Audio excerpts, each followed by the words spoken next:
looks like buying this. Okay. It was normal. So there's so much to say about this prophetic vision. There's this prophetic vision of these two angelic, these two flattery and arrogance. Cincinnati Comedy Central. We covered the parade and I did the run hitting contest, but that was like 2 years ago. We covered this since then. Then I did the undateable. So again, in this case, the three shows. The show Periscope. So we did that. And that's what now what's different. So I'm kind of like sorry for the show is poverty. A sign for arrogance is poverty. So the city is so arrogant thinks that work is beneath him. So nothing happens if you think work is beneath you. Because you don't make poverty comfortable. So this one is I mean it's Torah. The first part, not necessarily again, we do not have the ability to convey Torah at all. My fault. So literally again, the possible that quotes the idea of something called so really dynamic. That's unfolding over here. So on one hand, what the Lord's putting over here is trueness, and yet in Eretz Yisrael, there's serenity, becomes a more authoritative source of Torah. So sometimes in order to be able to arrive at truth, the meaning of what you need, accepting and being open. So the issue is, it has to be the ability to say, no, you're wrong.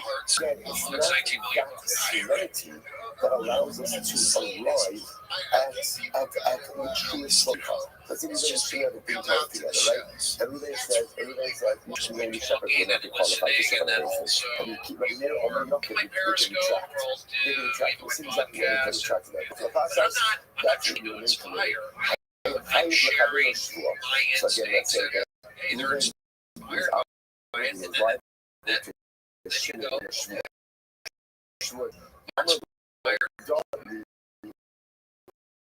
That's how you check out time for washing.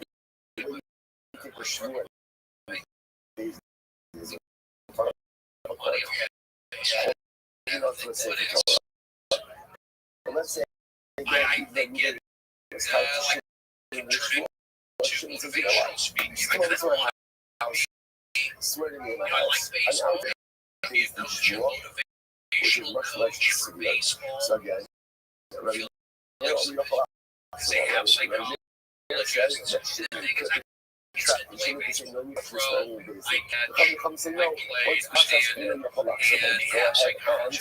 They have mental skills. You cannot retract. Because this is crazy. There's a picture in the beauty and Arizona baseball like that. I'm willing to accept your father or my father. That's a baseball. Maybe stand-up characters. When you're accepting your father as the tribunal of accepting him as part of the basic. And you feel like, oh, I'm not looking again away from the focus. Hopefully, again, what we call Machala. And you get Rashi says, Ruben's coming to Shimon, and I'm here of the property that is in your possession. So since Shimon already has the item in his possession, so therefore almost as if instead of Machala, each of them on the mitzvah is a clean the same to the clean. Like how about if I win the dream, I'm more about that which is in your brain. Awesome couple of in that case, and say that the Philippians cannot protect or even can't protect. So I had a shitty, so to speak, has already acquired the item that is in his hand. But everything look like, and if again, claiming is if I use the case as a gift to you, maybe have come your halach. So everyone agrees that halach for myself. And my website the ability to go ahead and we can't retract. But the other says, no, I'm about to become a focus. He says, I'll give it to you. That's also nice. So it's your focus, very little. Back to the couple of some muscle of the and your halach. So again, you might ask the question. And case of Etin Lachar, that's not how it's in Chachamim. But in the case of Moab, everyone agrees that neither party could retract upon the agreed upon structure. Or Dilma, they see things Machlokas, and either way, there's Machlokas. So Tashma, the Amra, said, Machlokas Etin Lachar. Machlokas is when the case I will give you. Whether it is Mechila, in other words, let's say again, if I lose the item that is already your possession, so even if the Shlomo, that they become a Machlokas, then the Machlokas is only the case where he claims if I lose, I will give you some. But where again, essentially, the people users is allowed to hold on to an item, then you call in the hospital. Then you can't keep that on this legal framework. So, in the extent of the EM being the Zumachlokas, you hold that a lot for myself. The Zumachlokas, whether it's entering the third law, love the other command. Who is the holding like piercing was a rubber time he didn't actually have a rubber with his espousing his own position. Now, allowing himself in any of the affirmation positions. Say that about that.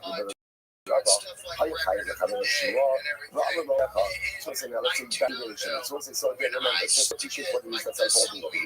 Introducing us to a legal concept is, and actually intuitive, if both parties agree upon a compromised legal framework for the resolution of the they could do that. So Ruben shouldn't come to this business and shouldn't, you know what, I like your father. Seems like a smart guy, to a Bezdin, even though your father sits on Bezdin, if she father's on the Bezdin, what's that? It doesn't, she's a color. But it's initially losing to us the idea that if they agree to the process, then the Shaila becomes can either party subsequently renege on that. That's the focus. Can either party subsequently renege? That's the Shaila. That's the Shaila. So as I said, that's not and the Chachamim. And Meir says, Rabbi Meir says that it can't, the Chachamim say you can't do that. And then the Shaila becomes, under what circumstance renegation, I don't know if that's the word, but can the renegation occur? Over there. So the murder is like this. Once Israel Tachli Bar so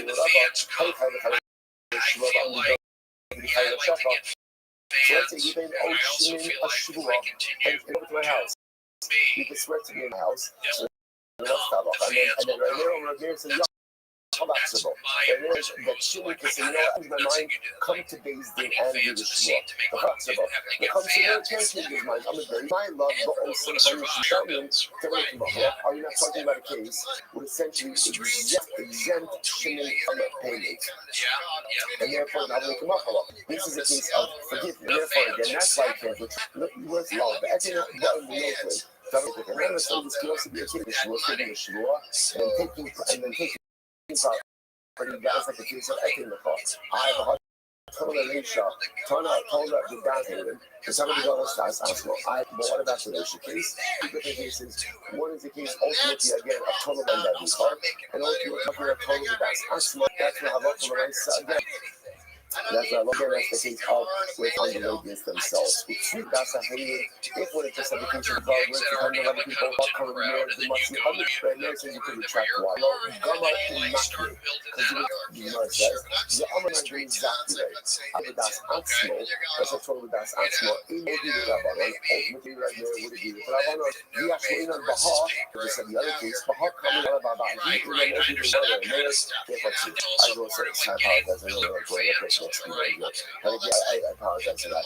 But again, this time you said which cases we allow for retraction, which cases don't allow for retraction. So essentially, we'll have to stop over. I'm going to record the rest of this document session up to the mission before Shabbos. That Shabbos a fighting chance of getting to the block.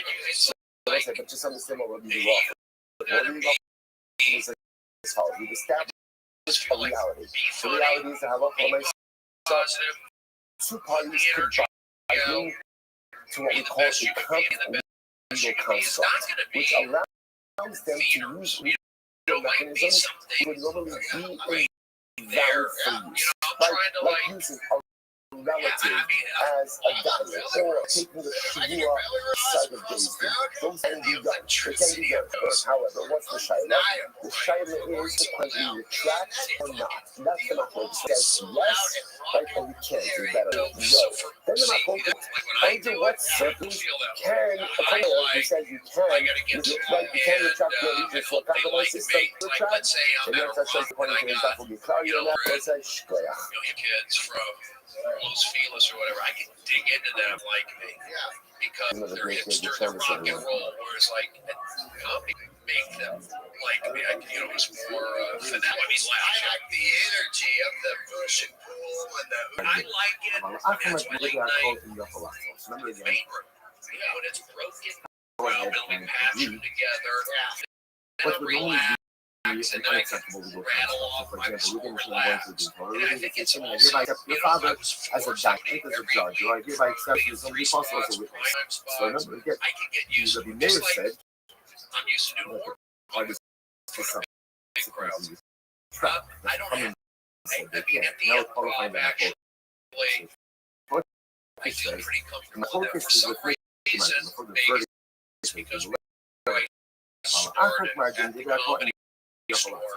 but after the verdict has been delivered, everyone agrees you Like, cannot, neither of the parties can retract. psychologically in my They head, can't pull back.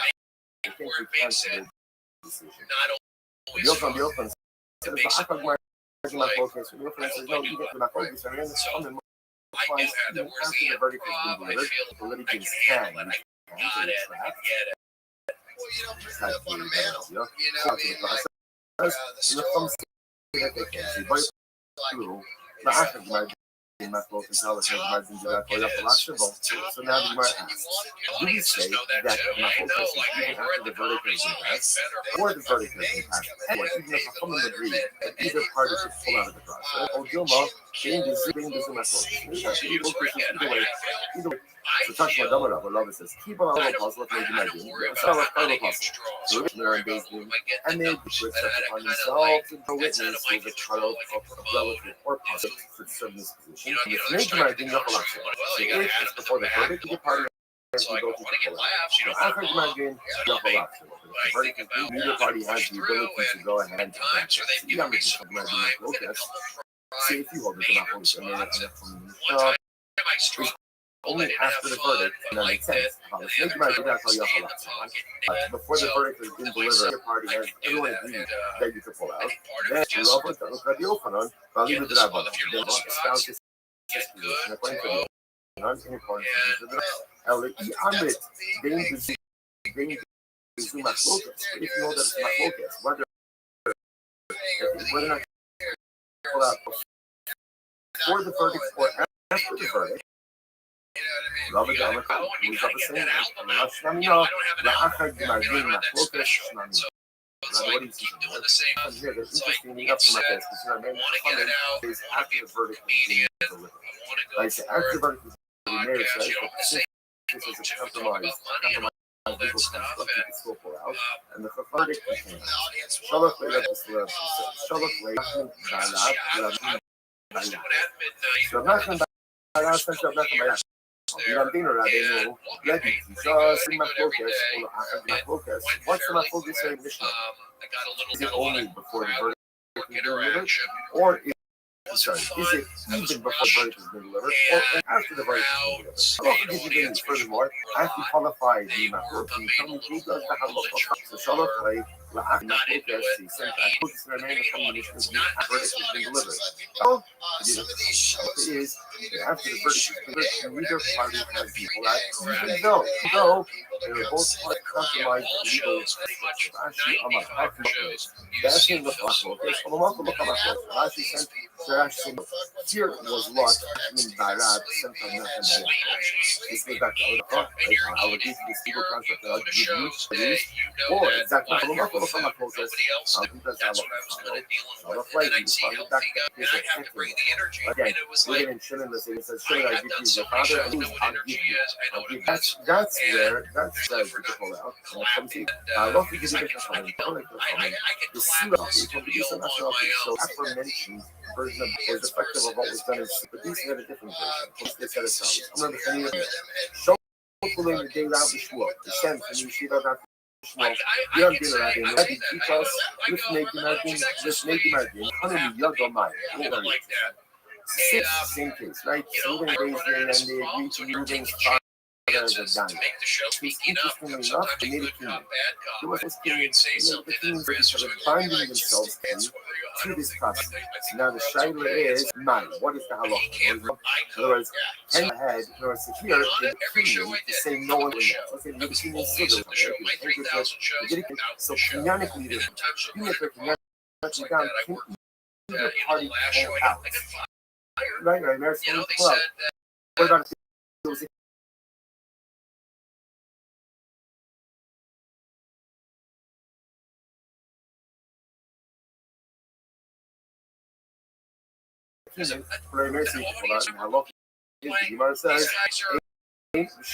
Shalach late, Shalach Lewis sent back.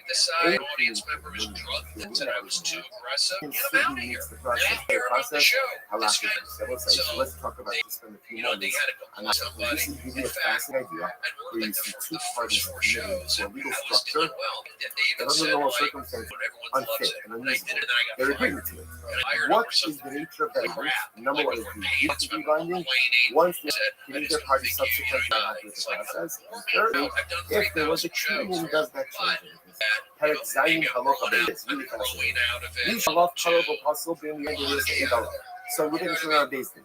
And the parties, except upon themselves, means someone who is possible, right? Possible, whether because he's a muscle, whether it's the banner, a judge, or a witness. Keep out Echad Midrim Ba'avera. To shoot him, shade him, or for that matter, again, you do something to someone who's talented. Because he's a thief, he's a gambler. But yet again, the parties accepted this individual as a judge. They agree. We accept it as a judge. It's a Dayan. Basic people are actual obviously point out the end. Let's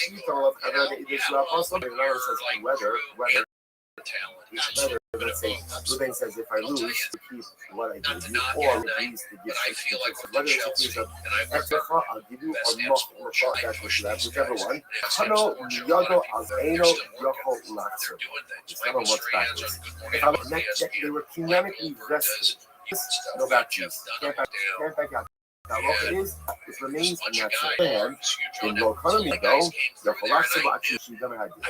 There was no community. You need the party to get this maybe Lord Shamama begins the apostle, but he did say and action was taken back out of the first of all, one, this concept of the Israel the two parties can produce it. That becomes a binding legal concept. Take that. That's it. You stuck with you gotta see it. If there was no community, say before the verdict, either both people out. But if it was after the verdict, I'm taking based on the verdict. Sounds like you need both. That point, when I saw one cannot pull out. Alright, Rose, I guess that's the Mishnah. But yeah, everyone. Good. You guys have this meaningful rest of the fast. It was a lot of paid audience that didn't know. So, but I grew up, I was just yelling and daunting. Being a comedian, you have to be confident. You go, they're here to see me. I'm doing this. I kind of like being in like Paris. So we're going to pick up with the Mishnah. That's why so we've been talking about in the Mishnah a number of times. We can have a judge or a witness, and we say that my focus, or they cannot go out, they're a karov or they're puzzle, that they're a relative of one who's a litigant, or that they're somehow otherwise puzzle. And in this Mishnah, we're going to talk about who are the people who are these are the ones who are puzzle are not eligible to be witnesses. Someone who plays dice, that means a gambler. Ramal B'Berivik, familiarity from the we'll translate it right now as pictures, although we'll get into more detail exactly what's the nature of the Sotare Shmita, and people who, in violation of the rules of Shmita, sell fruit during the year. All of these things are in Esther. And Rashi explains, although this that this is mostly a gambler and the one who lends with interest and the one who's mafrita yona, that it's an element of gedol of sex. La Torah Amra says Al-Tashis Russia aid the culture can die, and so you can't if someone in Russia does a virus, then they witness, and for sure they can't be a dying. So we're going to analyze each of these cases and to understand in what way is this an element of self-righteousness. This is interesting. Rashi explains that the one God who sells fruit of shvius, Rashi says, "Pile the someone mavira Torah since the causes him over on the Torah. The Terasa the Hamas, he's like a Russia who profits hustle ladon ulahei, and he can't test it, he can't judge or test it to note the after because they'll be likely to follow after a bride. So the idea is that if someone likes money, they're willing to violate the rules of this, then they're probably not a good word judge because they are supposed to agree. All right, so we have these cases. Amar of Shimon and says that Sila Hayatara Oshpe Shvius, they initially called these people the ones who Shvius, and he said, Rabu Ha'anasim, when the ones who force people, who are honest people, multiplied, Chazru Kosan Soferek, would call them instead people who would do business or merchants in Syria. We're going to address that when the Gemara gets to it, not today. I'm ready to Yehuda. Amosai, when does this apply? That I'm attaching to Kobra. A gambler is not permitted to be a witness. No profession other than that, meaning a professional gambler. If they have a job that's not this one, meaning have another job, then share in their kosher. We're going to discuss exactly whether Rabbi Yehuda is arguing with and whether the Talmud agrees with Rabbi Yehuda, or Rabbi Yehuda is creating a distinction that the Talmud disagrees with. So we'll address that in the Gemara. So that's the Mishnah. I'm sorry. Today's Daf Yomi was sponsored by Gadi Cohen in memory of grandmother Chaya Bas Halevi. Our first to be the Gemara says, Mustafik the Kubium player who plays with dice, why is he puzzling? What is he doing that's wrong? So Maslok is Rami Bar. Someone says in Shum to have a asmachta, that's Lokanya. This is considered asma, and someone, when we're dealing with an asmachta, it's not a valid opinion we're talking about here. So the classic Gemara uses asmachta, a couple of instances. Let's say you're a homeowner. You tell someone I'll build your house, and if I'm not done by September 30th, I'm going to pay a fine. So when I say that, what am I doing? I really want to pay you the fine, and I don't plan to pay you the fine. I'm just telling it to you so that you'll be comfortable that I'm going to finish on time, or but I'm not really want to pay you, and I don't really want to commit. So therefore, I'm soulmate, so I'm soulmate, and that's the only reason I'm saying it. So therefore, I'm really committing. Another case would be that the Mishnah discusses, I owe someone $1,000, and I don't know how to give him back, so I give him back $5. And now the question is, what do you do with the note? Because he's not going to give me back the note because I still owe him $500. On the other hand, if he holds a note that says $1,000, he can come collect $1,000 from me, but I already paid $500. So we've encountered this many times. So what you should do is that everyone trusts, and the third party knows that I, still owe $500. What happens if the guy tells him, you know what, I'm giving you $500 today, and I'm going to pay you the rest of the month from now. If I don't pay it to you in a month from now, I'm going to tell this person that he can give the money, he can give the note back to them. Then the lender's going to be able to come and collect $1,000 from you wrongfully, but he can do it. So that's the case about smashes. Those are the classic cases. I say something, I commit things, but I don't really do it. So how does that apply to gambling? The idea is as follows: that when someone goes to gamble, in their mind, even though they can lose money, in their mind, the only reason they're doing it, at the end of the day, he thinks he's going to, and so therefore, when he enters into this transaction and he loses, and he didn't really want to pay, he didn't play, and so at some level, he's committed to a transaction that he is not wholehearted in handing over the money, and therefore, accepts that money from him. The person on the other side of the is taking money from him that he doesn't have, and therefore that's an element of gezela, of stealing. So that's how Rami Bar Chama understands it. Rav Sheshes says, "Tokia gadna lava smach." That is not an asmach. Machta would be. I've learned that we've run out of time, so I'm going to say there's a lot to think here to get to the answer. But Rav Sheshes basically says, "It's not asmachta. Asmachta is the kind I said before, where someone's trying to convince someone of something, and then it's just a question of he didn't really mean the statement. When someone gambles, saying he understands that he might lose. Well, we should talk about the different views and understanding of rotation. He says it's not stealing to gamble. So what's the reason that our mission says Pasale? This would be saying Oshim Yishalola. Because the gambler is a useless person, a productive member of society, and therefore, someone who is like that is going to be valid. And the way I generally understand this is because he doesn't have a real job, so business and responsibility and money, and if this is his only job, all money comes from something that's a little bit on the shady side. He has the sensitivity to money we can expect. Again, a lot of different ways explaining why that he's not supposed to be Shiva Shalom. But in any event, those are the two views as to why a Masasi Kutubi, a gambler, is not believed as a witness. My opinion, what's the difference between them? I've discussed there are many differences between them, but in any event, we'll say Ikabenayu, Gomer, Unusa, Akrishi. So what happens if he's a gambler, but he also has another job? And so gambling is a side gig for him.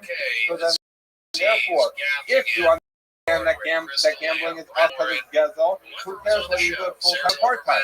But if he has a real job and has the responsibility that we talked about, that one gains from being gainfully employed and a productive member of society, then he should be believed because he has a sensitivity. The fact that he also gambles on the side, who cares? So that would be a major difference between whether you understand Rami Bar Chama that it's gezel, or you understand or Sheshes that it's a question of whether he's a productive member of society. Okay. I'm Reb Yehuda. Okay, so now the Gemara asked a question. It says the Snan, because and we see this a raya that it has to do the latter point of Sheshes as productive member of society. How do you see that? No? Because I'm Yehuda says, when does this apply that a gambler is not believed as a witness, but then Elahu, when he doesn't have except this one? He has a different job to share him, right? You see from the Mishnah that since Yehuda says that the clarification of someone who's a gambler who is not permitted is someone who doesn't have another job. With the gambler is that he's not a productive member of society. So you see that from the end of our mission, like from Sheshes. You see that the because he's not a productive member of society. So that's a riot from Sheshes and Kasha Rami Bar Chama. If the Kasha, who cares if it's a part-time role or a full-time role for him? The thing. So the Gemara might answer me and say, Kligi Rabbanan Aled Reb Yehuda, with Yeshua Shalom. When you quoted me where Reb Yehuda makes that distinction. So maybe I'll tell you that the Tanakama argues on Reb Yehuda. Therefore, the Tanakama holds it doesn't matter whether he's full or a gambler, he's a thief. And right? So therefore, Rami Bar Chama can just say, I agree with the Tanakama. You're saying like Reb Yehuda. Gemara says can't say that. Rabbi Shua ben Levi said elsewhere, Kol Makom She'amar Rabbi Yehuda Ein Masai Ubamneh Einu Elo L'Farei. So, Divrei Chacham. These are the words of Chacham. It says that Chacham say as follows: that whenever Rabbi Yehuda uses the word in the Mishnah, Ein Masai, when does it apply?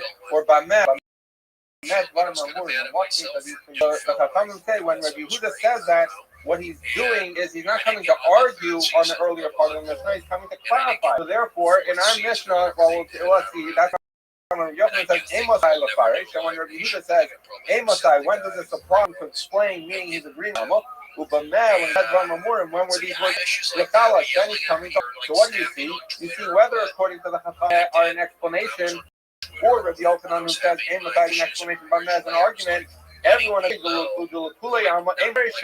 everyone agrees that when Rabbi Yehuda says, Amosai, when does this apply? He's simply coming to explain, not to argue. So therefore, in our Mishnah, we say, Masasi Kovia is Asur, also as an aid, and then Rabbi Yehuda says, Amosai, when does this apply? First, that he's coming to explain the Tanakh, not argue with the Tanakhama. So we were saying, maybe Rami Bar would say, you who say it's Yeshiva Shek Rabbi Yehuda, I hold like the Tanakhama who would say it's Gezel, but you can't say the Tanakhama and Rabbi Yehuda agrees, because Rabbi Yehuda uses the language of Amosai.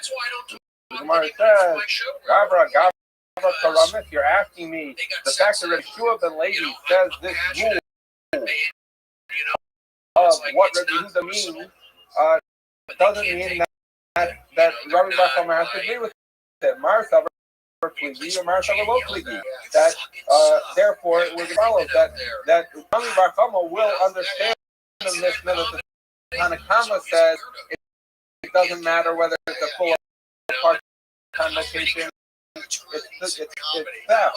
And Rabbi Yehuda says, no, it's only if it's because Yeshiva Shalom, it's only the full-time application. Whereas Rabbi Shua ben Levi, they don't argue, and therefore you understand that the reason underlying our Mishnah would have to be Yeshiva Shalom and not an issue of theft. Now the Gemara asks, Tanya, is it true that they don't argue?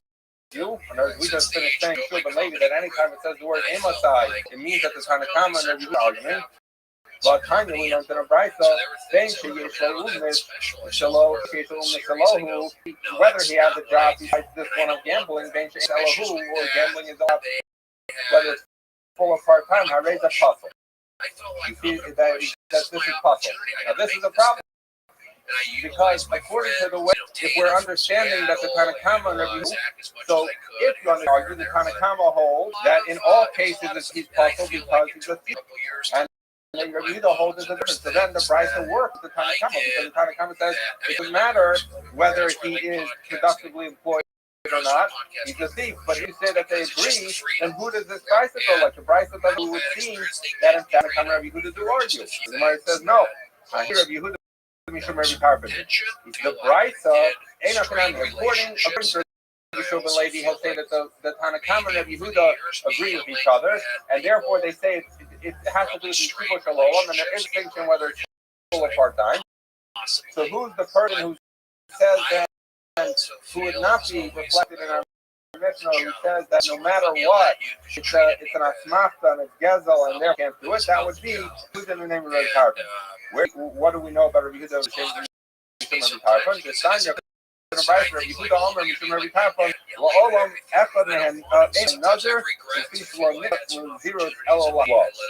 as follows. He says neither the Nazir because Naziris wasn't given Elah Hafla. What is this talking about? We dealt with this case a while back in Nazir. So you had two guys sitting around, and one guy says that guy, and the other guy says no, he's not a Nazir. If he's not another, the guy says if he's not another, I'll become another.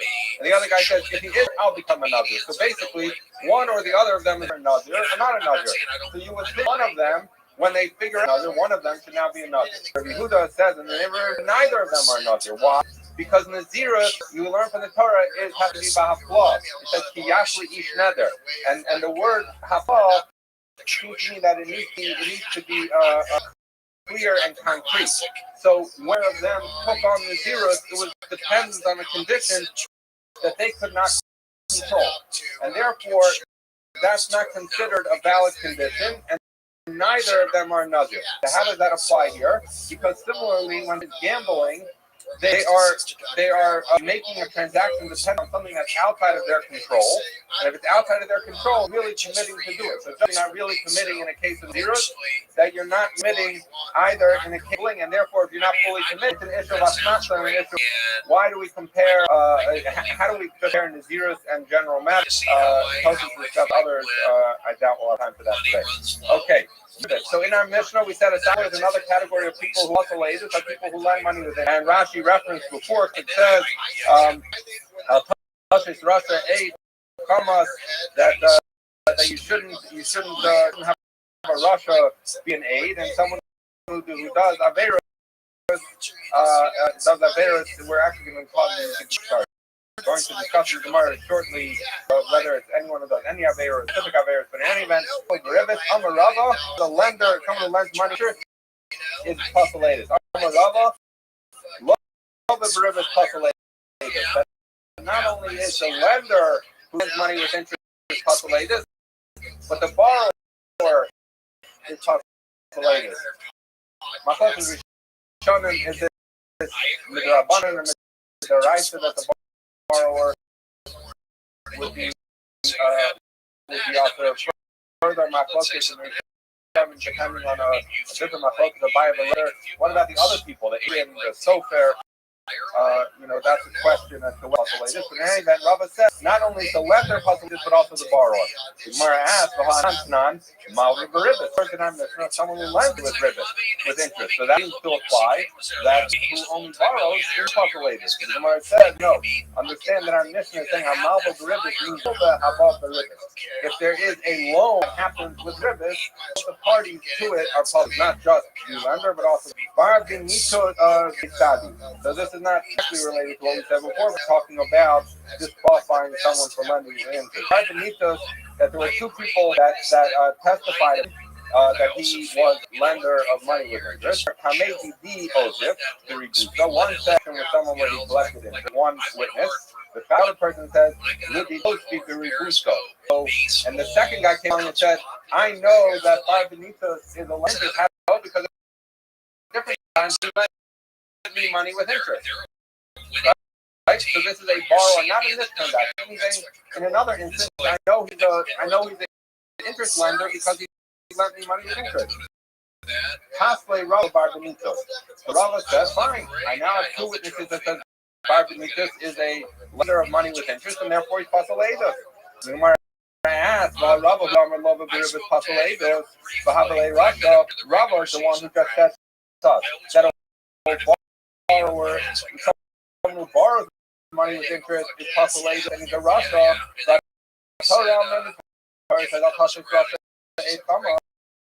and the Torah said that you can't have a Russia be an aid.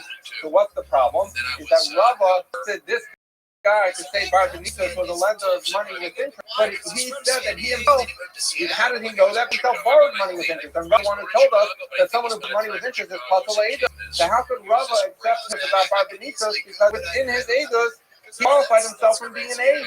The Gemara says, Rava goes according to his riches, and I'm replacing the lead at the beginning of this message, where we said, that a person is relative to himself. So we know something about a relative. Who's made a relative of me than me? Relative. And therefore, I'm not believed, I'm a Karav, and therefore I'm testified about myself. So if I say that I did an Isser, not believed for that purpose. Where it is the next stage of that, discussing about that is the idea that we divide his words. Even though he stated one thing, he said that Bar Benito lent me money with interest. So we don't believe him about incriminating himself because of the Talasmos, but we do believe him about Bar Benito. Why? Because since he didn't disqualify himself, so we don't believe him about himself. So we're basically taking one statement in a kind of interesting way. We're dividing it where we don't believe him about himself, but therefore it makes him conscious to have Bar Benito. That was what we encountered with Rava, and that's the explanation about how Rava was able to topple Bar Benito on the basis of testimony testimony of someone himself incriminating. Okay, another case. Unfortunately, we've had cases like this a number of years ago, but they found out a certain butcher was selling trace meat. It was cheaper to buy trace meat, so he was selling trace meat. Hasler of Nachman v'Avre.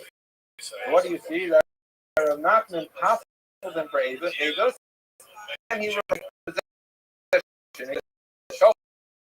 butcher was an appointed position, like there's a Moel and there's a rabbi, there was a shofet. So that Rav Nachman removed him from his position. You also see that he hassled him for Eidos. So you see another instance in which you hassle someone for anything wrong.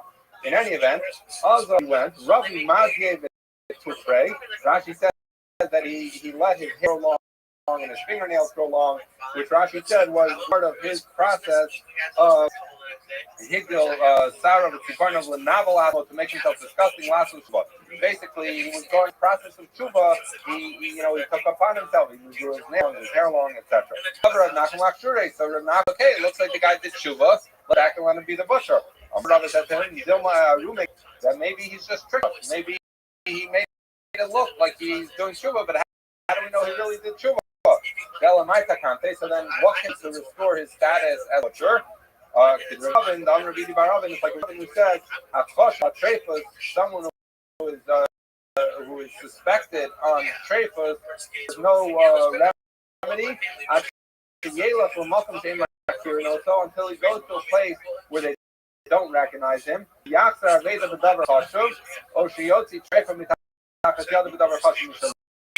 as follows. He goes to a faraway place. Why? Rashi says, because if he does it in his town, maybe he's just trying to trick people. But if he goes to a town where no one knows him, yet when something comes in his hand, and Aveda comes in his hand, a lost object, meaning someone's money, and he gives it back to them, or he ends up with a piece of his own that belongs to him and it's trade, and we find out that without making a big deal out of it, he threw it in the garbage. So what do we see? We see that in the second case, we moved away from being willing to eat or feed people treifus. In the first case, we see that he's sensitive to other people's money, and that he's not such a lover of it. That we said up before, Rashi explains money is the reason accept him as an aid, but really that he's gotten past love of money because he was to return in Aveda, and that's what he should do for fixing. So now we said we've addressed gamblers and people who lend money with interest.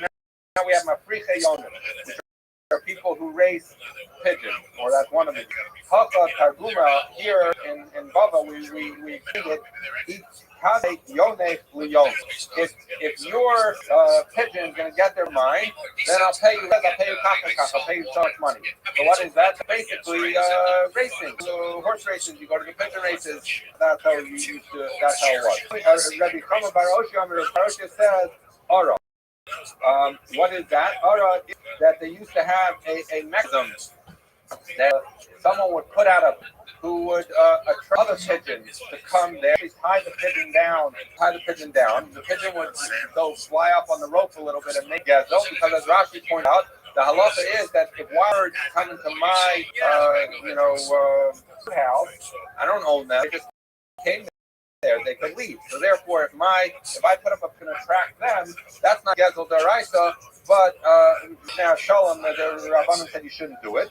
So it does that, even though Dr. Shalom that it's also, we don't be an aid because he's not sensitive to other people's money. So one says it's pigeon racing, the other says it's where you're drawing other people's pigeons to come to you. On the one that says it's pigeon racing, might not want to say that it's where you attract other pigeons. That's not a real real gazela. It's technically not totally allowed to do it, and the second is that something we're not going to make him populate. Okay, and the one who says that the Yonim are the ones who attract other pigeons, why wouldn't he say that it was pigeon racing? The reason I didn't explain it as pigeon racing is because that's the same as gambling. What's the difference? You gamble that the roulette wheel should be red. You gamble that this pigeon's the other one. So that's a good time. It seems that if both gambling, why list both? Answer me up. He says, he says he had to address gamblers. One confident in himself, and one is more confident in his pitches. The Tana told about that because if I only told you a guy who's doing something that hears himself good at, so a craft player who thinks that he can beat the odds because he's very good at it. So we say Hassan who's so we say maybe the guy thinks he's an expert, and he's not really. When he enters into he's not planning to give up money because he says I'm very good, I'm going to win, right? And so therefore he doesn't have is not wholehearted when he loses. I'm amazed. The Timley Benafshoy, the Adana Tzmei. He said, I'm a better poker player or whatever. I will told him that I don't know him low, but I'll say that look, at the end of the day, when the pitcher is raised, that's not in his control. Therefore, maybe it's only case where he thinks that he's usher, that's Gezel, and that is an asmachta, but in a case where the problem. These kind of or sometimes we also want to put in a case of someone who puts more faith in his pigeon than him. The Maxa tells you that he says no, that he has more faith in his pigeon race. That he thinks he's going to win there because the way the pigeon needs to work, Rashi thinks that that would eat. He says, Benaxakai says, Sheyeshol Dafin Shalei from the Naxin Zulazu, Yona Shamas Tolon, down the Yona, the pigeon will hear the sound, and he'll recognize that sound is his owner telling to hurry up the pigeon. And Maharis Loaf, and he'll go faster. I've actually of this where they have this sport where all the people stand on the side and yell at. This guy says, "Look, I'm convinced. I can't tell you that I'm going to win in craps. I don't understand it that I'm good at poker or whatever it is, but I know how to shake that thing that's going to get my Yona to move. Therefore, if you come and tell the Yona, the Amr ben Nakshis, how you know if he's saying it's not I'm a better than he is. I will tell him, but someone, but no, aim low. But he'll say when it comes to how to play the game, and then maybe I'm not as good for Sricha. You need both a gambler and a racing. It's because people. Okay, may say I'm a stop here, but there's a question. It's going to be a question according to who says.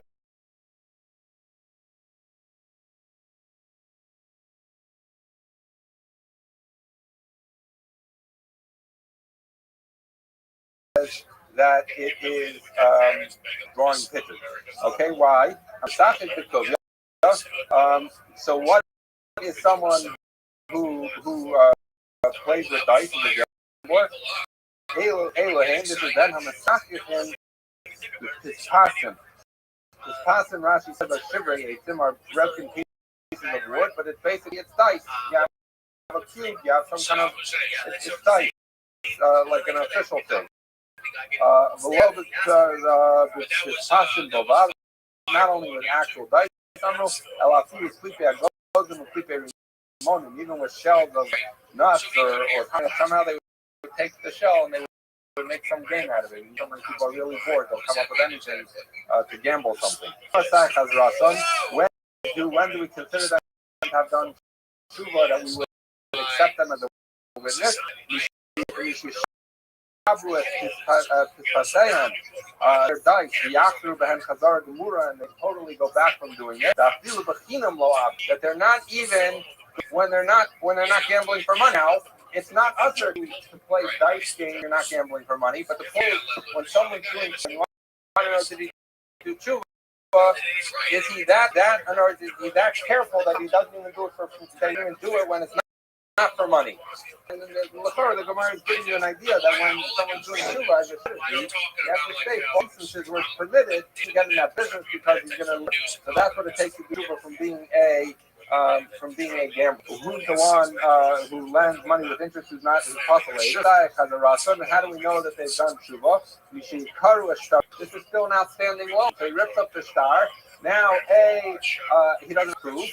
B, it becomes a verbal loan which we cannot collect from the customer. So it's a big deal to rip up the star, but he has a star that has ripped. So if he rips it up, the Yarban Chazar Gemura, and he does real tshuva, and he doesn't even lend money to a guy with interest from a guy, meaning he wants so far away from interest, there's nothing to do with it anymore, and that will consider him to have valid tshuva. So we talked about people who, well, we were discussing their pigeon races, and the people put up the pigeons to attract other pigeons. Elu shema es hayonim. These are the people, Amrim es hayonim. So Rashi explains the margizim zal zel hilachim. We have it's a little bit different racing. This is dog fighting, whatever it is, animals, and they would bet on which animal is going to beat the other animal. So Yonim Bovadam were not only serious about pigeons, that they're the Hemachai Ba'o. Hemachai and O. Our question, but we're still going to finish the bite. The Emasai Chazaratan, what's the tshuva that these Mafricha Yonim do? You see, with Pygmayim, when they break Pygmayim, Rashi says Pygmayim, Elu Dachim Shimdarim to move quickly. These are Gemura, and they do a full chazak. That even in they don't do this. Meaning what? That they don't do they don't try and attract other pigeons even in the desert. In the desert, it's not such a problem because where did Chazal say you shouldn't attract is where you're attracting pigeons from your neighbors. In the midbar, you're attracting truly wild. He doesn't do even that. Now Rashi says, how does that help according to that helps according to the one who says that they're attracting pigeons? But what about the one who says that they're racers, that they're gamblers? So Rashi says, so obviously that would be the same as the first case. In order to do tshuva, he would have to stop doing it and he would have to not even bet or basically not for money. Okay, that's the tshuva that Mafricha Yonim do. Sochare Shvias, people who Nosim and Nosmin, these are people who do business with the parish of Shvias. How do they do Shvias? I don't know if it literally means you have to wait for the opportunity where he has fruits of Shemitah, and he doesn't do it. So I'm Reb Nechem, it's not enough to just say, I'm no longer going my parish Shvias. Elar's mama. He has to actually turn the money. How does he do that? Amar Ani Ploni Bar Ploni Nasi Masayim Zuz. So he says, in order for him to do tshuva, he has to get and say, I so-and-so, the so-and-so took in 200 zuz worth of payers during Shemitah, which I was not supposed to do, and I'm giving them to Aniyim, to poor people, as my form of tshuva. Okay, so that's the brayta. In any event, we walked through all four. We gave examples of them, and we said how to do tshuva. But Ketanias, we learned at least. So when we were talking about Mayonim, we said that these are people who are cockfighters, and not only by pigeons, but even Behema Chai Ba'ol. According to the one who says it's pigeon is faster than yours, so then that's not a problem because people do race with things other than pigeons. They race with greyhounds. There's all kinds of racing with animals. But according to the one who says that the Behema Bas Hachihu is an animal of doing that, and Rashi, because if you send an animal out to attract other guys, are going to attack that animal. That's not a good way of attracting animals. The Gemara says, no, it can be with an animal. Shar Habar, we're talking about wild shar, and this wild char, though, if you raise in your home, you can get it to go out, and it will, in fact, attract other things. But the chayas aren't going to attack it because wild char is not a regular char. Ukaman, who does this go like? I'm char habar min behemohu. But this has to be according to the part, because if we're explaining the behemah that we're to attract other behemoths with is a char habar, and that's how you explain behemah works according to the one who says the char is a behemah. It's not in a Mishnah implying char habar behemohu that. A shar bar is a kind of behemoth. Rabbi Yosi argues and says, it's a min chaya.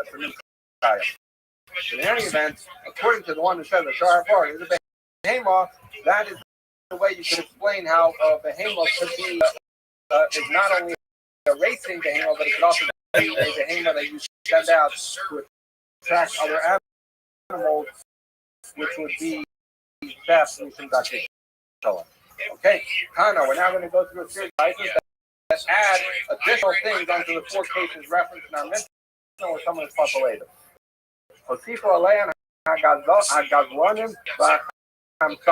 So they also said that a thief, a gazlan, a kamson is someone but he forces the guy to sell it to him. So I go to Mike, I take his watch $1, but he didn't want to sell it to me. Those are puzzle-laters. The Gemara says, Gazlan, you're telling me that a Gazlan laters that they added that later? Gazlan deraisa. That's Torah. It says eight chamas that you can't have it. So the Gemara says, well, Nitzarcha, when the Brisa said that they added a Gazlan, it's not talking about a regular Matthias Cheresh Shad the Cotton. That it's talking about when a Shad the Cotton do a transaction, it's not a valid transaction. So therefore, if a Cheresh Shad the Cotton finds a Mitzia, even though they don't really own it, right? Because they can't acquire something. Cheresh picked it up. I go grab it out of it. Technically speaking, I've not done something usher. I said you shouldn't do it. It's not nice, but Chazal said because now you're going to cause fight.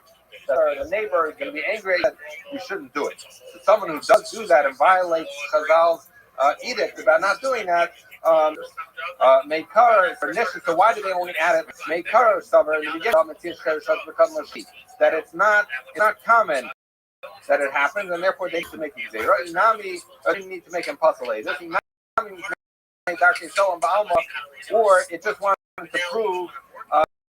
It just wanted. Chazal decided that if someone is violating, initially they thought if they're just violating Shalom edicts, then that's not a problem, and we're not going to make him puzzle ages. But then they decided that they should keep the self mamono. So that since Chazal look, at the nature of this, they're taking money from him, and that shows he's not sensitive to other people's money, and therefore he would not witness until possible this kind of ganas be taken away from a Cheresh to the custom. Not some son him. So someone who takes money. That they say he gives money, so we're not going to make him possible. Even the cousin, because once they saw that it wasn't even like they gave him money and then they took him on the way out the door. I throw him. It wasn't even like a discussion. It was just Gazru or Abana. So then Chazal saw that the behavior of people changed according to some. He saw the behavior change, so they added this to the category of people later. The people so they added another. Shepherds. The concern by a shepherd is to let their flock eat in other people's fields, like you have with Lot and Avram, and therefore they're thieves in a sense, and you trust them to be with their judges. Gabayim and Moksin are both tax collectors. The difference in Gabay and a Mokhes, according to many of the Pochim, is the Makotim. You can think of it that one is the king and the other is the agent king. How does this work? If I'm an employee of the king, I get a salary and I have to go collect taxes for the king. If I'm the agent of the king, what would happen is someone would be on the region. This is my region. I would make a big payment to the king, and then I have authority to go collect a little more than that from all of the people. That's how it works. So those people, they said they're not valid witnesses or judges. So the Gemara says why? Roem, in the case of Roem, they said that, look, mostly they're careful that their animals shouldn't eat, but if they're passing the field and their animals eat, not such a big deal. We don't have to pass. Keeping the chazal become but once Chazal saw that they purposely sent animals into other people's fields and speaking Roem were not careful, so therefore they were gozer and sent to Basaledas. Hagabayim tax collectors, what made Kara suffer initially, they might the kids slew Shakli. That they were collecting taxes that they were supposed to collect. The king gave them the Masusadina, they're allowed to collect it. Even though Shakli is Seira, but when they saw that these guys were just going roughshod over people and raising money, and they were supposed to Paslinu, and they said they're Paslinu. Rava said, Rava points out, no matter whether he's a shepherd of little animals like sheep or goats, or whether he's a shepherd of big animals like cows, so the Miyama Rabba Hachi did Rabba say, Rabba himself said, who is a roa of in Eretz Yisrael, they're Pasalated, they're kosher. Why in Eretz Yisrael? Because they wanted to have a higher standard in Mishmarke Shalom in Eretz Yisrael. But he says, roa behema gasa, roa, and therefore wants the roa in Eretz Yisrael who would let their other people's things. Roa behemagasa, people about so big animals of cows, even in our other countries. So what do you see? You see that people who eat cows don't eat other people's grass. So how could Rava say that even so it's cow people. Rabba's other statement that cow people left their cows in people's fields. My life. I'm sorry. So hey, who the Megadlin it's Yo, what up, Billy? No, he's saying when did there's a distinction between Billy. little animals and big animals. Is if you're growing them in your Big dog. if you're growing them in your pet. Okay, I replied. Those are pictures. Can you do video? You have not to do video. You have to create. Why did I say pictures and not video?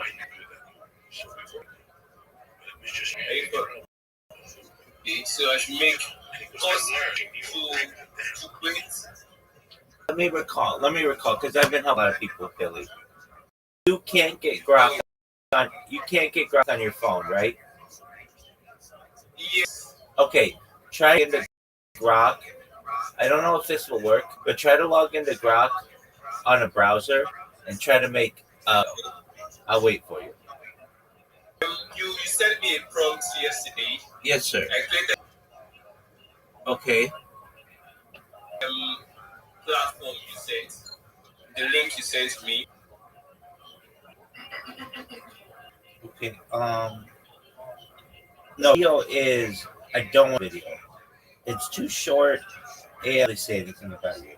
Voiceover. Though. Yeah. The link you sent asks me to be able to. No. Create a longer. And see if it'll make a video. Alright.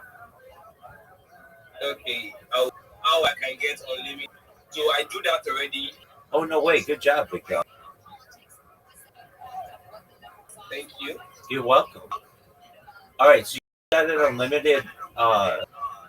You got unlimited data. No. I make an inquiry of how much. Yeah, exactly. You made a Fiverr account. That's great. Okay, so we want you to. Did you have to link your bank account?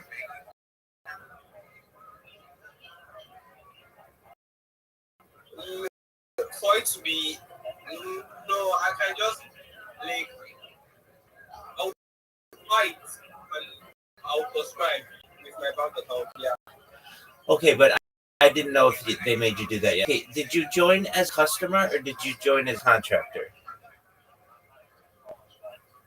Is it for the Fiverr account? Yeah. I joined as. Okay, excellent. All right, go to grok.com, see if you can create video.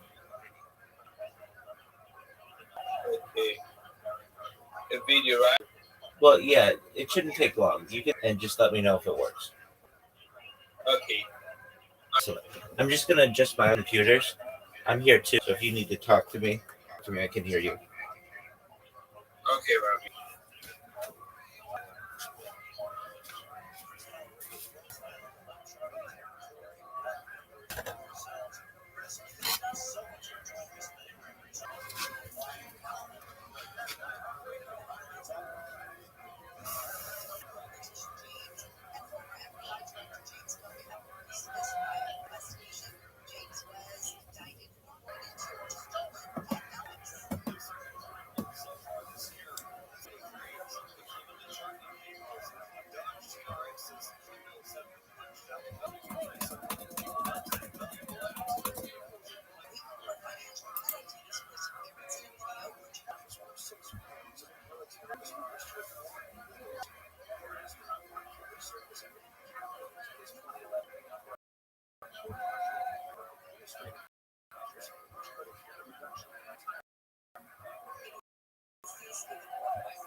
Yeah, it says it can generate video, but it's recommend some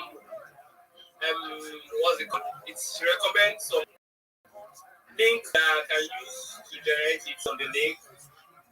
The link can be able to use their platform. Okay, no big deal. We just won't have video on your social media for right now. A huge deal. All right, Billy. So Yeah. make 10 images like you on apologies. Okay. Exactly. What's your comment on what I said to you? Okay. Yeah, it's futuristic. It's cool. That's fine. You know what? Okay. So Hold on a second. Before you do that, let me make sure there isn't anything else. Let me. Okay, I'm gonna watch that short video you sent.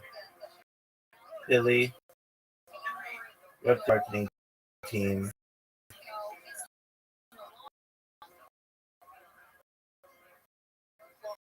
Yeah, it's just the bottom doesn't isn't English. Okay. Let me see what else.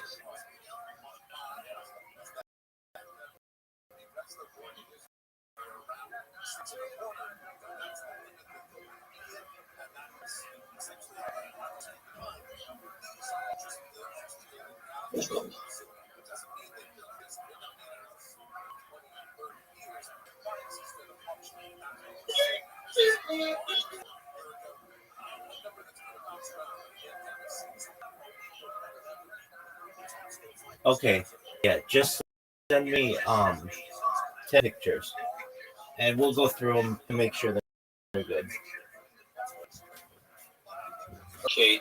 Well, can I make it? I think I've sent two already. I should just make it more. Yeah, that's fine. All right. I'll back to you. All right, sounds. Thank you. You're welcome.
Oh, yo, what's good?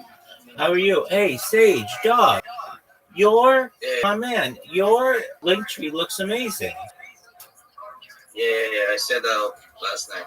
You did a great job. Grok app downloaded. Oh, The Grok app downloaded.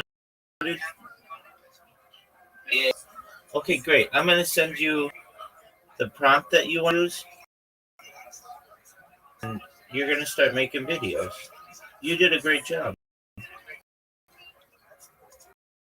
Okay. Thank you. Okay?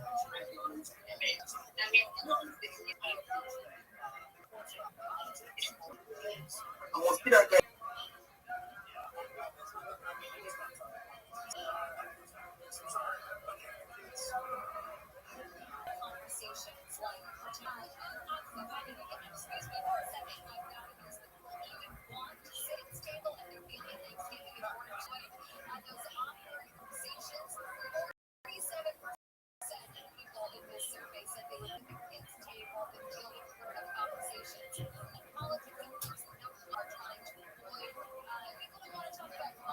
It in Discord or on Twitter.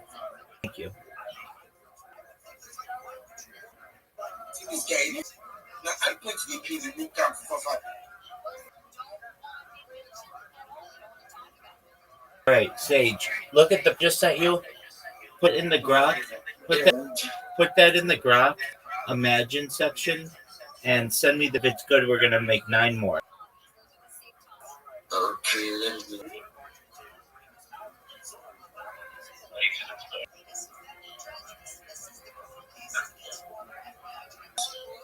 It comes up with what? Okay. Yeah. Are any of them good?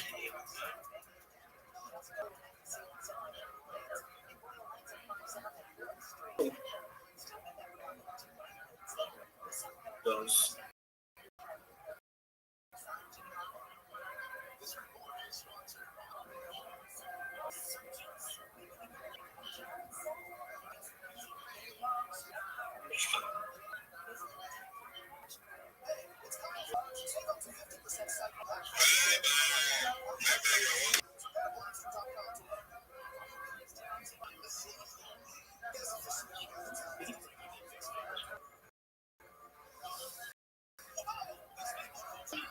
What is it? But we need to pour this long back. But if like see the beat around the bush, you know they really stay the main. You know the poo big English, they confuse people. And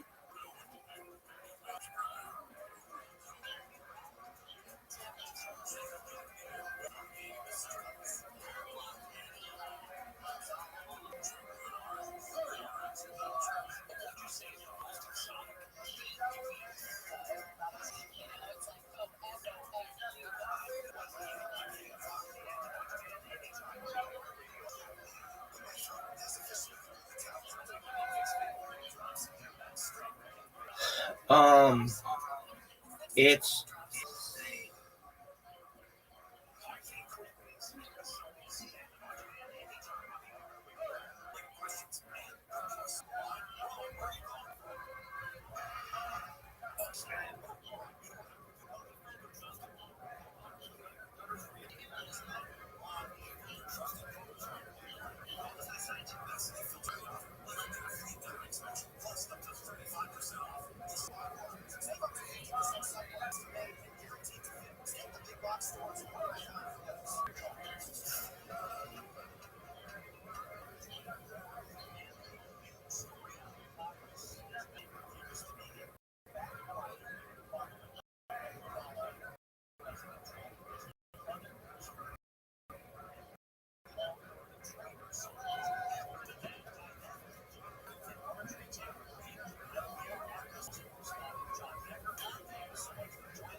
Yeah, but it's not showing the right thing.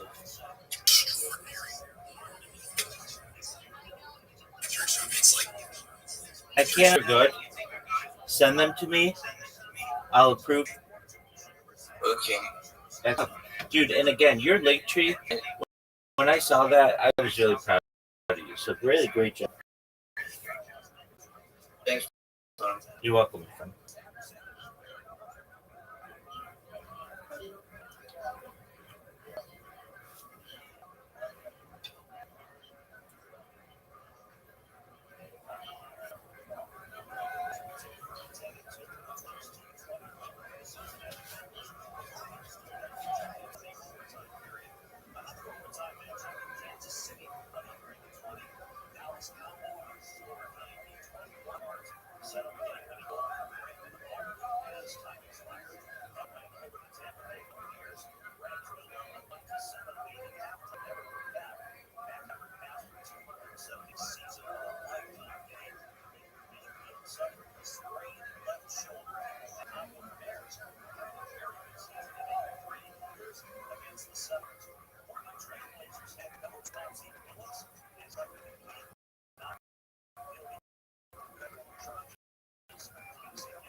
Yeah.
I'm going to show you the best ticker Bitcoin. Harry Potter Obama Sonic 10. Join our Telegram, T.0I.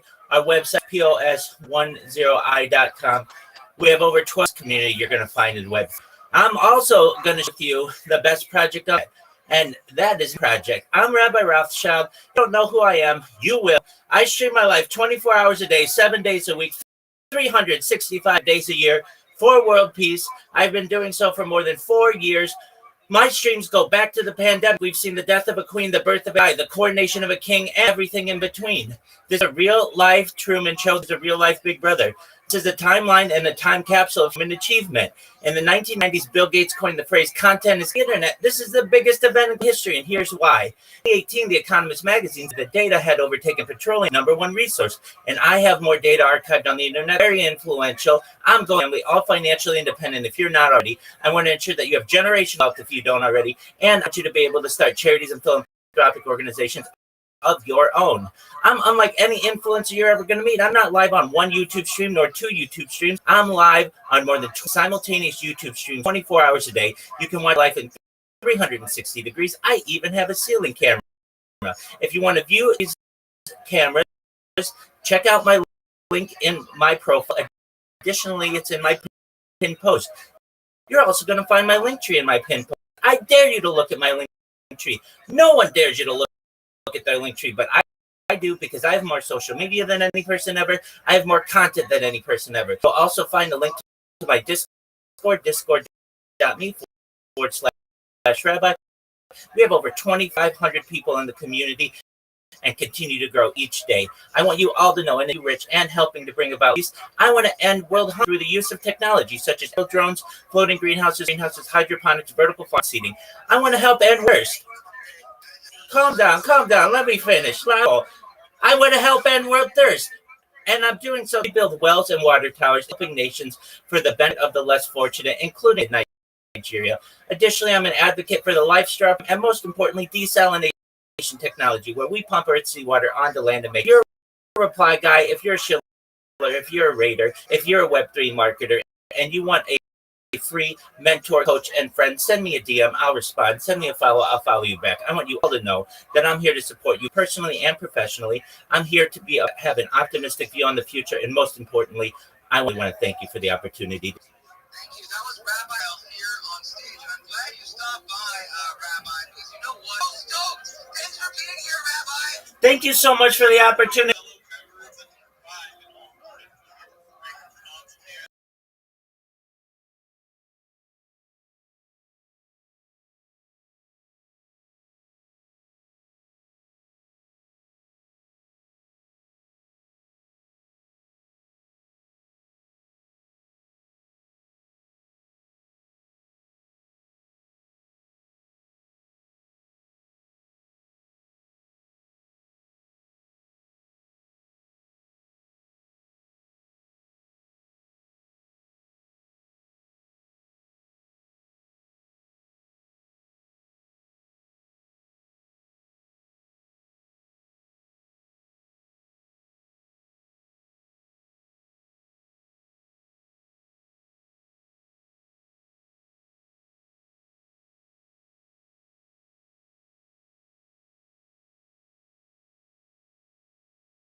Watts, do you have a link tree?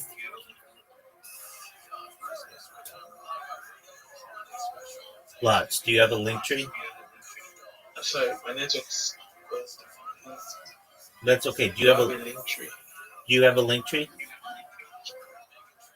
No, I don't think so. Okay, so you want to either download the link tree app or create a link tree. I sent you the instructions that you want to do once you do that. Then you want to connect all your social media to it so that you have more places to be able to post. You have more places to post for your clients. You have more communication channels for you to get more business, and it makes it more difficult to impersonate you. Does this make sense?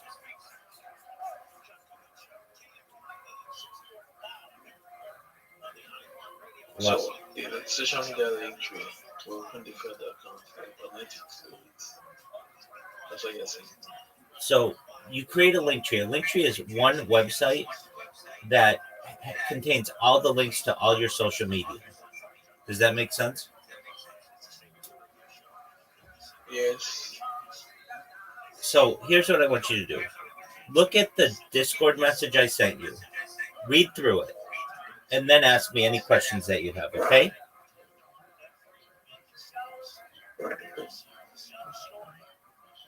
Does that make sense, Lots? Okay, let me read through it then. Please do. So, even like it's every single one of them, what of one account though? Yeah, it's only a few hours worth of work. And the reason why is you want as many communication channels with your clients as possible. This is going to help you to dominate on search engines and in AI. You're going to be everywhere, and it's all free. Does that make sense? Yeah. And you don't have to download all those apps. You can create them in a browser. Okay. Okay, when I create them, then I link them to the link tree. That's exactly right. And you should know. That is this honey badger. That's an example of one that you want yours to look like. Okay, then how do I get the link tree? You go to linktree.com or download the app on the App Store or Google Play.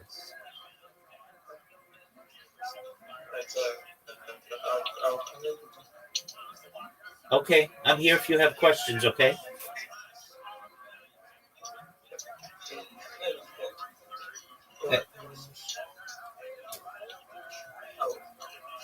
I'll chat you back. Come let me get something done. Okay, sounds good.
There's been 2 projects that have already been released, and they're completely failing. They're not putting any effort in. They haven't implemented any utilities. They haven't done anything at all to make their project different to what it is. All they've done is put the pitch onto their token, and they've launched it, and that's all they have actually done.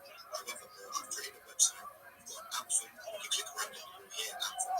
The lyrics explain the project. There's also 2 games on the website. The 3rd game is definitely coming as well. In the future, man, I'm trying to do merch as well. I'm trying to get some low-hanging merch, like a tee, like a hoodie, that type of shit, bro. That's coming in the future. As of right now, yeah, but this is perfect entry for you. I'm not gonna lie to you. I'm not gonna tell you the price. I'm not gonna tell you one thing. I'll tell you this, bro. I have never used a project. Every project I've ever seen. If you do use it, fucking PM me, and I'll fucking reimburse you to work whatever you're working. I'm highly confident. And this is going to be something that I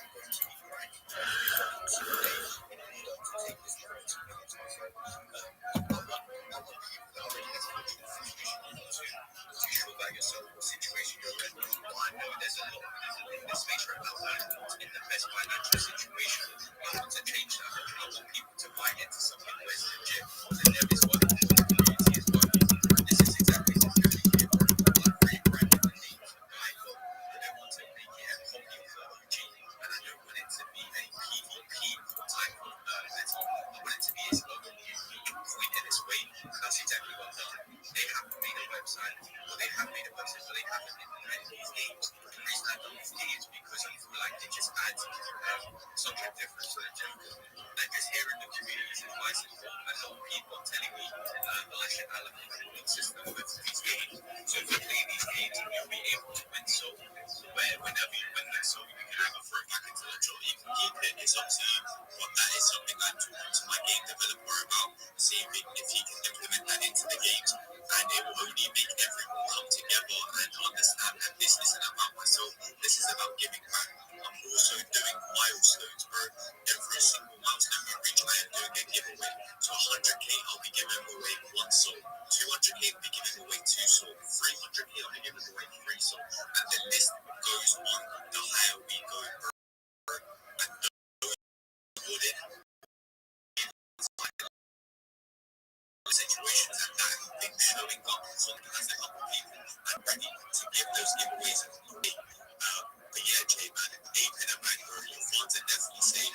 Like I said, if something does happen to this draw and it does get you hit me up, I'll fucking reimburse you. But I'm highly confident that we will be hitting multi-millions. Yesterday was nearly able to smash 40k. I did go to sleep and we did get new. But like I said, man, we will always keep bouncing back, showing up every day, putting that dedication, that time, that effort into the project. That's exactly what makes a project go successful. And as of right now, as you guys know, we was in a dead market. We was in a very, very dead market. But now, BTC is on the rise, ETH is on the rise, Soul's on the rise. Bull run season is coming in December, my friend. And we all know what happens when there's a bull run season. Meme coins go crazy. And let me tell you one thing about meme coins. The new pairs are not going to be popping off. Any other tokens are not going to be popping off. The ones that survive through the dead market with decent volume, with decent market cap levels, those will be the coins that get crimed to fuck. And I promise you right now, bro, we have been 5 days in strong. Everybody's holding strong. And like I said, as soon as this run season starts, we are going to do some crazy numbers on dialogue. Like I said, we have 2 games implemented. I'm trying to implement a reward system as well, playing these games, and merch is up next as well. And I know a lot of people are excited for the merch, and personally, I'll be rocking that merch myself. Also hitting up a couple of emails to me, my shit, you know what I'm saying? We are going to make this the most craziest meme coin in the fucking world. This deserves to be sitting with Troll. It deserves to be sitting with Bojack. And the fact it's not, it kind of triggers me and it kind of disappoints me that it's not. Like I said, it's all about time, it's all about dedication, showing up every fucking day in order for it to happen. And like I said, man, within 5 days, a lot of people have told me, give up, launch a token, give up, launch another token. Am I not listening to them? I have my own opinion, and I already know where I want to take this project. I wouldn't have spent the time, I wouldn't have put the money I've invested already into this job if I didn't believe into this coin. And for those that are new here, I am not a meme coin trader, I am not a full-time trader. I have a Amazon FBA business, which I knew full time. That is what helps me fund my wallet. I've been in the trenches for nearly 3 years now. I've made a lot of money and I have lost a lot of money. Doing my research throughout all these years, I know exactly what sends and what doesn't send. And I've realized there is a lot of crux. You can look at a picture, you can look at the coin name, you can look at the dex banner, you can look at the community, but it's all a manipulation game. If you really want to make some serious money, like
Let's fucking go, bro. I'm glad you're having fun playing this stage right now. And bro, you're gonna have even more fun when I implement the reward system of the games, bro. Because even if you're down bad, you don't want to trade. The fucking game, you're waiting for himself. Doesn't anybody like free money? Everybody likes free money. And this is exactly why I'm here. I'm here to help you guys out. I see we have a few requesting as well. Sorry, I didn't even say. Let's get AI on the stage right now, and Rami will come to you right after that. What's good, my friend? How are you doing? Very well. It's good to hear. Go ahead, man. On the stage. So what I see is we're trying to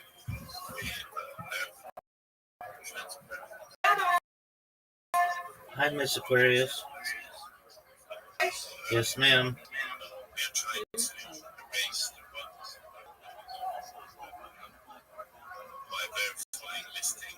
You're about to state. Yes, ma'am. I just talked about.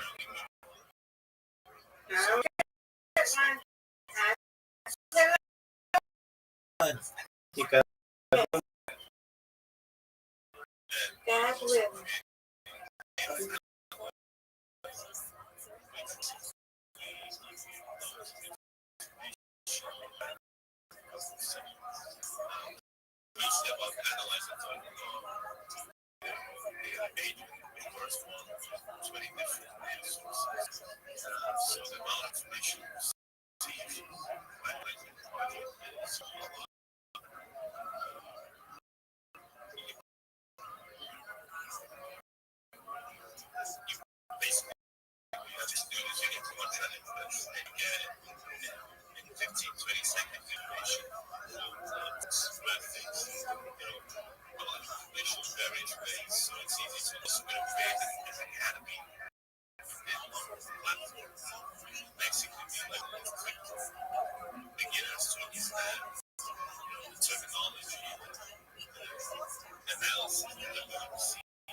First of all, understand patience.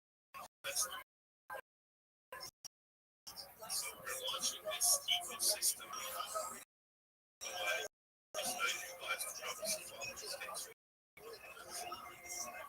Things are coming and we will announce.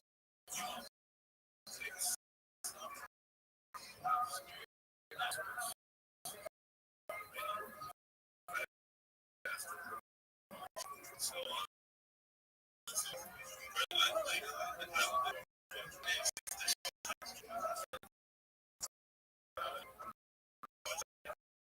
I feel like we're moving in the right direction.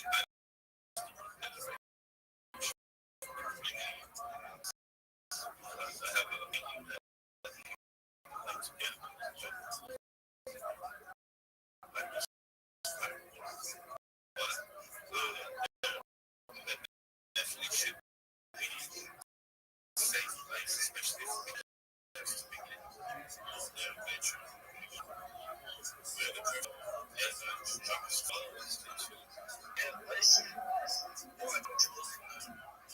We're also doing something different thing for our mission, like community mission. We're all tired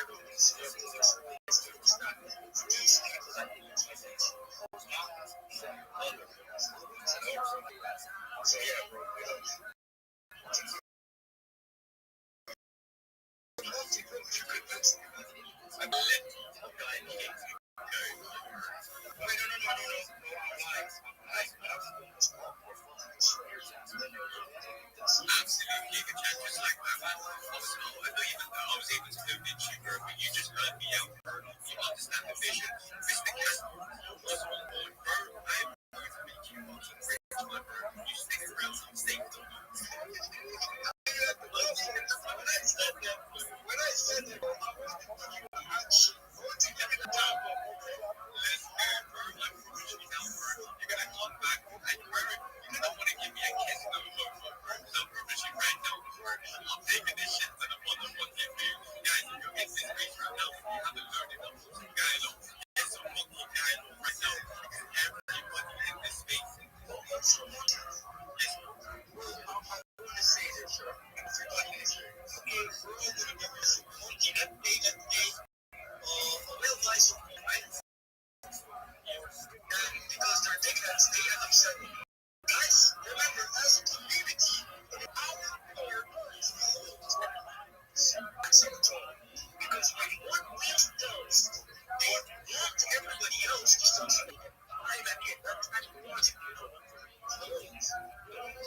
now, the market is in an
Just say like, hey, and you just like, hey,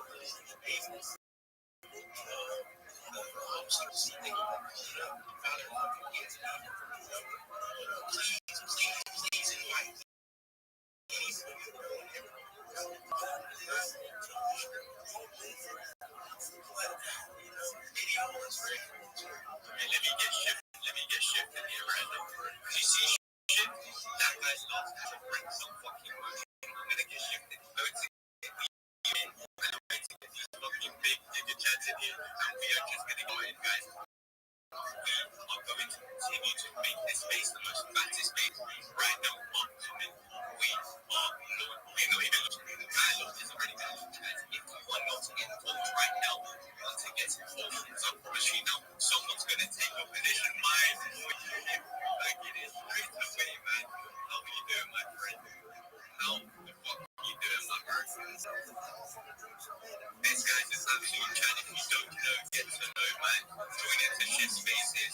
Show me some fucking love. This guy is an absolute fucking go, man. Shit. Real shit.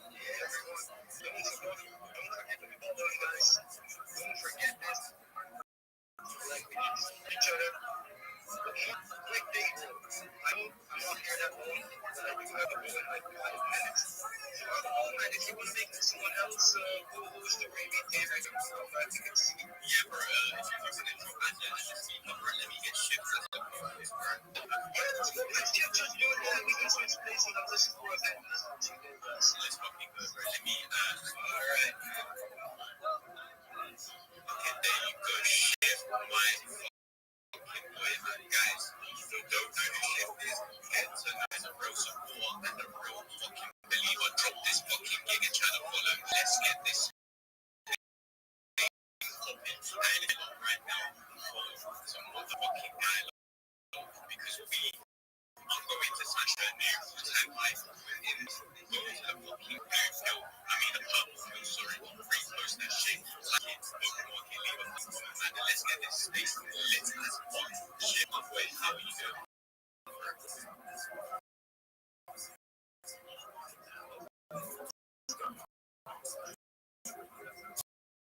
Let's fucking chicken grind.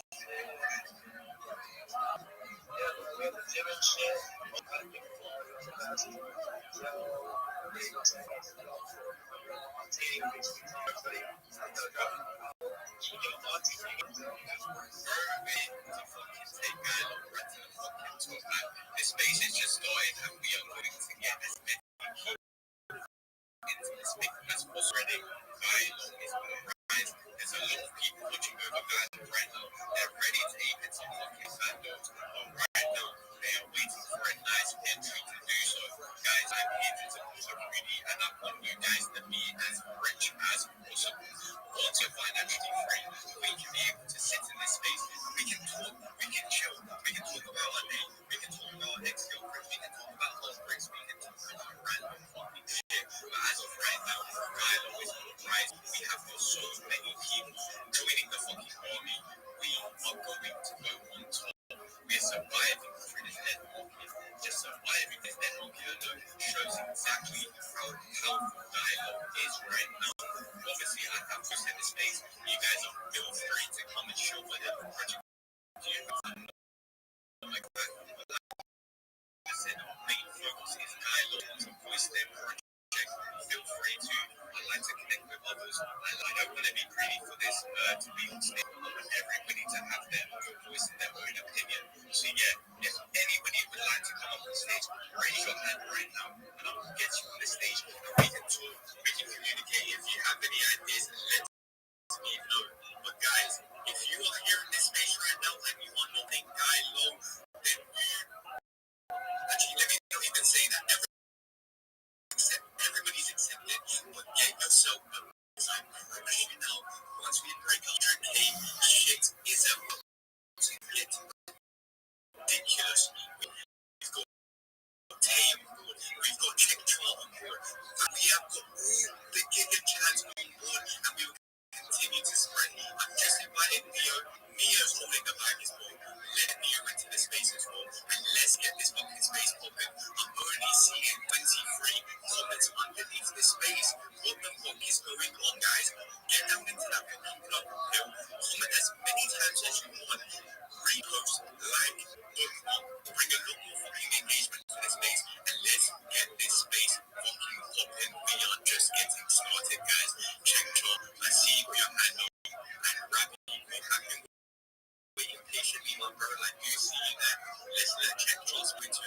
the stage next to her.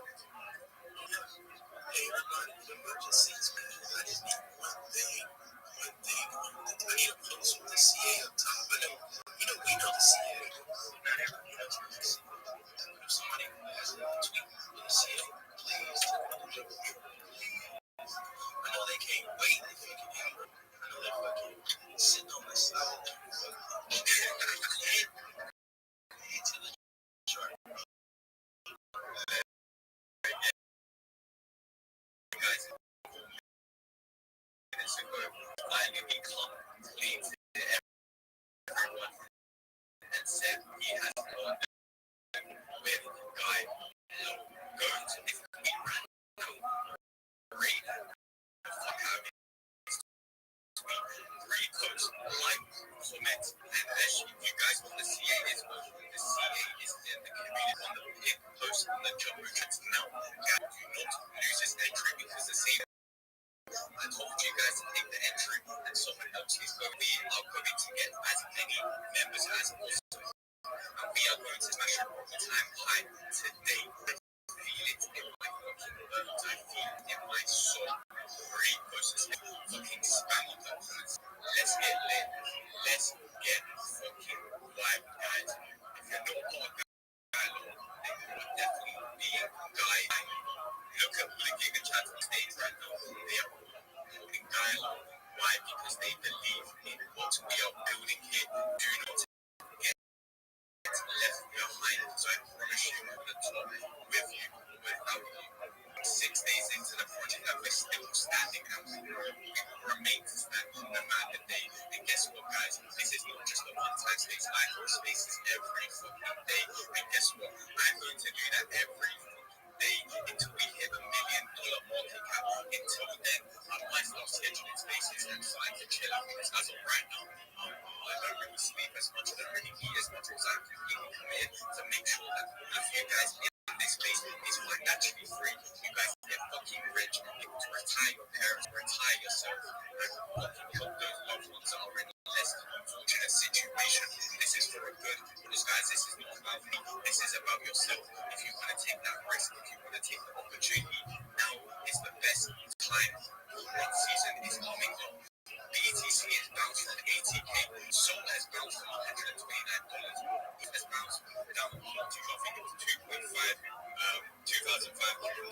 Guys, one season is coming up in December. Those tokens that survive through the death market, it's going to be the one token that gets crying. It was a rise from the $2 guys. Organization as dollars already load up your fucking wallet and into this bitch. But yeah, man, Vikesh, man, I've seen him, and I know, right, you have been waiting patiently, but let Vikesh in because he has been waiting his time. Vikesh, my bro, go ahead, man.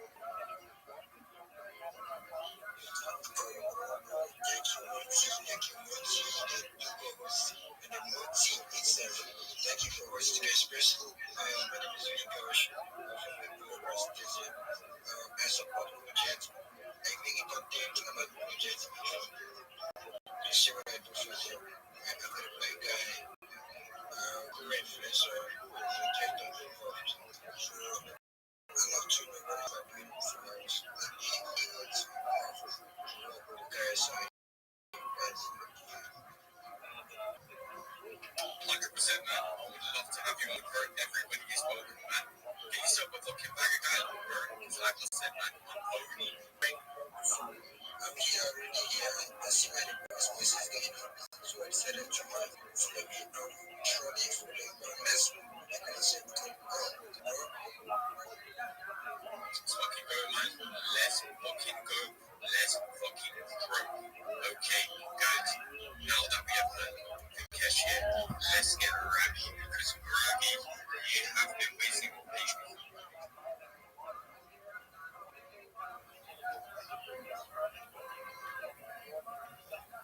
Thank you so much for the opportunity. I'm Rabbi Rothschild. If you don't know who I am, I stream my life 24 hours a day, 7 days a week, 365 a year for world peace. I've been doing so for more than 4 years. My streams go back to the pandemic. We've seen the death of a queen, the birth of AI, the coronation of a king, and everything in between. This is a real life Truman Show, a real life Big Brother. This is a timeline and a time capsule of human achievement. In the 1990s, Bill coined the phrase content is king, and I'm making it true today. I'm king of the internet. This is the biggest event in global history, and here's why. In 2018, the Economist magazine stated that data had overtaken petroleum as Earth's #1 resource, and I have more data archived on the internet than any person ever, and that's making me very influential. I'm going viral, and when I do, I want to make you, your friends, your family all financially independent if you're not already. I want to ensure the generational wealth if you don't already, and I want you to be able to start charities and philanthropic organizations of your own. Unlike any influencer you're ever going to meet, I'm not live on one YouTube stream nor two YouTube streams. I'm live on over 20 simultaneous YouTube streams, 24 hours a day. You can watch my life in 360 degrees. I even have a ceiling camera. If you want to view these cameras in my profile, additionally, it's in my pinned post. You're also going to find my pinned post a link to my link. I dare you. Nobody dare look there. I do, because I have more social media than any person on earth. I have more content than any person on it. You'll also find a link to the Discord. Their Discord.me/rabbi. We have over 2,500 people in the community and are growing every day. In addition to making you all rich and wanting to promote world peace, I want to help end world hunger through the use of technology such as agricultural drones, floating greenhouses, saltwater greenhouses, hydroponics, vertical farming, cloud seeding. I want to help end world thirst. I'm sponsored by a cryptocurrency that's worth about $100 million. And one of the things that is we build wells and water towers, developing nations such as Nigeria, benefit of the less fortunate, a advocate for the Lifestyle program, and most importantly, make it drinkable. If you're a reply guy, if you're a Web3 marketer, you're a shiller, and you want a free mentor, coach, send me a DM. I will respond. Send me a follow. I will follow you back. I want you to know that I'm here to support you personally and professionally. I am here to be a positive person. Life. I am here to have an optimistic view of the future, and most importantly, to give people hope. And with that, I sincerely appreciate the opportunity to share. I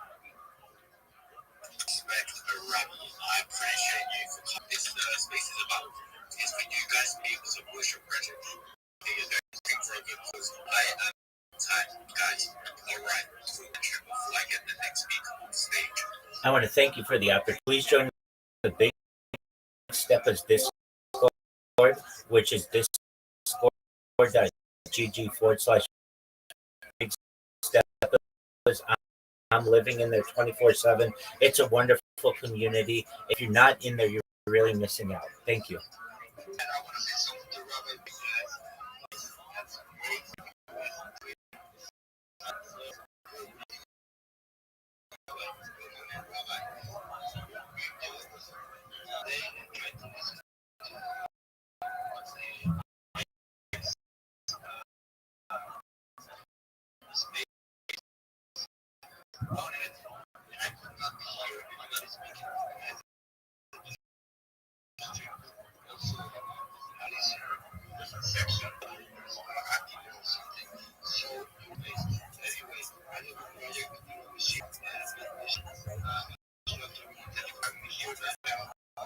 Rare. Listen to you making this for my stream. My friend, I'm on 20 different YouTube streams. If you can't hear me on one of those YouTube streams, then I suggest you go check your hearing, because on one of them, you're going to be able to hear me. And a complete exception, if you couldn't in the future, people will be able to turn up your volume to 11. So no worries there. We are archiving everything. Thank you. I will do my best to see if there's any way to manipulate an iPhone to make it any louder than it currently is. Thank you. Let's keep good rap. You want to do it, man? Go and get a friend. But yeah, guys, raise your on the stage, raise your hand, and I'll put you on the stage. Go one at a time to keep things professional and keep things clean. And if stage up, I'm gonna be able to hear myself. Well, guess.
You want to create these social media accounts so that you can promote yourself on more platforms, comma, you can dominate search engines, comma, you can promote your customers on more platforms, comma,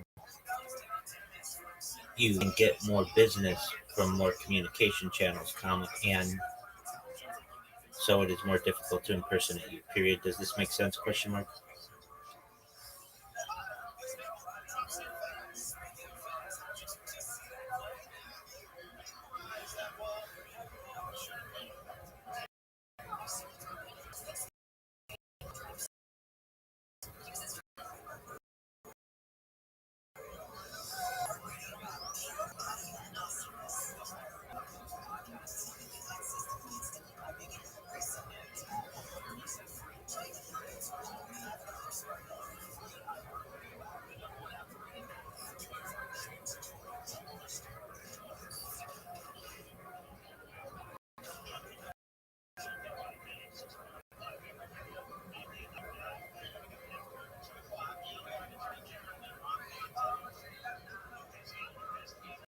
$666 posts.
Yo, Billy, what Billy.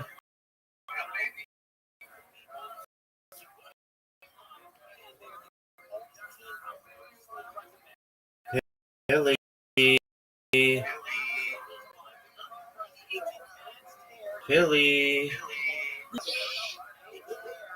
Hey, Robbie.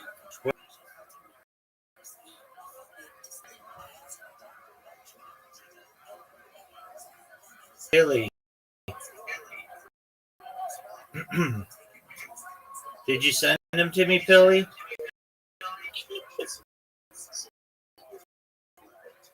No. Can I? Should I set each description and title for each pictures? If possible, that would be most effective. Okay. I'll be right away. Take your time, big dog. All right. Thank you. You're welcome, my friend.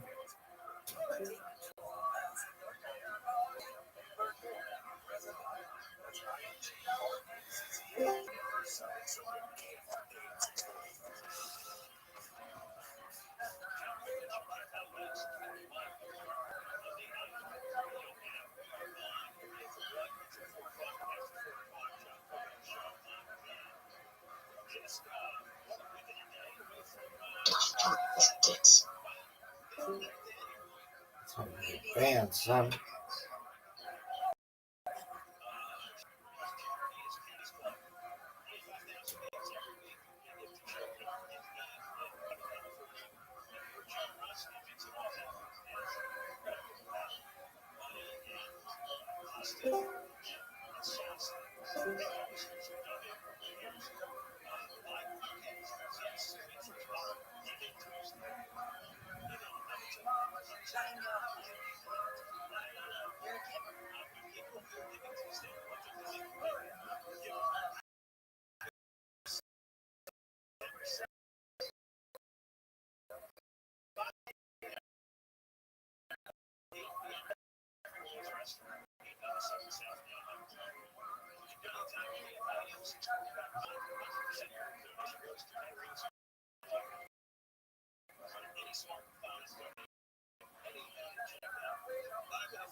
Myself, like, please excuse me, I'm having you get worse.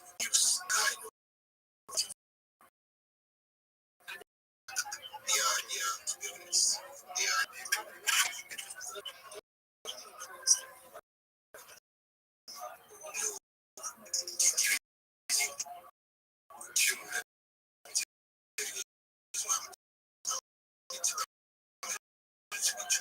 Because I eat a lot of junk. That's why.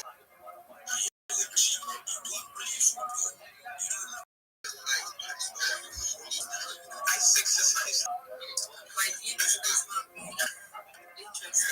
So that means I'm training my offer. What guys?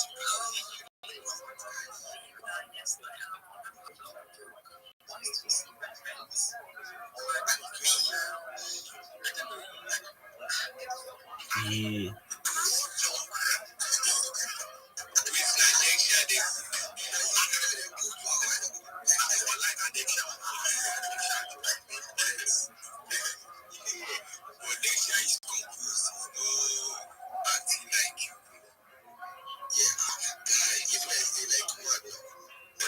It's not very nice of you to try a nice gesture for me.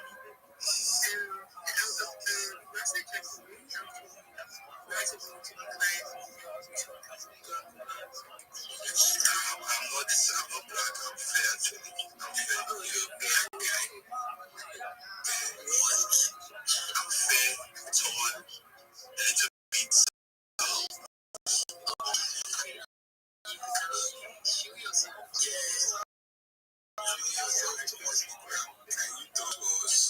I can only dogs for that.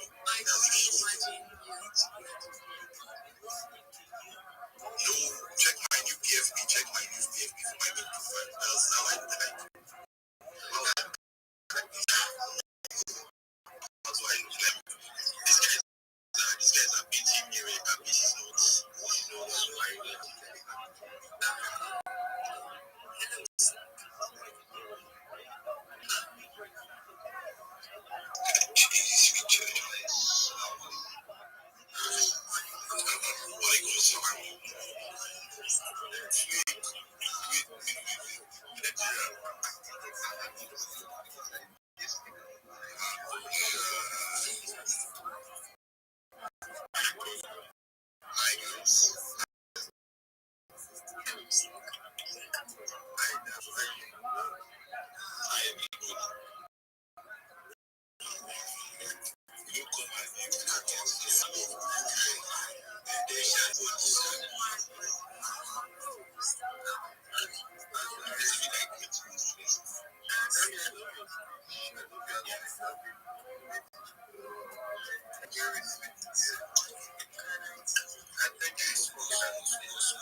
show no accent where you just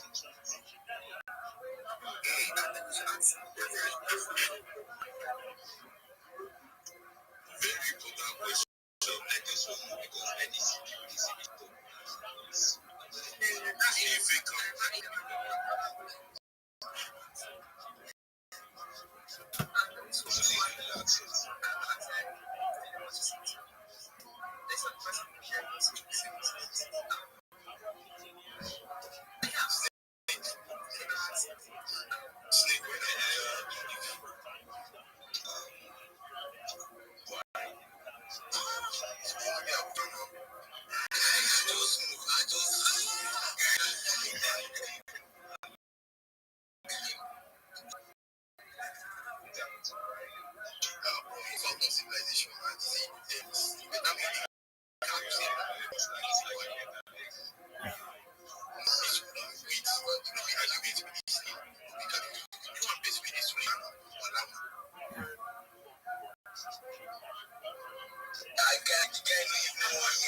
Thank you so much, Yami. Do you mind if I share my project with everyone?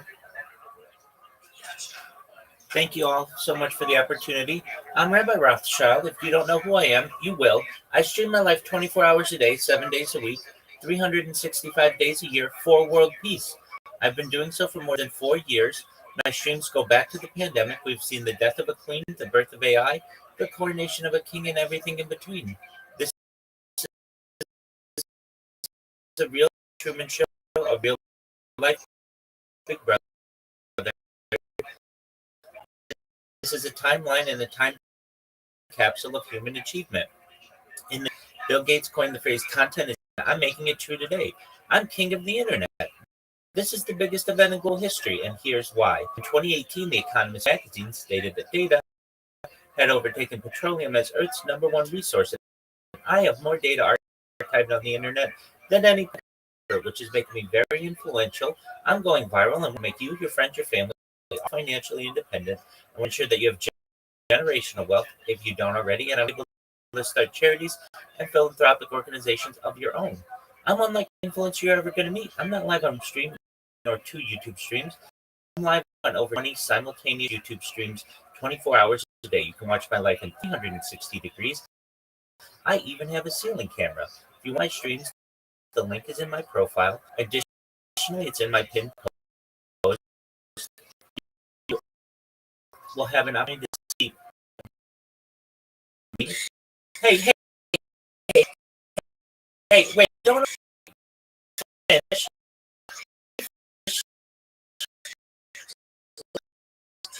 My friend. If you're going to let me share, save your questions till the end, and I'll answer anything that you can. But it's very rude for you to interrupt me. My friends, you're never going to have people who want to share their hosts in here if you're going to insult them. Let me continue.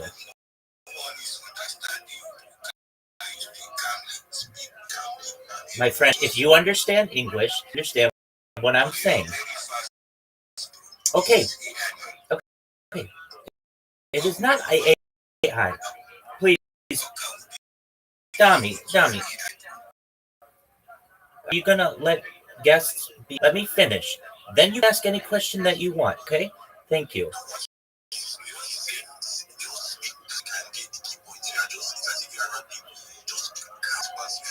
Absolutely. My friends, this is English what I'm saying. If you cannot understand someone who speaks quickly, then you need to understand that. Go back to the recording and slow it down for yourself. I will.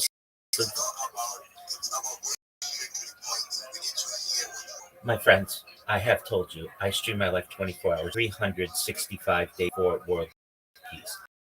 I've been doing so for more years. My streams go back to the pandemic. We have seen the death of a queen, the death of AI, the coronation of a king, and everything in between. I said that you can watch my life on more than 20 different streams. These streams are available on my profile, also in my pinned post. You can find my link tree. It's linktree.com/Rabbi Rothschild. I have more social media than any person ever. I have more content than any person ever. You can also join my Discord, which is in that pinned post. I have over 2,500 people who have joined. In addition to making you all rich and wanting to promote peace. Okay, that's fine. Look, guys, I'm going to be honest with you. This is not a chill space if you interrupt like this. I appreciate it, and I hope everybody had a good day. Thank you, Dami, for the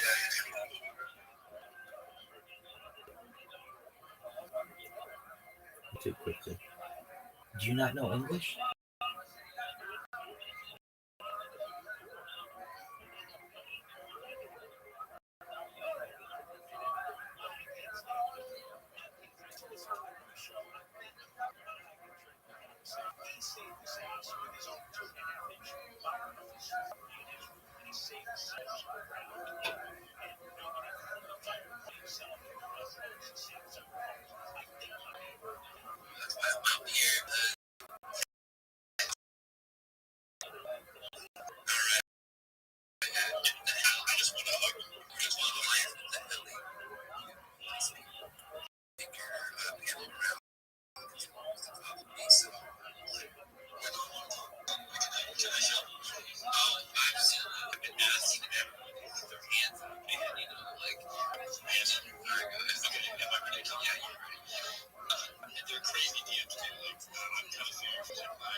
This angle. Let's speak quickly.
did that today.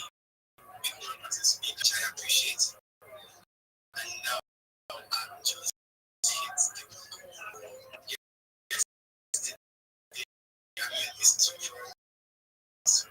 today's another day, so the coach was started again. So you all should do it to follow the host, follow the co-host, follow the speakers, engage in that. Okay, let's get it. Let it rock. I see 107 comments. I'm thinking, let's go 1,000 times, like max engage. Follow Kubo and look on his notice. You're gonna get some alpha. So alright, Kubo. I just been summoned. What's good, fam? I was looking at the comments, seeing people that were following directions, and I already have my sites. Saying this plan, Issa, it goes to the chart. So everybody are and big needs also. Just tell everyone to follow you with the notice that they're gonna get some alpha from you. Indirect. No, absolutely. I don't know. I like just just like let them know what's going on. Just transparent. There's a lot of bad actors out here. Like right ledge. Right.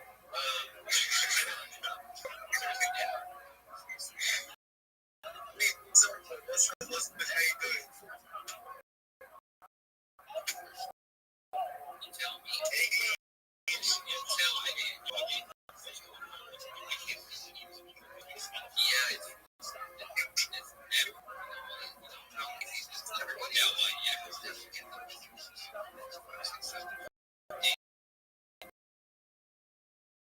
even your hand.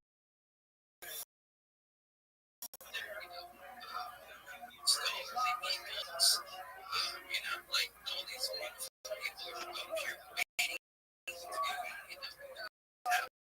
that's why everyone go ahead and forward. And of course, love to go to the chart. It's up here and now it's still up here. No, you got me. You got rug. I'll bring you back up here and go to the chart. But yeah, okay, let's see. It's coming up. You make a purchase no yeah, she requests, yes, absolutely.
serviceingest.io.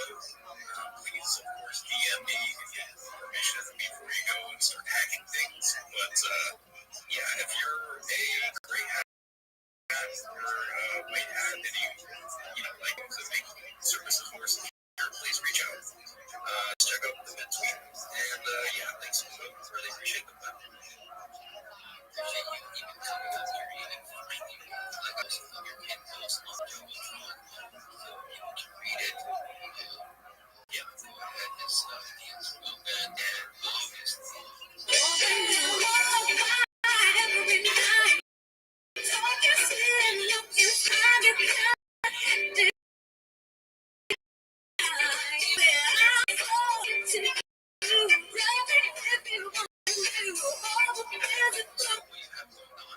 So everyone goes last name correctly. English is not my first language. So everyone go ahead.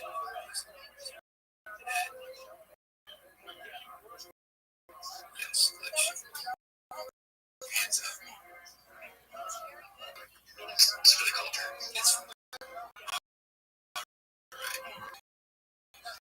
co-host. Anyway, businesses. Batman, hands up. It's a good family.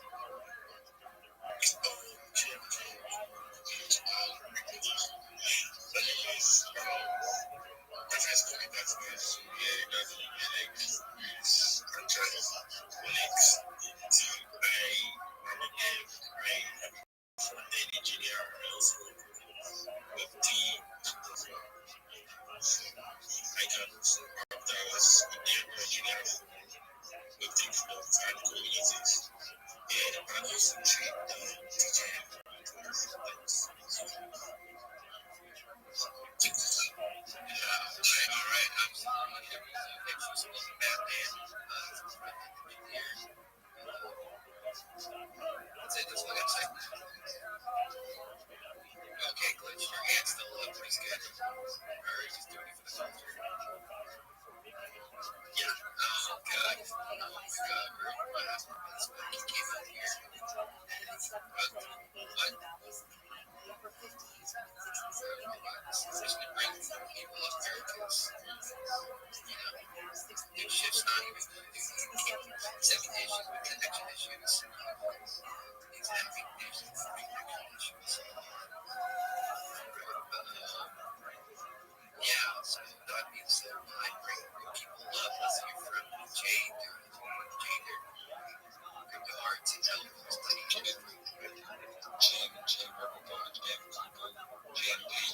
Chiva guy, everybody understands Jim. Just myself, Amelia, graphics, Amelia graphics, tonight, and graphics. Absolutely.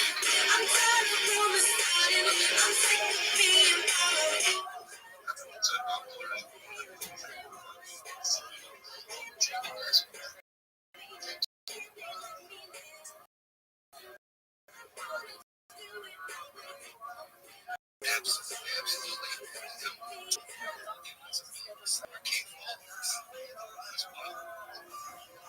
Hey, Glitch, you hands up. Culture.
Break my heart.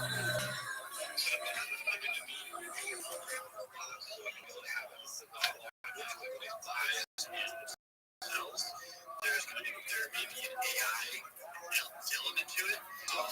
Actually, this Wednesday, we should be having the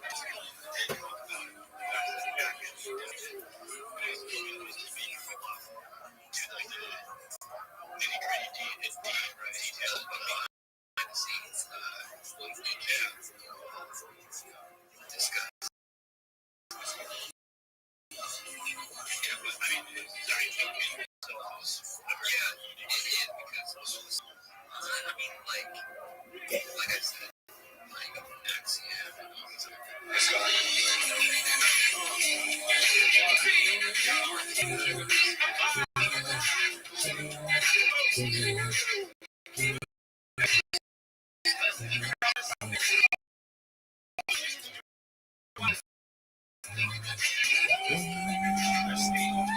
Love so good, I don't wanna let go.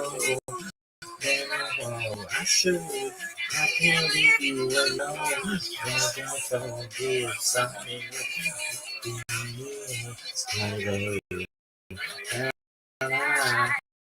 can I be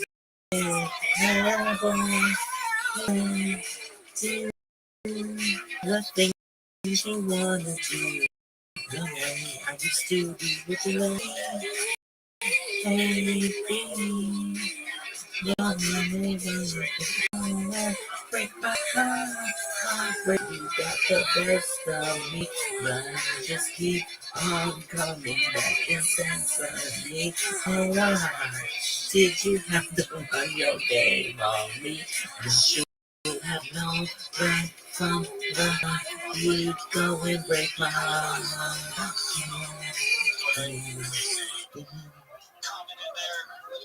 Shit.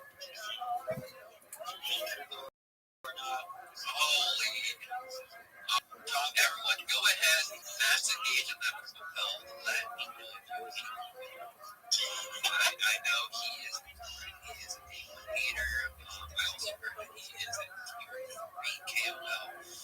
Very interesting. I don't know if it's all lies or if it's just myth, the legend, just a story that goes around. Like this curse that happens.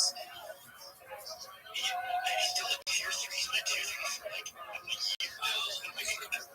I just got to think one of the comments from Web3 Ninja. It goes high and then he says high. And you have to scroll all the way down. Literally high like 3 times. We got Sammy Jr. So he's grinding. Man, I could not see this word. Just look at C with like characters on it. Giveaway, guys. I'm gonna pick that giveaway here in about 10 minutes. You have to go ahead and tag 3 people, your friends, your family, or whoever.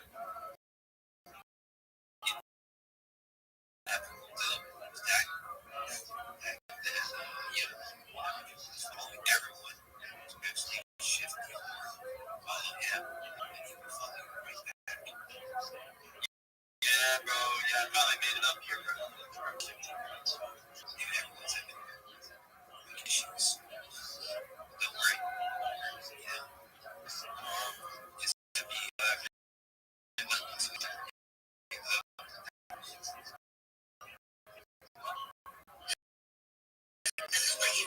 That's how comedy is when he saves someone. He says exactly like that. He's like, I'm here. I'm here, baby. Imagine that. Imagine you're getting saved by like a fucking superhero and you're just so monotone. I'm not even excited. You know why I should do this? You know why? Because I do it in my sleep. Oh shit, you sleep, bro? Hell yeah.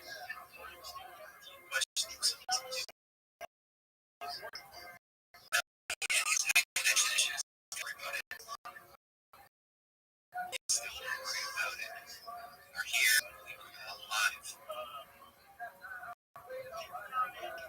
That's good. Hey, shift.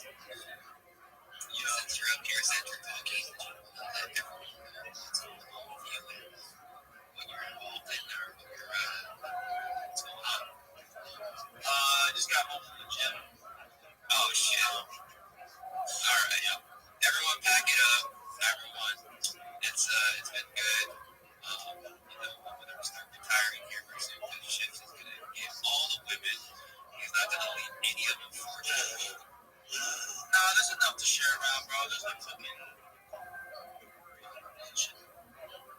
Can we get some news? Nah, I'm good, bro.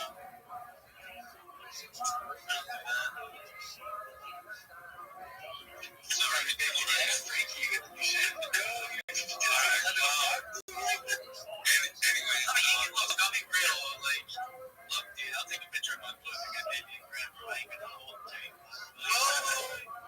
Is that bookbinder? Go get him. Yeah, go get him. Who gives a fuck? Hey, don't say that. You know, it's not other Indians. You have to send them a song, bro. I love you. Alright, good. Space security now. It's something different than I was hoping. So let's kind of change the gears around here. This is exactly what you were. No, this is not. I mean, you can have this kind of whatever vibe going on in your space or in shit space, but not in mine. I don't know what you're talking about. We don't need to talk here. No need. Shift, no more talking about how you got to sell pictures and I was trying to is that not bullshit, bro? OnlyFans is the way to go. Everybody's got OnlyFans. Like, I said, weird if you like don't. They rejected the choice. Facts. It's like part of social media, it's part of the grind, learning, being around the community. It's very bullish. It's a women community. Tell us, Jeff, tell us, Jeff, what is this women community? What are you talking about? Are there like the best word? Well,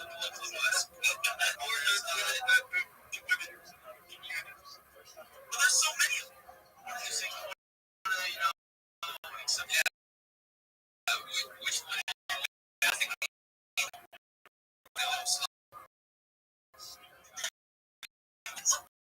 guys look into the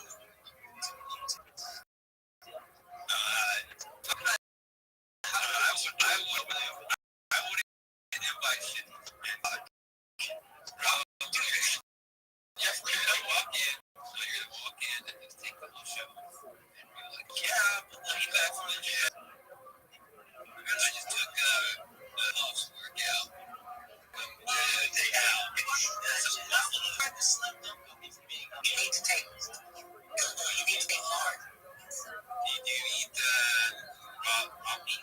Is that your thing? Or is that how you eat it?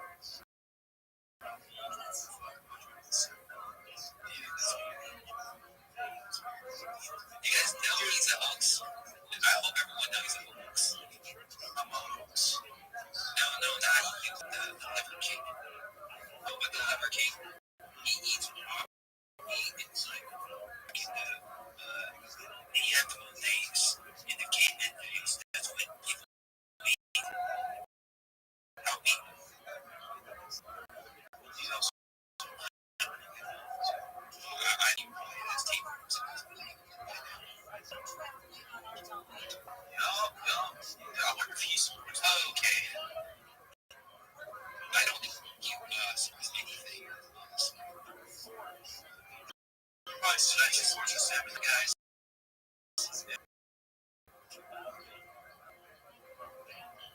Let you know what's up. Your hands.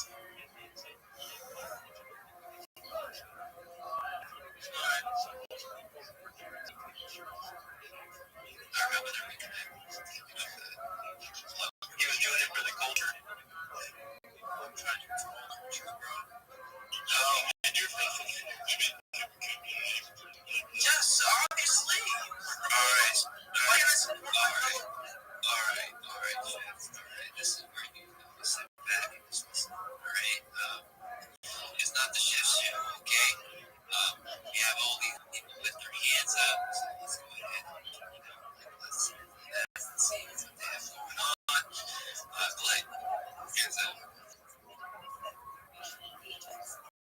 All right. Right. We're gonna tell Burgess am I saying that right? Burgess. That is correct. Yeah, I know it's correct. I just making sure. You need to remember that. No, it's Burgess. It needs to be said correctly. It's right. It's from the UK. It's from the UK.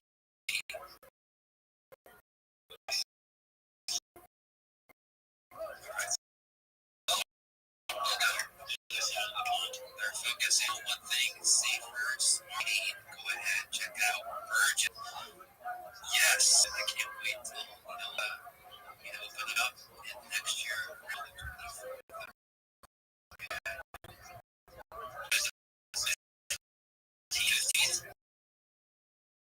I have to go check it out. Actually, you can get on the wait list, which we should. I can actually do that right now. I'm gonna post the link. Actually, I think on Ship's page, Ship's got he's got a link to their. Yeah, where's their roadmap? What's this? Ship, I'm gonna put up in the Jumbotron. Thank you. Yeah, here it is. The 15th of January, 2026 is launch date. There's a wait list there. Like in Ship's post, if you go to the wait list, you can go to Bridges.com and you can get on the wait list so that you can forget to start using that tool and start getting it there early. I remember you were talking about doing DJ shit earlier. No, I wasn't. That was you. You're talking about DJ stuff. Yeah, I just put stuff on the internet, man. That's like that. Bro, what? Like, I understand, like, we're partners, seminar, but listen, alright? Let's just, just give me all the hate. I just want to say what it is. Speak from the chest. How much raw meat do you eat? What the? No, I don't eat raw meat, dude. I'm not gonna lie to my community, alright? This isn't how I eat things, alright? I'm gonna tell you honest, straight facts, alright? That's it. Twitch here first. Twitch.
you say that's where you're clicking your edge trades. There you go, edge trade, yes. Yeah, you guys look at what I did? I just did a little value there. Just to be honest, if you go to my profile, you'll see in my bio, I've got a link to sign up for Edge Trade, which is going to be a really cool trading platform. Not only like using these trading platforms rather than using like the DEX, it's really cool because you can watch the chart at the same time. You can buy and sell really fast, like way faster. Like, so if you're looking at those, like, if you're really big into DJ and you're looking for like the brand new launches, you can execute trades in like seconds. Like when you're just on the deck, so you've got to go in there, like type in the CA, and actually out of the smoke process, like as these trading platforms, you can execute like it's like a video game almost. Building this kind of stuff with my team, it was quite hard for us. Like special, the prices for gold special. Yeah, I was like, okay, I was talking to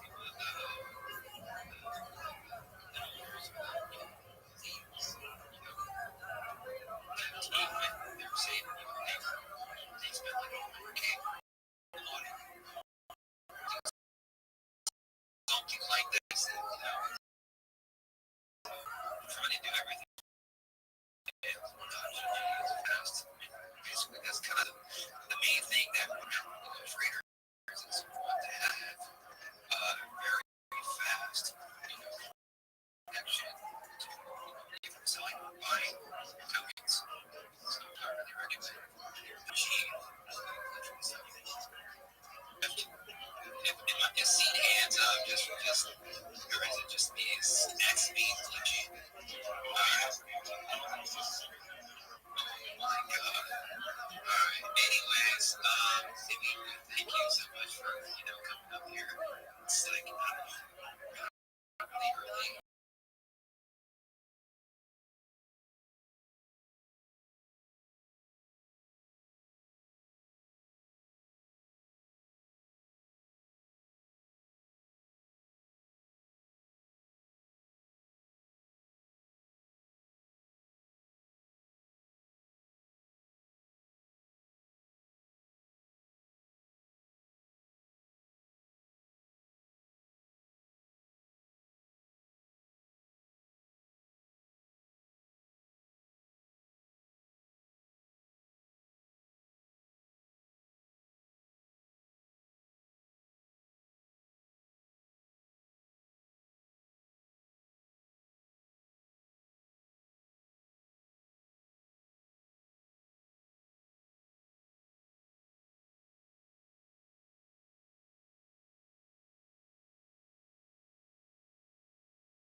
Please follow us.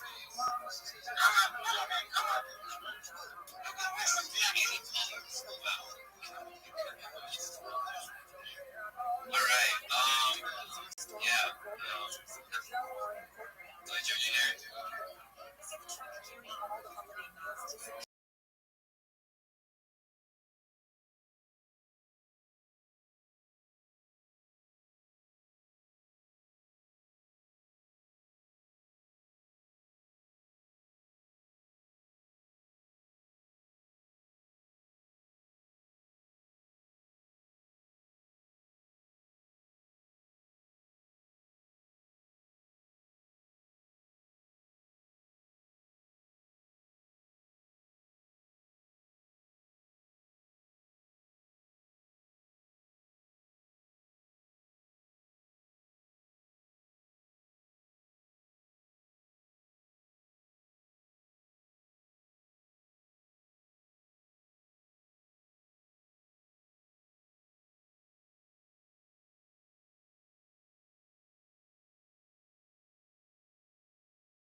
Sire and Sammy Jr.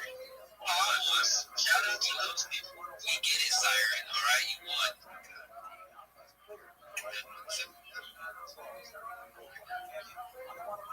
Waiting for him to message me or DM me.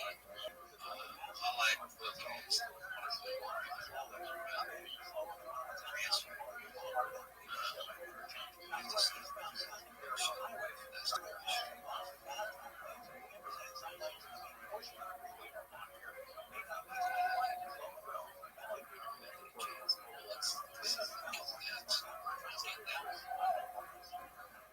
Alright, sent it, done, over. Alright. Alright, good. Yo, I just sent that. Yep. Alright, let's hear from thanks for, your issues of and all directions. So let's hear from Rabbi. Thank you so much for the opportunity. Everyone, if you are not in the Big Steppers Discord, you need to be. That's discord.gg/Big Steppers. You can watch my life in there 24 hours a day. If you don't know who I am, you will. I'm Rabbi Rothschild. I stream my life 24 hours a day, 7 days a week, 365 days a year for world peace. I've been doing so for more than 4 years. My streams go back to the pandemic. We've seen the death of a queen, the birth of AI, the coronation of a king, and everything in between. This is a real-life Truman Show, a real-life Big Brother. This is a timeline and a time capsule of human achievement. In the 1990s, Bill Gates coined the phrase, content is king, and I'm making it true today. This is the biggest event in global history. I'm king of the internet. And here's why. In 2018, The Economist magazine stated that data had overtaken petroleum as Earth's #1 resource. And I have more data archived on the internet than any person ever, which is making me very influential. I'm going viral. And when I do, I want to make you, your friends, your family, all financially independent. If you're not already, I want to make sure that you have generational wealth if you don't already. And I want you to be able to start charities and philanthropic organizations of your own. I'm unlike any influencer you're ever going to meet. I'm not live on one YouTube stream nor 2 YouTube streams. I'm live on over 20 simultaneous YouTube streams 24 hours a day. You can watch my life in 360 degrees. I even have a ceiling camera. If you want to view these links, check out my profile. We have my YouTube there. You also have an opportunity to look at my pin profile. There's my YouTube link there. You're also going to find my link tree. I dare you to look at my link tree. Nobody dares you to look at their link tree, but I do because I have more social media than any person ever. I have more content than any person ever. You're also going to find a link to my Discord, discord.me/rabbi.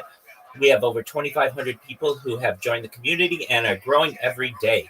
In addition to making you all rich and helping to promote world peace, I want to help end world hunger through the use of technology such as agricultural drones, floating greenhouses, saltwater greenhouses, hydroponics, vertical farming, cloud seeding.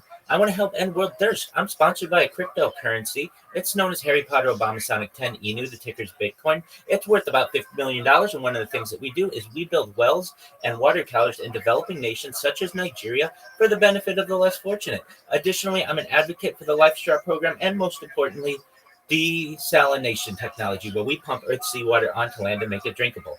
If you're a reply guy, if you're a Web3 marketer, you're a raider, you're a shiller, and you want a free mentor, coach, and friend, send me a DM. I will respond. Send me a follow. I will follow you back. I want you all to know that I'm here to support you both personally and professionally. I am here to be a positive person in your life. I'm here to have an optimistic view on the future. And most of all, I want to give people hope. And with that, I sincerely appreciate the opportunity to share.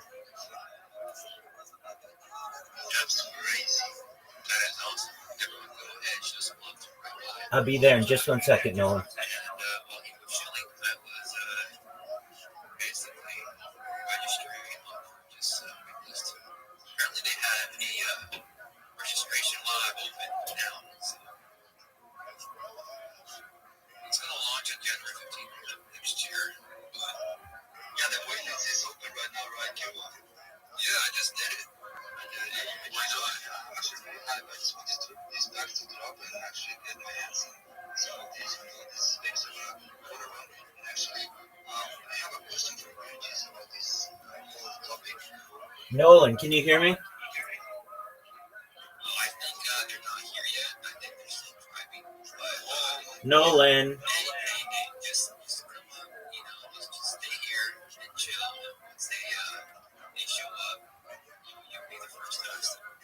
Nolan, if you're here, talk to me. My time is said because you have to get back X is strong in this world. So that you get proud.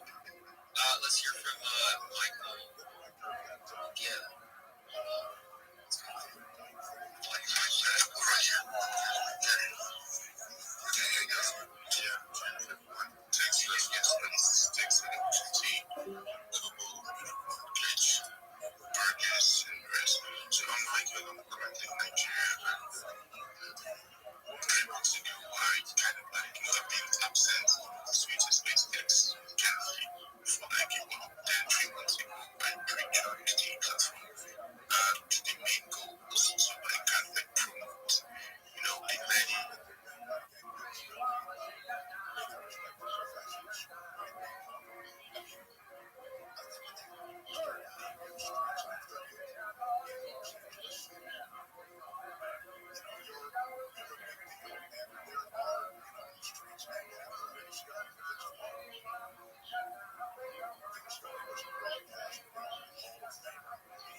So I know everything's going on, and you know, been a part of the team for a minute now. It's a special thing. And honestly, for me, it's just been like being able to work with the team, you know, such a stand of individuals, you know, like Jam and obviously our team here and stuff like that. There's more, I'm sure, that listeners like I don't know where the skills is at, but you know, it's just been like phenomenal connecting with those guys and you know, working with them. And if I had anything to say, just like general advice to anybody listening, you know, I don't even meet our team through like being connected on spaces, you know, like I had hit up with a good morning here and there months and months ago, like sometimes we see it all the time. But he made a post that made me realize he can answer a question I had on the business I had just started. And I hit him up, and dude literally got with this phone call for like an hour and a half. He's just giving his time away for no reason, somebody he didn't know, just to help a brother out. So not only did I get some help with my business from somebody who experienced it, now look at me here. I'm sitting here rocking out. We're having a great time. So I just had to put that out there. You know, you always gotta reach out to somebody. If they're addicted, it is what it is. But it's gonna always be worth reaching out when you get that good quality sent back your place. That's what I gotta say. For sure, those are the vibes. Maybe Millionaire, I'm just gonna check in with you for a second. Yo, can you let everyone know what is up with that slot machine because it is so dope, bro? Oh yeah, bro. So if you guys check out the Jumbotron and the slot machine game, it's still going on for the next 6 days. But essentially, what it is, if you play the slot machine game and connect your wallet, you're gonna get a wait list. And so that's gonna be a whole more price point for entry into the Baby Millionaires NFT pit.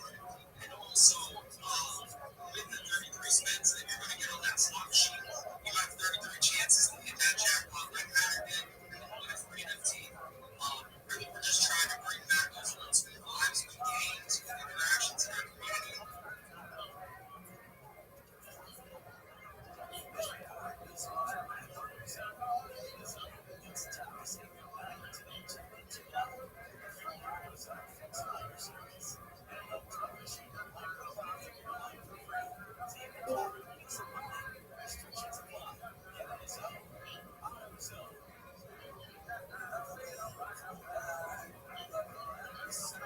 Welcome. How are you? Oh, Cyril Alex. Can you hear me? The space post, guys, what are you doing? Cyril Alex, can you hear me? Cyril. Hello? Can you hear me? Cyril Alex. Can you hear me? Cyril Alex. Can you hear me? If you can't hear me or you can't hear me but you can't talk, leave and come back and see if your mic works. If you can hear me, I know you need to make a CV. Go put your information into ChatGPT as best you can, what you do, what you want to do, and it will make a CV for you. Cyril Alex, I hear you breathing or something. Can you talk? Yes, there you go. All right, you need a CV, right, Cyril? Yeah. I'm active. Okay, I know you're active. Do you know what ChatGPT is? Yeah, you say please come again. I didn't hear you. Do you know what ChatGPT is? You said? Do you know what ChatGPT is? Yeah, I do. Okay, so you put in your information into ChatGPT. You say, I need a CV. I want this kind of position, which would be a marketing strategist. I have this experience, and I've been working in this field for however long. Please make me a resume, and it will make you a resume. When you're done, come back here and let me know how it went, and we can work on your other aspects of your becoming a brand strategist, such as your social media, okay? Okay, no problem. So Let go. me let me give you okay, can I send you a screenshot of like my conversation with my employer? Uh, why do you want to do that? Like, what you can, but what is that going to do? Okay, like I already I already sent him something like a resume, but I don't know how good it looks. So I don't know, maybe you can take a look at it and like give me an internet. Yeah, certainly you can send me that. But I want you to go to ChatGPT and have ChatGPT make a CV for you. Okay. Okay, no problem. And Surely I'll do that. okay, and then what you're going to do? You're going to create a link tree. We're going to make sure you have all the social media. You don't have enough social media to call yourself a brand strategist. That's fine that you want to, and that's a cool dream, and we're going to help you accomplish that dream. But you need a lot more social media out there, and I'm going to help you with that all for free, okay? Okay, no problem. I really appreciate that. Excellent. Don't ever forget, the number one brand that you represent is yourself, okay? No problem. That's true. Excellent. All right, so go to ChatGPT, have it make a resume for you. If you need it, add stuff to it or take away stuff to it, and then you can send that to me as well, okay? Okay, no problem. Let me try. Excellent. There is no try. Cyril, there is no try. There's only do. There's only do. Sorry. You're good. I'm not trying to like let me do that right away. Like, Absolutely. do that right away. Absolutely. Like, I was trying to like send you You're good, a Big Guy. screenshot of what I just said. You're good. No worries. There is no try. There is only do. Okay, sir. Excellent. Okay, send me whatever you want, and then make your CV, and then make your link tree, and we'll help you. Okay, sir. Crushing it there, absolutely going hard. And you know what, guys? I have the solution to this problem right here. I have a second phone. Okay, I just sent it to you right now. Yes, sir. I'm looking at it. Then let me go make the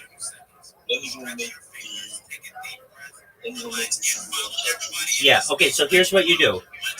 Cyril, take that message that you put in there that says, "I am Cyril Alexander, and I am deeply passionate about the potential decentralized potential." Take all that, copy it, put it into ChatGPT, and ask it to make a CV for you. Okay. Okay. Okay. And then come back. You're welcome, Big Dog. You're welcome. We're gonna make you into an all-star, Big Dog. Cyril, did you hear me? Yeah, I heard you. Excellent. All right, go do it, my friend. Okay.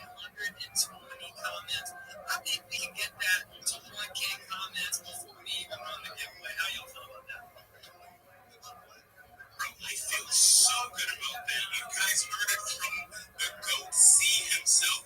Let us get that purple pill up to 1,000 comments. Guys, we are crushing it tonight. This is absolutely divine. Let us hear from our very next speaker. Who do we have here? How about Anti? Just shot you a follow back. How are you doing today? Yeah, man. Energy's crazy. You were a very good co-host, so obviously Auntie only knows the best. But I'm just surprised that we haven't run into each other. So good evening, all of you future baby millionaires, real life millionaires, because we are obviously here at a good time. As long as you're doing things right, making smart moves, it seems like a no-brainer that we're all going to be celebrating together very, very shortly. So I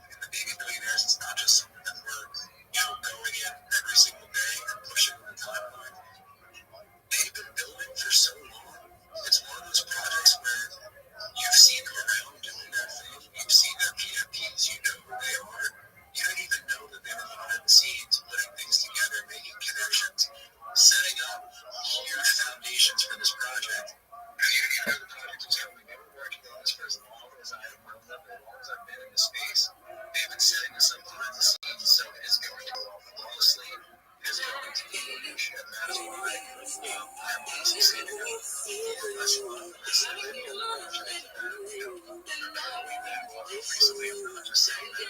So maybe that's fine. I have anything. I don't care. But anyway, the last thing I'm gonna say is, at some point today, I need to hear a show from you because I can't believe you haven't connected yet. Like I said, what a red flag for you. It is. I need to hear what's going on. Shout out to you. Thank you for those kind words. And he is speaking the facts. That is why we are here, baby millionaire. Absolutely crushing it. I'm personally so excited for this. I'm so excited we had a chance to partner, to collaborate, to put this space together. And you know what? If you're going to twist my arm around the ship, I guess I have to do it. Listen, guys. Anyone that hasn't heard of the Yummy Ducks, we are a community first Web3 brand. We are built on real value, real rewards, and real impact. We share our success with our members through something that we call the Yuck Pot. The Yuck Pot is our perpetual reward system, but it's also our community stash. In that stash, we hold Ethereum, we hold NFTs from other artist communities, and we hold charity donations. So multiple times a week, we're giving back to our community in the form of Ethereum and NFTs and charity donations. Our goal is that as we win, the community wins. We're trying to position ourselves as one of the strongest NFT ecosystems supporters in the space. That means we're collaborating, we're buying, and we're featuring other collections. And all part of our mission. The project's new, guys. We just started in the last 4 or 5 weeks. We've got a ton of support. Our model Discord is absolutely online. We're making collaborations, we're making partnerships, and we're gearing up for our first events likely in Q1 of 2026. These are NFTs with real utility, such as merch discounts, private Discord access, airdrops, most importantly, it puts you in position to constantly participate in what we call the Golden Yucca. And all that is a owner-only prize with significantly larger prizes directly after the mint. Our first giveaway is for about $20,000. So that means directly after the mint, we're going to be giving away $20,000 worth of I'm sick of being funny. I'm tired of growing up and then saying what they want to call me. I'm trying to let me on me. every single week. We're giving back to charity. I'm Community members don't want to take from our community. We want to give to them. So guys, thank you guys for showing up. Thank you for vibing with us. Let's keep growing. Let's keep getting it done. Really quick, I'm going to give a shout out to some of the absolute kings and queens in this web. That was so sick. Who are killing it on the space coast. In no specific order, we have Jam, we have Click, we have a ton of baby billionaires themselves. We have Rip, we have C, we have Jim, Navy, Sadiq, Vinny, Hicks, Sadiq, and Kid. Guys, you guys are absolutely crushing this space post. Please repost it, get some more bodies in here. Get following everyone in this space. No account in this space is too big to follow someone else. Guys, let's lock in. Let's support each other. Let's keep building. Let's keep growing. And let us hear from our very next speaker. We have up here the heavens. I see my Darren is back. Am I saying that correctly?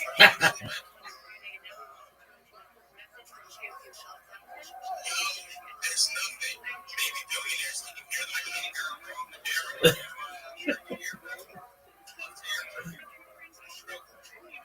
I think he is running. We're going to bring up some more speakers.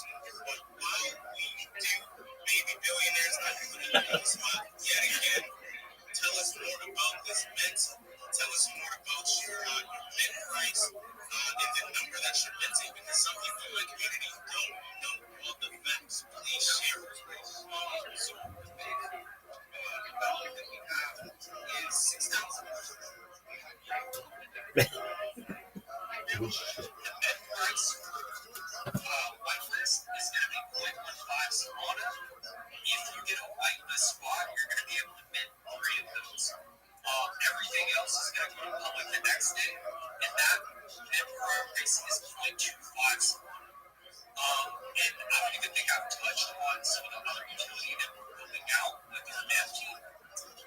In the background, we have already teamed up with a bunch of really badass projects and communities. We've got Dojo Dogs, we've got We've got Bears, which shout out to Soul on Chain on Chain. If you see any of these guys in the yellow background, that's one of their projects that they have. We're also partnered with Solanas Trace and a whole bunch of others. And these are communities that we really believe in. That's why we put them in our treasury. I want to say we've got about 7K in NFTs that's already backing the project before we ever go live.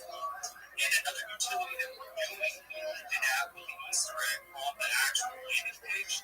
If you guys go check out the landing page on my profile, you go to our website, not only can you get to the slot machine through there, you're going to see a lot of our in our hero section on the page, you've got the Baby Billionaires page. And essentially what that is it's our utility that we're building on the back end. We're going to be running protocols where we give out dividends yield to all of our members. We want you to not only make money on the asset going up, but we also want you to get paid for being a holder and getting community member with the Baby Billionaires. What we're trying to do here is grow everybody's portfolio and teach you a skill. But not only that, we want you to earn passive income based on what there's a lot that's being built out and developed on that protocol. But we'll go into it further and we'll have a lot more content on that in the near future. We're also going to have a giveaway that you guys are going to be able to actually go in and read the details of exactly what we're putting out. But we are trying to, help you guys portfolio and get that yield of those dividends off of the protocols that we're doing right now. So that is some alpha that we haven't really dropped anywhere else. I think we might have set it on the Soul Chain space, but we want to get it out there and get you guys holding up with a bunch of other projects holding up. So we want to give you guys, the lowdown on that as well. Bro, thank you for that.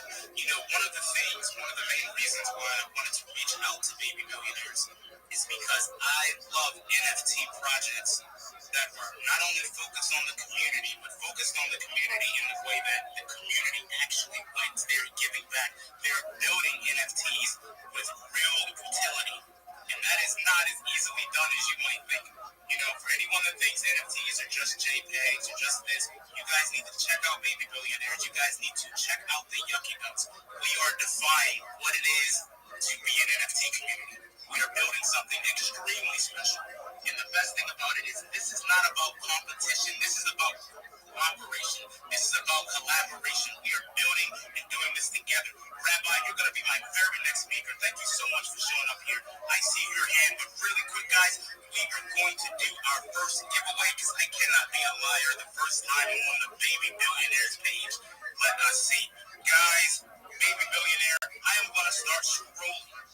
And then you're going to tell me stop. And whatever name I stop on in these replies, they're going to win our very first Top Spiller Award and $50 in Ethereum. Are you ready? Oh, that's what I'm talking about. I'm ready to roll. Let's do this thing. Stop. Right there, we have Avatar Jibu. I could be saying that incorrectly, but my guy, I have put your information down. I see you, Avatar. I want you to drop me a DM, and then with your Ethereum address, and I'll get that payment out to you. Congratulations. Guys, that is just the first giveaway that we're doing. We're going to be doing another giveaway in about another 30 minutes, so I need everybody in the space to lock in. Repost that space post. Spam the mess out of it. Drop a reply. Say something funny. Drop some alpha. Ask a question. Do something engaging. And then follow everyone in this space. Follow all of your listeners, all of your speakers, all of your hosts, your co-hosts. Guys, let's grow together. Let's build together. Let us win. Rabbi, my guy, you showed up. So glad to see you. How are you doing today? Every day is a holiday. Every meal is a feast. Yucky Ducks. Shout out to the Yucky Duck community. Shout out to the Baby Billionaires. Shout out to Soul on Chain. I'm Rabbi Rothschild. If you don't know who I am, you will. I stream my life 24 hours a day, 7 days a week, 365 days a year for world peace. I've been doing so for more than 4 years. My streams go back to the pandemic. We've seen the death of a queen, the birth of AI, the coronation of a king, and everything in between. This is a real-life Truman Show, a real-life Big Brother. This is a timeline and a time capsule of human achievement. In the 1990s, Bill Gates coined the phrase content is king, and I'm making it true today. I'm king of the internet. This is the biggest event in global history, and here's why. In 2018, The Economist magazine stated that data had overtaken petroleum as Earth's #1 resource, and I have more data archived on the internet than any person ever, which is making me very influential. I'm going viral, and when I do, I want to make you, your friends, your family, all financially independent. If you're not already, I want to ensure that you have generational wealth if you don't already. And I want to ensure that you have the opportunity to be able to start charities and philanthropic organizations of your own. I'm unlike any influencer you're ever going to meet. I'm not live on one YouTube stream nor 2 YouTube streams. I'm live on over 20 simultaneous YouTube streams, 24 hours a day. You can watch my life in 360 degrees. I even have a ceiling cam. If you want to take a look, I've got a link to my YouTube streams in my profile. Take a look at my pinned post as well. The link to my YouTube is there. You're also going to find in my pinned post a link to my link tree. I dare you to look at my link tree. Nobody dares you to look at their link tree, but I do because I have more social media than any person ever. I have more content than any person ever. Additionally, you're going to see a link to my Discord, which is discord.me/rabbi. We would love it if you would join our community. We have over 2,500 people strong and are growing every day. In addition to making you all rich and helping to promote world peace, I want to help end world hunger through the use of technology such as agricultural drones, floating greenhouses, saltwater greenhouses, hydroponics, vertical farming, cloud seeding. I want to help end world thirst. I'm sponsored by a cryptocurrency that's worth about $100 million. And one of the things that we do is we build wells and water towers in developing nations such as Nigeria for the benefit of the less fortunate. Additionally, I'm an advocate for the LifeStar program and most importantly, desalination technology, where we pump Earth's seawater onto land and make it drinkable. If you're a reply guy, if you're a Web3 marketer, if you're a raider, you're a shiller, and you want a free mentor, coach, and friend, send me a DM. I will respond. Send me a follow. I will follow you back. I want you all to know that I'm here to support you both personally and professionally. I am here to be a positive person in your lives. I'm here to have an optimistic view on the future. And most of all, I want to give people hope. And with that, I sincerely appreciate the opportunity to share. Bro, we appreciate the opportunity to hear from you. Thank you for showing up. Thank you for showing out. Guys, you heard it from the best. He is here to collaborate. He is here to network. Definitely drop Rabbi a follow. And while you are following him, you guessed correctly, follow everybody in this space. Guys, let's grow. Let's build. I know that X has some very new features that makes it difficult to do rapid follows. That's okay. I want you to follow until that little client error message shows up on your screen. And then take a breath, take a moment, wait for 5 minutes, and do it all over again, guys, because we are here to build, we are here to vibe, we are here to grow, we are here, of course, to celebrate. Celebrate this collaboration, celebrate the mint coming from baby billionaires who are absolutely crushing it right now in the space, guys. Lock in and dial it up. MJ, I see you. And OG Yucky Duck, how are you doing today, MJ? GM Yucky Duck, GM Baby Bolivia. I'm good. How about you? We're doing so good. I'm so happy you showed out for us. It's so tough for so many members of my community to show up because come around 7 o'clock, they are knocked out, they're asleep on the other side of the world. I appreciate you staying up late with us and vibing with us.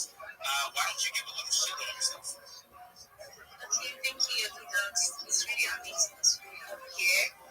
I'm glad to be here. So, basically, I'm a community manager, I'm a community moderator, I'm also a growth strategist. So what I do, I study the community, I also study the project, and then I'm with the team, and then I come with insights into like clear initiatives and I structure growth plans that will help me grow into community growth. So I have actually been in the Yucky Dog circle for quite a while. It's been a long ride, and I'm highly excited for what Yucky Dogs is bringing to us. So, Yucky Dogs community is very, very fun. It's welcoming, and I really hope that everybody here is wanted this more. Thank you. No, thank you for speaking. Thank you for showing up. Thank you for those super kind words. We're so glad to hear from you. Guys, you guys are going absolutely crazy on this space post. I see you. Remember, we have another giveaway soon. We're going to give away another $50 to our top spiller. That is the person who is engaging the most, the person who is really showing up, really has the vibes. Guys, so lock in and do what needs to be done. I'm gonna do a quick shout out to some of these people. Patter, I see you. MJ, the person who's really showing up, really has the vibes. Guys, so lock in and do what needs to be done. I'm gonna do a quick shout out to some of these people. Patter, I see you. MJ, Mike, yes, Madara, if I'm saying that correctly. Madara, again, I see you.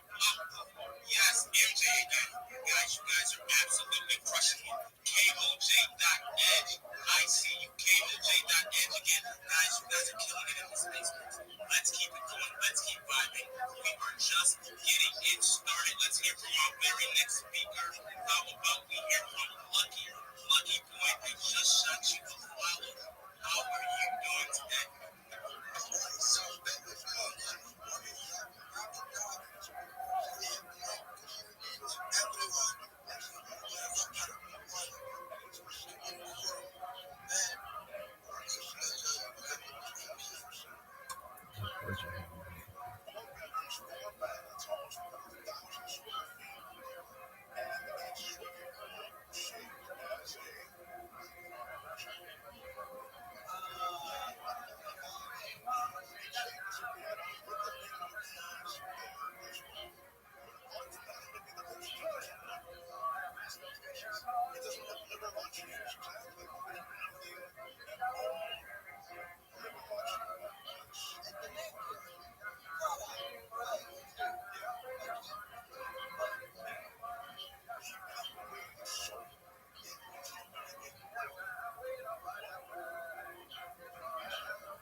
It's a good time to get to live because privacy is a hot matter. You see what's happening with Zcash and even their old, what's the other one?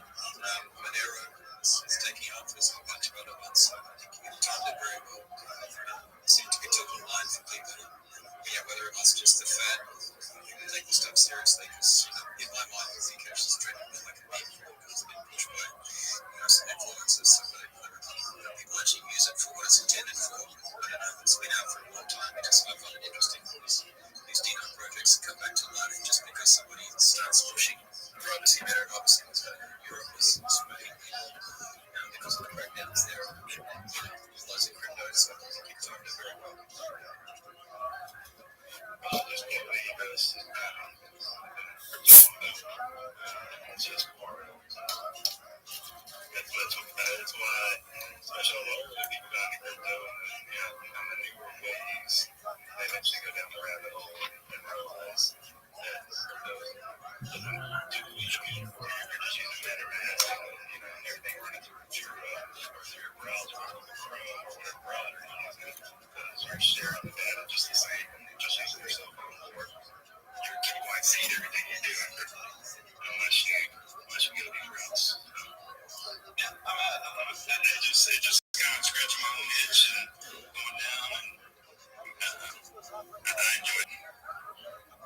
Yeah, it's worth keeping an eye on this remote wallet guy's case because I think they're still facing jail time, because they got arrested and expedited, and they basically just for writing code. They got arrested for writing code that people used for privacy, so that'll be a good test case. That didn't resolve a few of the other ones like Tornado Cash, so hopefully those guys get off release and love that app. And it's amazing. So let's just see how the administration of the whoever's prosecuting the DOJ actually allows people to write tech that allows people to transact and communicate privately. I don't understand, why it's considered an offence when they make these private charges about being, violations of, money laundering rules or whatever. But basically, they just wrote some code that people used. So we had these wars before about encryption. It's considered like a munition. So these debates never seem to go away. Yeah, I got to go through the video. That type of technology, but it's where things are moving. And I don't know, big tech companies are going back on it, so there's got to be other avenues and routes away from the big data surveillance.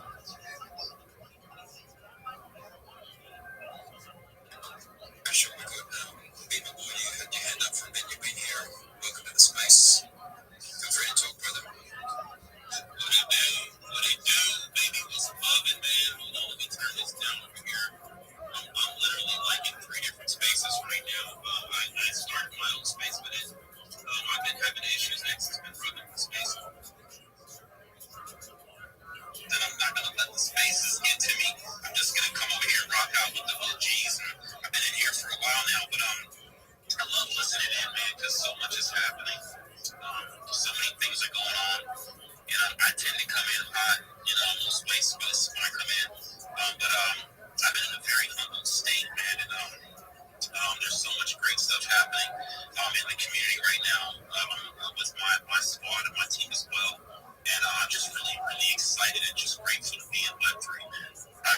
time. I've been out here for 5 years now, been rocking these spaces. Me and Johnny came out here with the Power Hour 5 years ago. We rocked out for a little over a year with the Avalanche community and squatted up. We've got a massive community in Avalanche, just absolute legends. And I'm just really always so bullish on cyberspaces and same sentiment. Jose is my boy. He's part of the squad, tight era. You know what I'm saying? And we're doing something new, creating something special this year. And cyberspaces, you guys are fucking titans, man. You guys are tight era, tight era. So I definitely want in. Restream Radio definitely wants in on that as well. I'll even rock out with Jose. You know what I'm saying? Jose will know who you know what it is, Jose. You know what I'm saying? Jose's freaking got a space on there. You know what I mean? Because right now it's imperative that we find our squad, that we find our tribe, and that we rock the freak out. You know what I'm saying? I'm very, very conscious of my language right now. I'm not going to be dropping tons of F-bombs because I could, believe me, but that's my sailor mouth wanted to express itself like a real military beast. But I'm freaking bullish, man, and the freaking spaces are hot. The freaking communications are hot. These communities are blasting off. It's like there's so much happening day to day on top of everything, on top of this and on top of that. It's like, how do you keep up? Fucking, why try to keep up? Just freaking do what you do and just log in and just make sure whatever it is you do, whatever it is you create something special, you create something that's going to be something that's going to give back to the community, and it's going to help the community, and it's going to be something that people are going to know for a lifetime. We all do this every single day, and we come here, we grind, and we do these spaces, and we pop off these projects, and we go IRL and all these things. It's a lot of work. And for somebody to come in here like you, Cyber, you and the Queen, Cyber Moon, you guys come up in here and you guys put on for the community, and you do it day in and day out. You know what I mean? And I gotta say that it's commendable. It's absolutely revolutionary. And I think that certain ones of us we haven't figured out. And the reason why is because our plan from day one has been to cultivate community. It's been to cultivate community, to give back, to figure out a way that we can create lanes and avenues so that the community members can grow. If you're out here and you haven't found your place yet, it's probably because you're not really looking hard enough. It's right here in front of you. If you're in the building right now, you're in the right place. You made it. You know what I mean? Like if you pull up to Restream Radio on any given day, you made it. I'm saying you pull up to a Quakey space on any given day, you made it. You pull up with any of our peoples that we continuously rock with and build with and throw events with and do shows with and all these different things. Why not collaborate? For my first few years on my profile, I had collaboration over competition. Because that's the truth. That's what I came out here on. That's what I've been on. That's what I'm going to stay on, bro. I'm looking forward to manifesting and growing into the next chapter of this book that we're writing. You know what I'm saying? This novel. You know what I'm saying? We are doing novel things out here. We're creating algorithms, creating trends. We are the trends. A lot of I joke around with my team behind the scenes all the time. As swagger jackers. You know what I'm saying? Yeah, dude, please be a swagger jacker. Because it just lets me know that my swag is so lit, it's so trippy, you can't get enough. You know what I'm saying? So please jack my ideas. Please jack my swag. Please jack my art skills. Please jack my freaking phrases and names. Because that's what we do out here. We are the trends. We are the influencers. And that's what it's all about, man. So, you know what I'm saying? It's a vibe, man. I'm freaking so happy right now, bro. You know what I'm saying? I got Jose and freaking goddamn Thanos and freaking Mr. Darius and King Cozy and freaking so many other freaking just lit, super litty,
slut down here. We are separate as fuck, man. Look, that's why I didn't even have to say nothing. I was like, man, this guy's tearing the shit up right now. This is tearing the spaces up right now. We were going up every time since the first day I met you. You know, the support has been mutual, man. Back and forth, man. What you do and the people that you bring around is just amazing, right? Not only that, but what you talk about, your energy, the communities. And you know, every time I get a chance, I'll be playing all the music from all the blockchain artists. Not only that, but same thing. There's a theory that I have, and thank you for believing in what we're doing, because it wouldn't be what I do is so that we don't hold any type of kingdom. We are the kingdom. You said it best yourself. You know, we own it, right? Scrooge said it one time. He says, this is our Web3. You're paying, and then when he said that, I thought, you're right. We're paying for the phone. We're fucking linking it. We're putting the email. We're jumping into the spaces. This ain't their Web3. This is our Web3. Don't let anybody make you think differently that it's their Web3. You're the one pushing the buttons. You're the one jumping in there. You're the one choosing, so it's your Web3, right? And another explanation that I like to, where I see it is, we're on such a smooth flow that when the pond runs dry, there's only going to be so many fish left in that pond to be able to swim right to the next monsoon. And as the pond runs dry and everybody's favorite KOLs and everybody's favorite place starts to fucking suck dry and nobody wants to go there anymore, then they disappear and shrivel up like tiny ass fucking dicks inside fucking cold weather. That's what they're gonna do. They're gonna shrivel their asses up and they're gonna go inside, inwarded. Yo, what up? What Retro Raid? I can't talk right now. I'm about to crash out. All right, big dog. Do what you I'm about to can. say 6 letters. I'm about to say 6 Okay, letters. I can't talk right now. Apologies, Retro Raid. I wish I could. I'm in a space right now. I'm sorry, big dog. Apologies, big dog. Eventually, you guys, when things start going down, they're gonna say, "Who the fuck is continuing and where all the communities at?" Beamer, you know it, right? You're the community of communities of communities. It's gonna be constant flow that they're just gonna want to spot because they're like, "Well, why run their own space when you can get it here, right? Flow it there." And you know, to be able to have so many people like even the Quickie Nation right here running a space with us. Now we have Mosaic, and then everything that you're doing, Beamer. Absolutely. Absolutely. Get into a time frame with us. Let us know. And you know what I mean? Get with us, my friend, because we're not going to stop. It's going to be consistent. And as we continue, this massive community is what it is. That's the flow that everybody's going to see. There's going to be somewhere to say, okay, man, there's no stopping them. There's no stopping what's happening, right? And unfortunately, like I mentioned it the other day, we've already went on we're already sailing. We already have the mission. The mission is going that way. You guys, unless you're going to be coming and jumping on a boat and catching up, we're already going, right? So it's awesome because it's going to continue flowing. Or even like a run, like a marathon. I'm running, and anybody can join the marathon. One person says, well, what happens when one show gets dropped off? There's not going to be filled up. What happens when one show doesn't determine anything, right? Everything does, because we're like a massive, massive movement. One person drops off, just like you're climbing the fucking, like you're climbing Mount Everest, people are gonna die. Who's the weakest link? You know what I mean? Like, hey, there's always gonna be a weaker link. You know what I'm saying? It's not saying anything negative. There's no negative connotation to that. But you know what I'm saying? Like, even at a chain, in actual metal or steel chain, you're still gonna have a weak link. It's just how it is. Because not every single piece of metal in the links is going to be manufactured the same. It's not all going to be heat treated the same. It's not going to have the same strength and integrity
conductor of the train, he has to pull his weight all the way to the caboose. You know what I mean? So every single section has its part and what's happening. And we described it as an octopus, the main brain and a bunch of arms around it. You know, let's all continue and make this shit huge and not just make it whatever. And that's how it is, you know. The weak links can go, but also even the fucking top chain can be placed. That's what I was talking about. Like, man, I'm always up to say, I'm more than welcome to say, hey, man, if bigger joke comes here, take my spot, I'll find another one. Start you guys' organization. It's it's governed by the people. Yeah, man. Hey, Beamer, bro, I will say, though, man, I love everything you do and all your energy, and not only that, but your support, man. It means a lot. Always been bullish on the cyberspace. The same thing with us. I always tell people, Beamer, bro, out there, man, it's been so fucking bullish. Yeah, man, I met you back in the day playing my ukulele and then just going space to space. I think I was in Drop Jesus fucking space one day. Yeah, we was talking basketball, we was talking Vegas and shit like all that. Bro, I'm like, come on, bro. Know what time it is, man. I'm fucking with you, bro. Likewise, dude, and if you want to get a show on with us, let us know. We have spots available right now, and you know you'll be able to be a small transition into your show, 1 hour, 2 hours, and we'll put you on our advertising list right here. We advertise with people. More the better. They can be like, damn, there's people on your show. Fuck yeah. Yeah, that's next for sure. I'm totally down. I know my team is as well.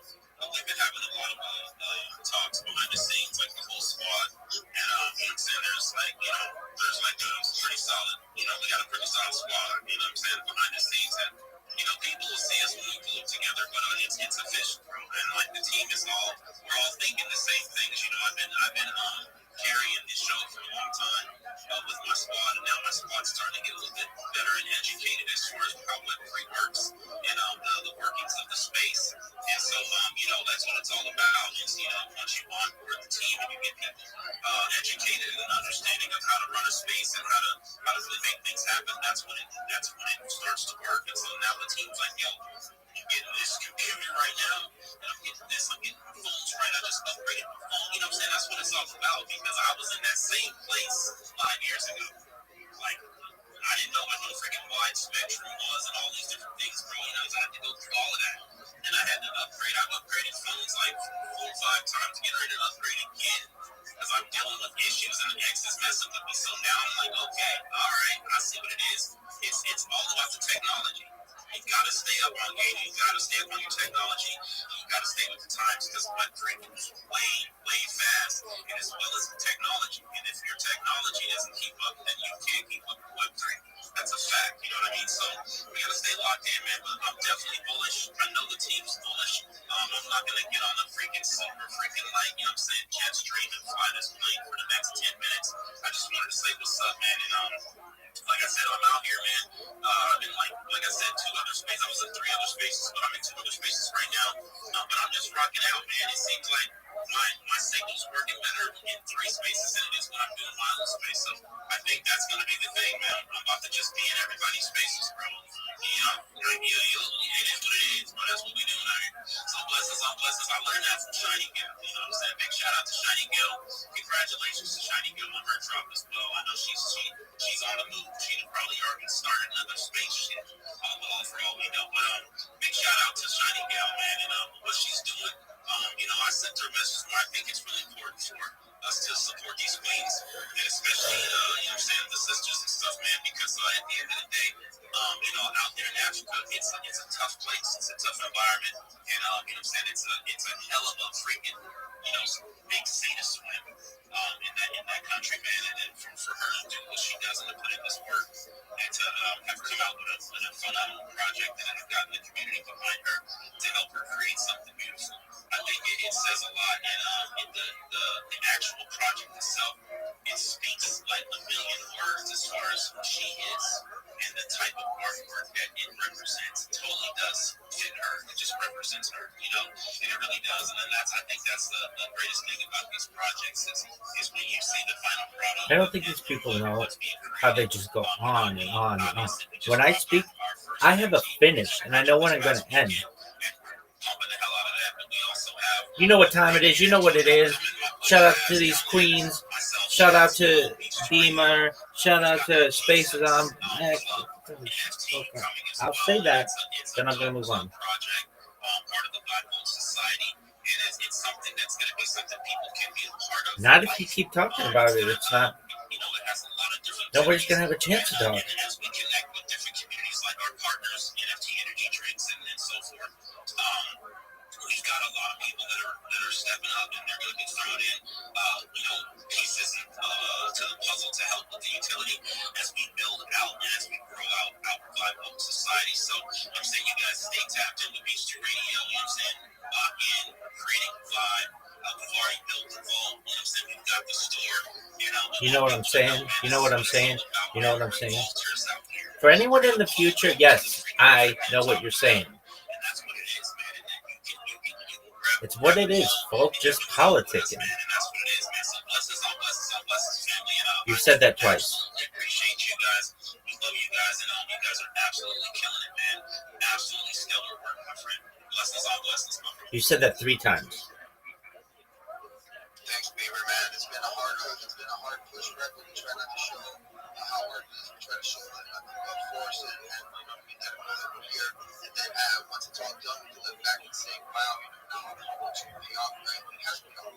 Now we're sitting back and looking back and saying, whoa, and then what I was talking to is never get too comfortable, right? Because whenever you get too comfortable, that's just something always happens, right? So always figure out ways to maneuver around any type of situations. And I know everything you're doing out there is massive, That's why, being a part of what you're doing and hanging out with you, jumping into spaces with you, you have amazing spaces. People don't know. Your boy literally rocks the fucking best spaces out here. And as the energy, that's how he does it, how he conducts it, the people that he's around. You always have to make sure that you support anybody who you can. That's the truth, Now getting so many people in spaces right, I'm going to be able to take more time to jump out and support more. And just getting this first leg of so many 24/7 spaces right was just finding out finding out how we can keep it more who's going to be behind the main account.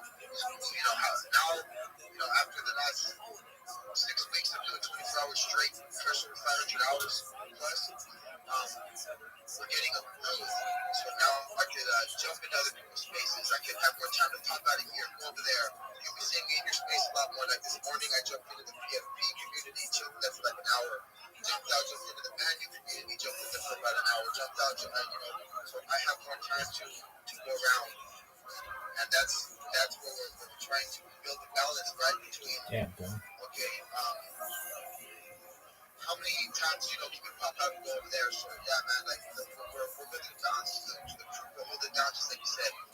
People can host that build, and then now you can do more instead of always having to be the starting point, right? Now everybody has their own starting point, and that's where it's going to grow more. But it's awesome, man, that you're over there really helping people too, Beaver Boy, helping them out, teaching them how to get the spaces, teaching them how to talk, what to do, and setting them up for success. That's what we're here for. If you can't really help somebody out, I feel shitty sometimes, you know what I mean? Just going out there and knowing that in the market we can't do nothing about it. We can't do shit about it in the market. It's just the market is the way it is. The market is the way it is. Everybody. Blessings on blessings. And the thing is this though, that not the thing is. Whether the market's good or down. Damn, this girl is smoking hot. She's beautiful. This girl is so beautiful.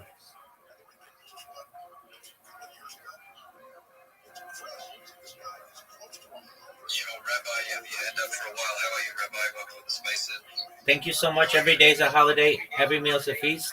Shout out to Spaces on X, spaces.media. Thank you for providing the service. I'm Rabbi Rothschild. If you don't know who I am, you will. I stream my life 24 hours a day, 7 days a week, 365 days a year for world peace. I've been doing so for more than 4 years. My streams go back to the pandemic. We've seen the death of a queen, the birth of AI, the coronation of a king, and everything in between. This is a real-life Truman Show, a real-life Big Brother. This is a timeline and a time capsule of human achievement. In the 1990s, Bill Gates coined the phrase, content is king. and I'm making it true today. I'm king of the internet. This is the biggest event in global history, and here's why. In 2018, The Economist magazine stated that data had overtaken petroleum as Earth's number one resource, and I have more data archived on the internet than any person ever, which is making me very influential. I'm going viral, and what I do, I want to make all of you, your friends, your family, financially independent if you're not already. I want to ensure that you have generational wealth if you don't already, and I want you to be able to start charities and philanthropic organizations of your own. I'm unlike any influencer you're ever going to meet. I'm not live on one YouTube stream nor two YouTube streams.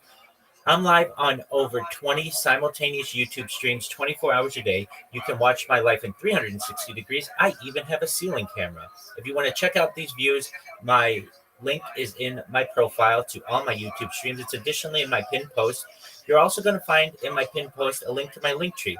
I dare you to look at my link tree. Nobody dares you to link at their link tree, but I do because I have more social media than any person ever. I have more content than any person ever. You're also going to find a link to my Discord, which is discord.me/rabbi. We have over 2,500 people in the community and continue to grow each day.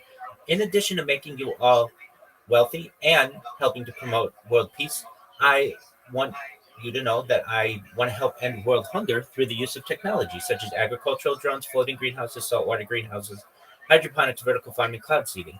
I want to help end world thirst. I'm sponsored by a cryptocurrency that's worth about $100 million. And one of the things that we do is we build wells in developing nations such as Nigeria for the benefit of the less fortunate.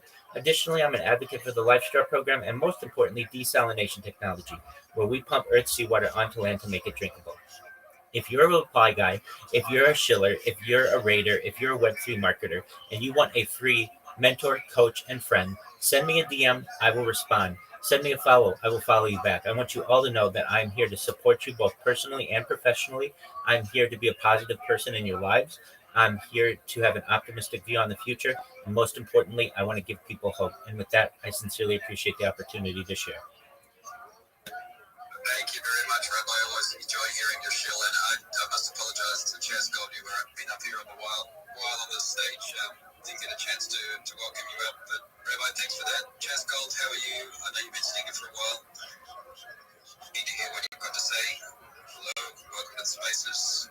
Hey, what's going on, man? Sorry, I was over on Luma RSVP for like every freaking heart dazzle thing in the world right now. Somebody just dropped me a link to like all the heart dazzle stuff and like all Luma, and I was like RSVP, RSVP, RSVP, RSVP.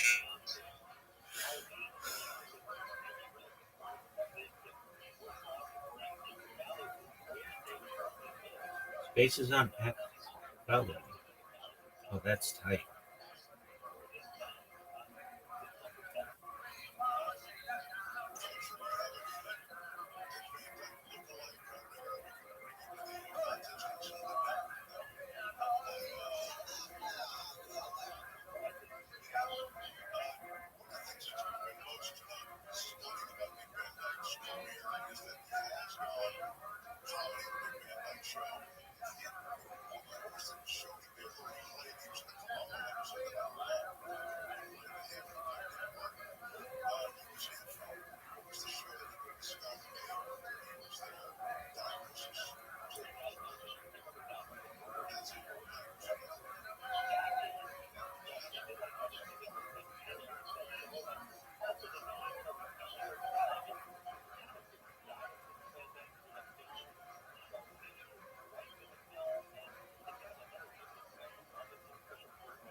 Got him on. Folks, what it is, folks, just politicking.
done, okay?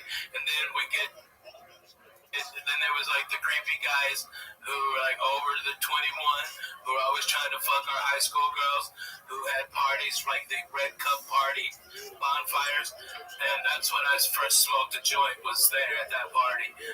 My buddy Joel, god damn it, I forget. Joel's cool motherfucker.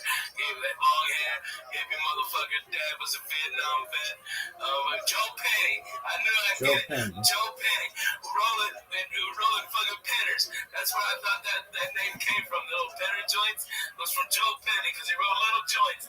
All right, and he saw me because that guy wouldn't. He thought I didn't pay for my Red Cup, and I'm like, you dumb. I was a wise ass. I was like, you fucking dumb. Was that fuck. George Kittle? I'm just walking around the woods with a big Red Cup, and I just happened to fucking bump into you, you fucking dummy. All right, and he wouldn't fucking give me any beer. That fucking cocksucker. So Joe saw it, and then when we were leaving, by the way, I smoked, and I thought, he was like, this is marijuana. Is it gonna kill me? He's like, no. And he was right, Coco. He was fucking right. Jack, I smoked 5 joints that night of that Mexican dirt weed. Okay, we even played that game where you load up one joint with a big ass seed, and everybody takes a joint. We all power smoke. Each other seed blows up, blows your face like those old cigars. That's the greatest weed game. Nobody can play it now because there's no fucking seeds or seeds in the weed. And we did mushrooms and you'd always save up your money for wine coolers so you could try to finger bang girls. All right, that was our fucking move. Finger banging the chicks with the Bartles and James Mountainberry was the resistance. That's what it is. Ooh, you are getting sweaty, Lee. It's a girlfriend, please. He's gonna have a lot of Oh my god. You're right. Oh yeah, fucking out. Because you're having a panic attack too, so breathe out of your nose, like. Hey, Lee, while you're on the Twitter right there, hey, because I'm not on mine, put it on to add me to the full face. There it is. See this about the church because I didn't know the church's Twitter handle. Right, and just to not look at anybody else. Purdy. To send it out. Okay, yeah, up the ass. I want everybody to know because I want all my fans. If you ain't down with the church, you need to be. Okay, all right. That's number one. All right, you gotta get down with the church. All right, and number two, I want everybody to have more chances to win a free vacation. To come to fucking Las Vegas, Nevada, Jack. All right, and we'll have a fucking blast. I like it. How's anxiety, Lee? You're right. It's Just breathe out of your nose. Get another cheapo chew. it really hasn't started kicking in yet. It really hasn't. So what are you sweating from? Because that's the anxiety. You're thinking about it. I'm not thinking about it. I can see it in your face. I can see it too. He's right. I don't think it's just, dude, your face is so fucking red. Shut up. Yeah, I'm thinking about it. You're thinking about it. 32. Yeah, you fucking boiled it. But, yeah, that's why you get bad chips, dude. I swear, when was the last time you looked at the yellow? Look at the yellow. It's on the fucking yellow, right? Don't you? Look at the fucking yellow, lady. Look at the yellow. There you go. All right, good man. What kind of throw is that? I know. Fuck yeah, he's doing. How's every shirt I have a Shug Knight shirt? Come on. That's your street name, Shug White. Okay, Shug White. He's bad. He's bad. So, all this trip over there. It's on Friday night today. No, dude. I think I'm the first one to have. George Wallace isn't there. George Wallace isn't there anymore. They've got that piece of shit, Vinny Favorito. It's got some New Orleans or something. I don't even know where his fucking piece of shit ass is. That guy's the worst fucking human ever to get behind a microphone and call himself a comedian. I hope he gets 3 types of cancer in his ass and his mouth. Not the fast kind, the slow kind, so they think they can cure it. Alright, he's a fucking pestilence on fucking humanity. Fuck that piece of shit. I'm sorry. I get overheated by that Benny Favorito's a piece of shit. Alright? This dude, he paid his fucking time. He didn't pay his budget. He didn't pay his fucking bookies. I'll tell you that. Fucking guy watches on bets too. And people are taking action for him still. You dumb fucks. Okay? How about ask all those Boston comics who got fucked out all that money? He fucked them off with. Right? He's a teacher comedy class. Dumb suckers. They should have known. You either have it or you don't. You don't go to class. You don't go to focus on the yellow. Focus on the yellow. It's like now you see it. Now you see it, right? I can feel it coming. I'm not freaking out though. I can feel it kicking. It's definitely kicking in. I like it. It's not like it's just I sweat. But yellow. Yellow, just yellow, right? Just yellow, baby. About yellow. That's all I'm thinking. No other colors. Just yellow, all right? That's it. I like yellow. That's my favorite color. Stay in the zone. Okay, we're good. It's funny that when I got into comedy, especially when I came out here, I go, how long is it going to take for me to fuck up? Like, how long is it going to take for me to get somebody with a chair or rock one of these comedy clubs, you know? Because you can just sit there and get 10,000 for so long. Before you have to smash a little fucking. Mamma mia, if it was anybody else's wedding. If they only knew. It's so crazy how we sit here and fuck around and you crack jokes, but how sad is it that like Keith Richards out with fucking Whitney Houston? Oh yeah, like Ozzy Osbourne's out with everybody, and he's still doing blowing pills. She's trying to dump him 2 months ago because he was still getting fucking high and fucking the hairdresser. How old is this guy? They don't stop. What people don't realize is, I just figured this out too. Me and my tour manager Ben, we were talking about it. How the fuck can Ozzy you not understand a goddamn word he says? 32. Sings like a fucking bird. How the fuck did that ever happen? Well, Graham, listen to the English people. That's what they do. They're fucking bad in the bone, Jack. I'm sorry I cut you off. No, I'm just thinking about how these people, you know, I sit here and I go, how the fuck did I have them with me used to? Like, especially the little Martel cartel thing. Yeah. And I always felt bad. Like, I never knew when the trust was going to end. Like, I never knew at what point. I didn't know if it was going to be being on the road or in habit one day. You know, no, because when I he's lost all his teeth. Yeah, when I first moved here, he used to. Well, what is that guy doing? He's outside. What's his name was still very hot. What's the Mexican guy? Paul Rodriguez. He was George Lopez. Yeah, Lopez. I mean, that was Mark Babbitt. Mark Babbitt was driving back to Texas with 30, 40 G in cash. Yeah, because he would take the money from the safe at the last stop and use it to finance his tours. She was a millionaire. She's still alive. No. He bought it. I mean, he didn't buy it. He didn't buy it. It was an old lady who. No. You're thinking of the Austin woman. Okay. The lady in Austin, because Pete was a stepson or something. Yeah. Right. And she owned a bunch of country bars, but she just thought it was a good manager, and she bought it from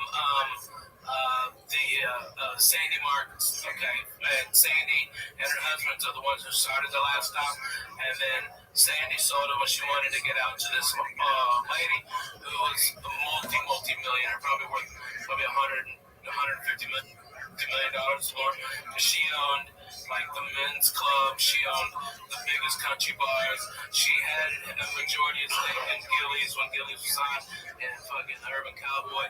This woman had so much fucking money, and this was just one of her things. And she liked comedy, but she wouldn't even come in, and that's how she got Pete in there. But before Pete, man, with 3 hands, Mark Babbitt was taking money out of that place. So he was taking the money out of the bank, and then he was blown. What I was doing as a kid, you borrow 25 grand on Friday. As long as you have back Monday before the bank opens. Kids, back 30 grand. Because I had a this friend could be it for us. worked on a bank in the early 80s. That was the deal. Friday at 3, Monday at 9. You better have my money put back in that fucking bank vault. But I'm getting 5 grand off the top. And he did it every fucking week, this kid. Yeah. But it could never be like on a Monday that he only. Wow. You couldn't do that now? No fucking way. No fucking way you can do that now. Let me tell you how good that is. Why? This kid that I'm talking about in particular, I know we grew up one time when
like I moved in with this family, and I put the money under my underwear, and they would never fucking know. I would just, it was like a real ATM machine. Like I had my jeans on top of it, and I would just dip my hand under and take $100 bill and go out at night. Like that's how small that was. Like that at that point. You ever thought about saving any of that? Oh yeah. Oh yeah. I thought about saving it.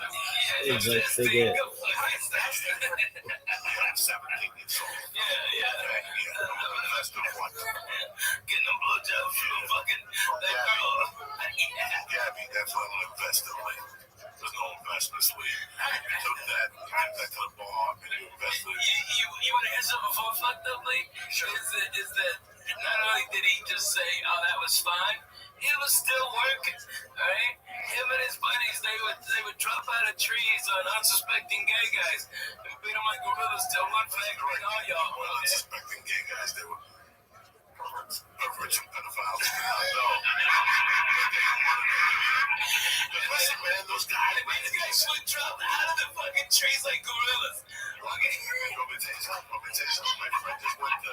My friend just went to the mayor's bar, to my buddy's ball. Yeah, he's done.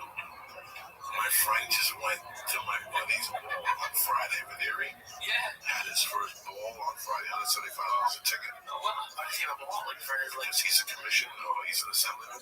I love it. And he told me that the guy we used for bait his kids was there. I go, how does he look? He goes, bro, that dude hasn't aged a fucking day. He said he still looks like an Italian mom. Oh, wow.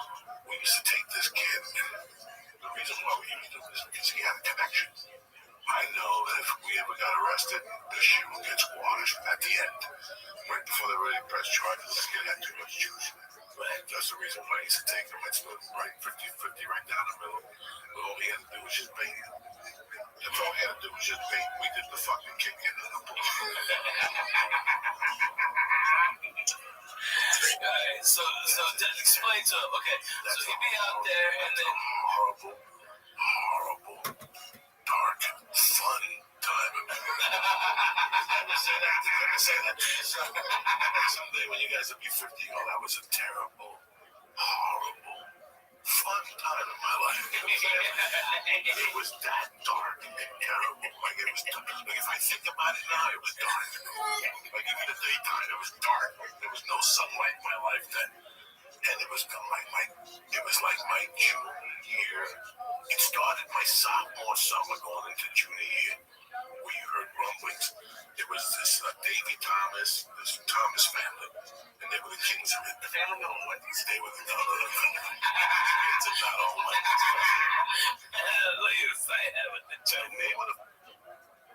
They were the first ones. That 64th Street crew were the first ones that started going to Boulevard East, and then the word started getting out. You can make some money. You know, people try to live now. Oh yeah, right. That's how it was then. Yeah, right. That's why they go to Boulevard East at night. Oh my God. Like that's how fucking it was so well. A spirit change. Well, you know what's crazy? When I read the Iceman's book, Yeah. Oh my God. The Iceman used to live in West New York, New Jersey, and he said that in the 60s he would just kill people for practice on Boulevard East. Get the fucking book. He goes, I really didn't give an actual count of how many people I killed. Because there was 3 years I was just practicing. He goes, I'd go to a bar on the west side and tell a guy I was gay or whatever, and he'd follow me to Jersey, and I'd kill him on the Jersey side and shit. He goes, just for practice. Just to practice control tactics. This guy was the real fucking deal. Why do you read this book? This book sounds like a terrible book. No, it's fascinating. It was very fascinating. Let me tell you something. Why do you look at tigers in a zoo? When the Iceman popped up 10-15 years ago, like people called you the next day. Yeah. It was fucking disturbing. Yeah. It was disturbing. Listen, that's just because you live here? Or just no. It was disturbing that I always thought that you kick somebody in the stomach and you had some fun and you called him a cocksucker. And this guy had it to a complete different level. What was he doing? He was a hitman that I forget the whole fucking story. He was working on a porno thing. Yeah, he was editing. He was making films. That's right. Editing films. And the guy wasn't paying, and he fucking whacked him. And then his brother raped the 12-year-old girl. Oh my God. Killed her, and then he threw the girl off the roof. I mean, the whole family's rotten. Oh my God. The family was rotten to the core. When you read the book, there's times you read the book, you have to shut the book and go, right, what am I reading? His first wife dumped him, he cut her nipples off. Yeah, I remember you told me that story. He cut her nipples off. Yeah. And he used to live right there with a coat factory. We were kids, that was it. We were behind the coat factory. If you go to the coat factory today and vacuum it, you're going to find rocks of coke from the 80s. I wish I was a kid. It was every night. You knew that if you were going to come over, you want to get coke, you was coming from the city, go to the coat factory. There'd be 4 cars there, and somebody in that car had blown that car. So, behind the tree, behind the dumpster, somewhere in this area, there's an ounce of fucking coke. Yeah, the first interview with the Iceman was very fascinating. What happened was, Leaf, that people took that interview, sucked it in, and then started hearing other things, and all of a sudden put them together. And they were all really tied together. All different stories? All the mafia hits were tied to him. He began doing hits for one family, and then he kept going to different families. And hits for different captains, and nobody knew what the fuck he was doing.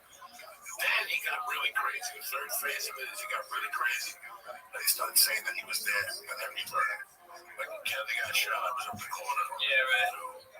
When the guy from the fucking Bananas got shot at Joe Mary's restaurant in Brooklyn, and that's he says he had one of the tables that he was one of the backup shooters. If the original shooters fucked up, that's a lie. You know what I'm saying? That was an inner family thing. That wasn't really a fucking Pollock to step in on that one. There was just a lot of things he claimed, but at the end, he said something. And I've said on here, all these people like conspiracies. You know, like last week, Eddie Brown was my dog. He loves conspiracy.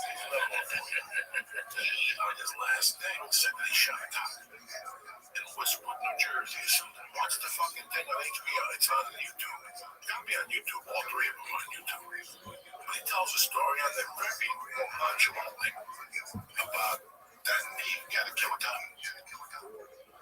Paul Peter something, and he shot the guy, and he couldn't give the other side of the book around. Right there was a Fed watching that. And part of the fucking witness relocation thing is that you've never shot a cop or ever contracted a murder on a cop.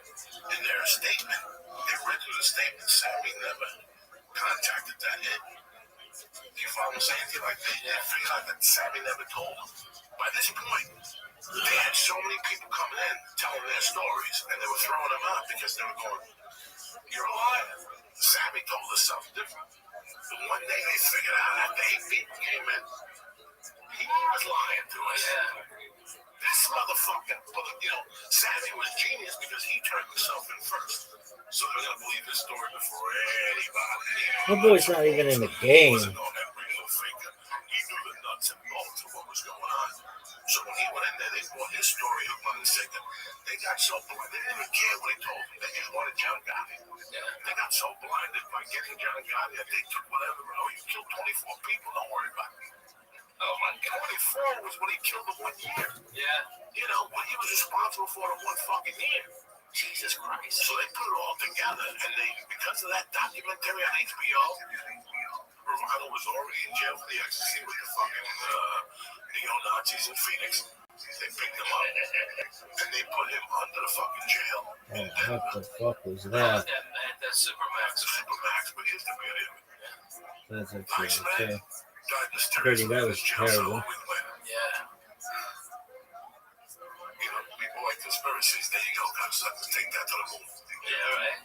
Take that to the fucking moon and back. I love it. How you feeling, buddy? I'm at the moon. The only thing is helping, though. How do you know that would help? Dude, because it's a calming effect. Hello. You're from that generation. But you're also talking to guys who've done acid like a lot. Okay, and you gotta have focus on something. 10 years, that yellow won't do big for you. No, but now. Face, you know what I'm saying? But now, tonight, you'll need that yellow. It's helping. Yeah, man. It's helping, man. Even turn the lights off for the rest of the podcast and just talk to each other with a candle. Look at this. You can say, We come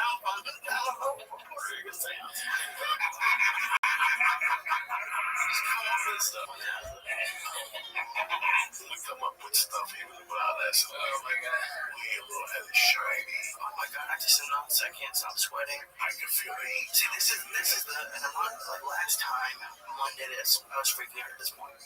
This is now. I'm still a little nervous. We love the Cuban. Okay.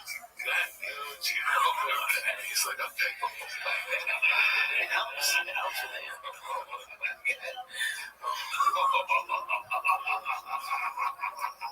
Rico Dollar, should have had you.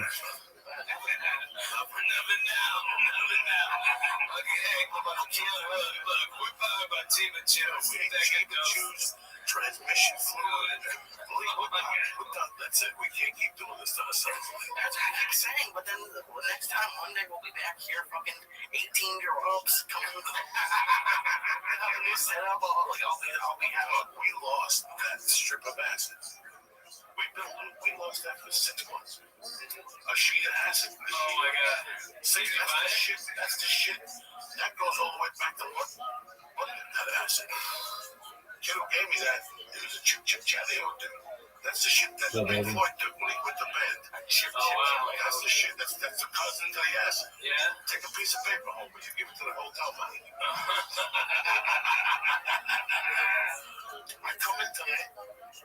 We're talking about the acid. I look on the shelf. The acid's been on that shelf right there for the last 6 months. See, people, I don't steal sticking. I thought he clipped this away. I do it. See, if I was smart enough, I would have done that, and I wouldn't have find it. I thought he clipped it and sold on these bags. Oh my god, I should have. How you doing, man? Can you open it for me? I know you need help. Oh, easy pick. That was the beginning of Lee's downfall. Oh my god, yeah. He was a great. Until Easy pick. Those cookies. I don't think he had it, though. I don't think he had it. He was bobbling the ball. Chiba Chews everywhere, though, man, and it is fucking good. He was bobbling the ball. I fucking have a hard time with this too. I just went to Oh, he had it. Apologies, I was not familiar with your game. Chiba Chews is still a great product. Yeah, I missed eating that one. It was delicious. It's like a fucking Tootsie Roll. 200 milligrams. Fucking, you know. We need 5 of those today, being Lee. You know what he should Look at Lee's getting sick already and stuff. You're right. I'm trying to have it in my meat down, so yeah. You're not gonna eat it? No, give me one like a gimme. I will eat, but just give me one. Go fuck yourself, Lee. You made me open it. You're eating it. I'm gonna eat it, but just you don't want me to puke on you, see? No, I don't want you to puke on me, motherfucker. You better not be puking. It's a cool one, so. We got spare. Yeah, like you got spare t-shirts for me, motherfucker. Great. I'll use one of those size fucking medium. I'll wipe my titty fucking high. With 2 strings around those pillows. This shit. Like one of those guys in the 50s. This shit. Circus is in town tonight. Billboard and shit.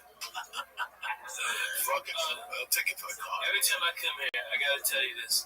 The other day, I was tying on my TV, and I got this new fucking cable in Nashville where I call it Stevie TV. It's like from Xfinity, but you just hold on to it and you say it, and I go, Outlaw Josie Wells. Boom, Outlaw Josie Wells. Anytime I fucking want it, boom, for free. All right, listen to me. When he's talking to fucking Tin Bears, and he's talking about, that's the most, okay. Go fuck yourself. Go fuck yourself, these people today. All right, you Kevin Costners and all these assholes. Go fuck yourself. You want to take acting skills to away from it for what they do. It's fucking amazing. To what the people now make a big deal about it, and they never gave police any credit. No. You watch that scene. Oh, holy shit. When he's talking about Tin Bears and about their fucking, his mark on the jerk beef every spring, but man, motherfucker, talk about listen, I want to be an actor. If it's on, I have it on for 10 or 15 or 20 minutes.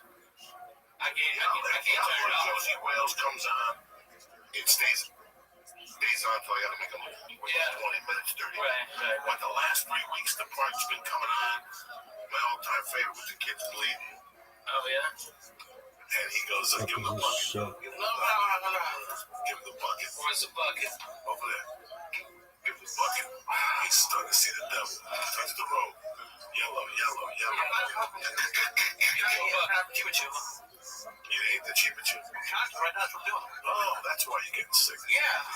Drink the water quick. Let's go. Come on, boy. Let's go, Lee. We got a podcast. 10 years. He's still fucking drugs. I'm trying to get him. Dog, how isn't this guy? How doesn't he get hurt? Do they even have my fucking player in? There's always a grunt. There's always a Stop giving me all I don't see him. Oh, yeah. You're the only guy who complain about that ever. Look at me all the way. Look at me all those free drugs. He loves it. We're having a great time. Look how fun. There's nothing to complain about. I'm telling you, my daughter made the yellow's helping it. Dog. It's helping a lot.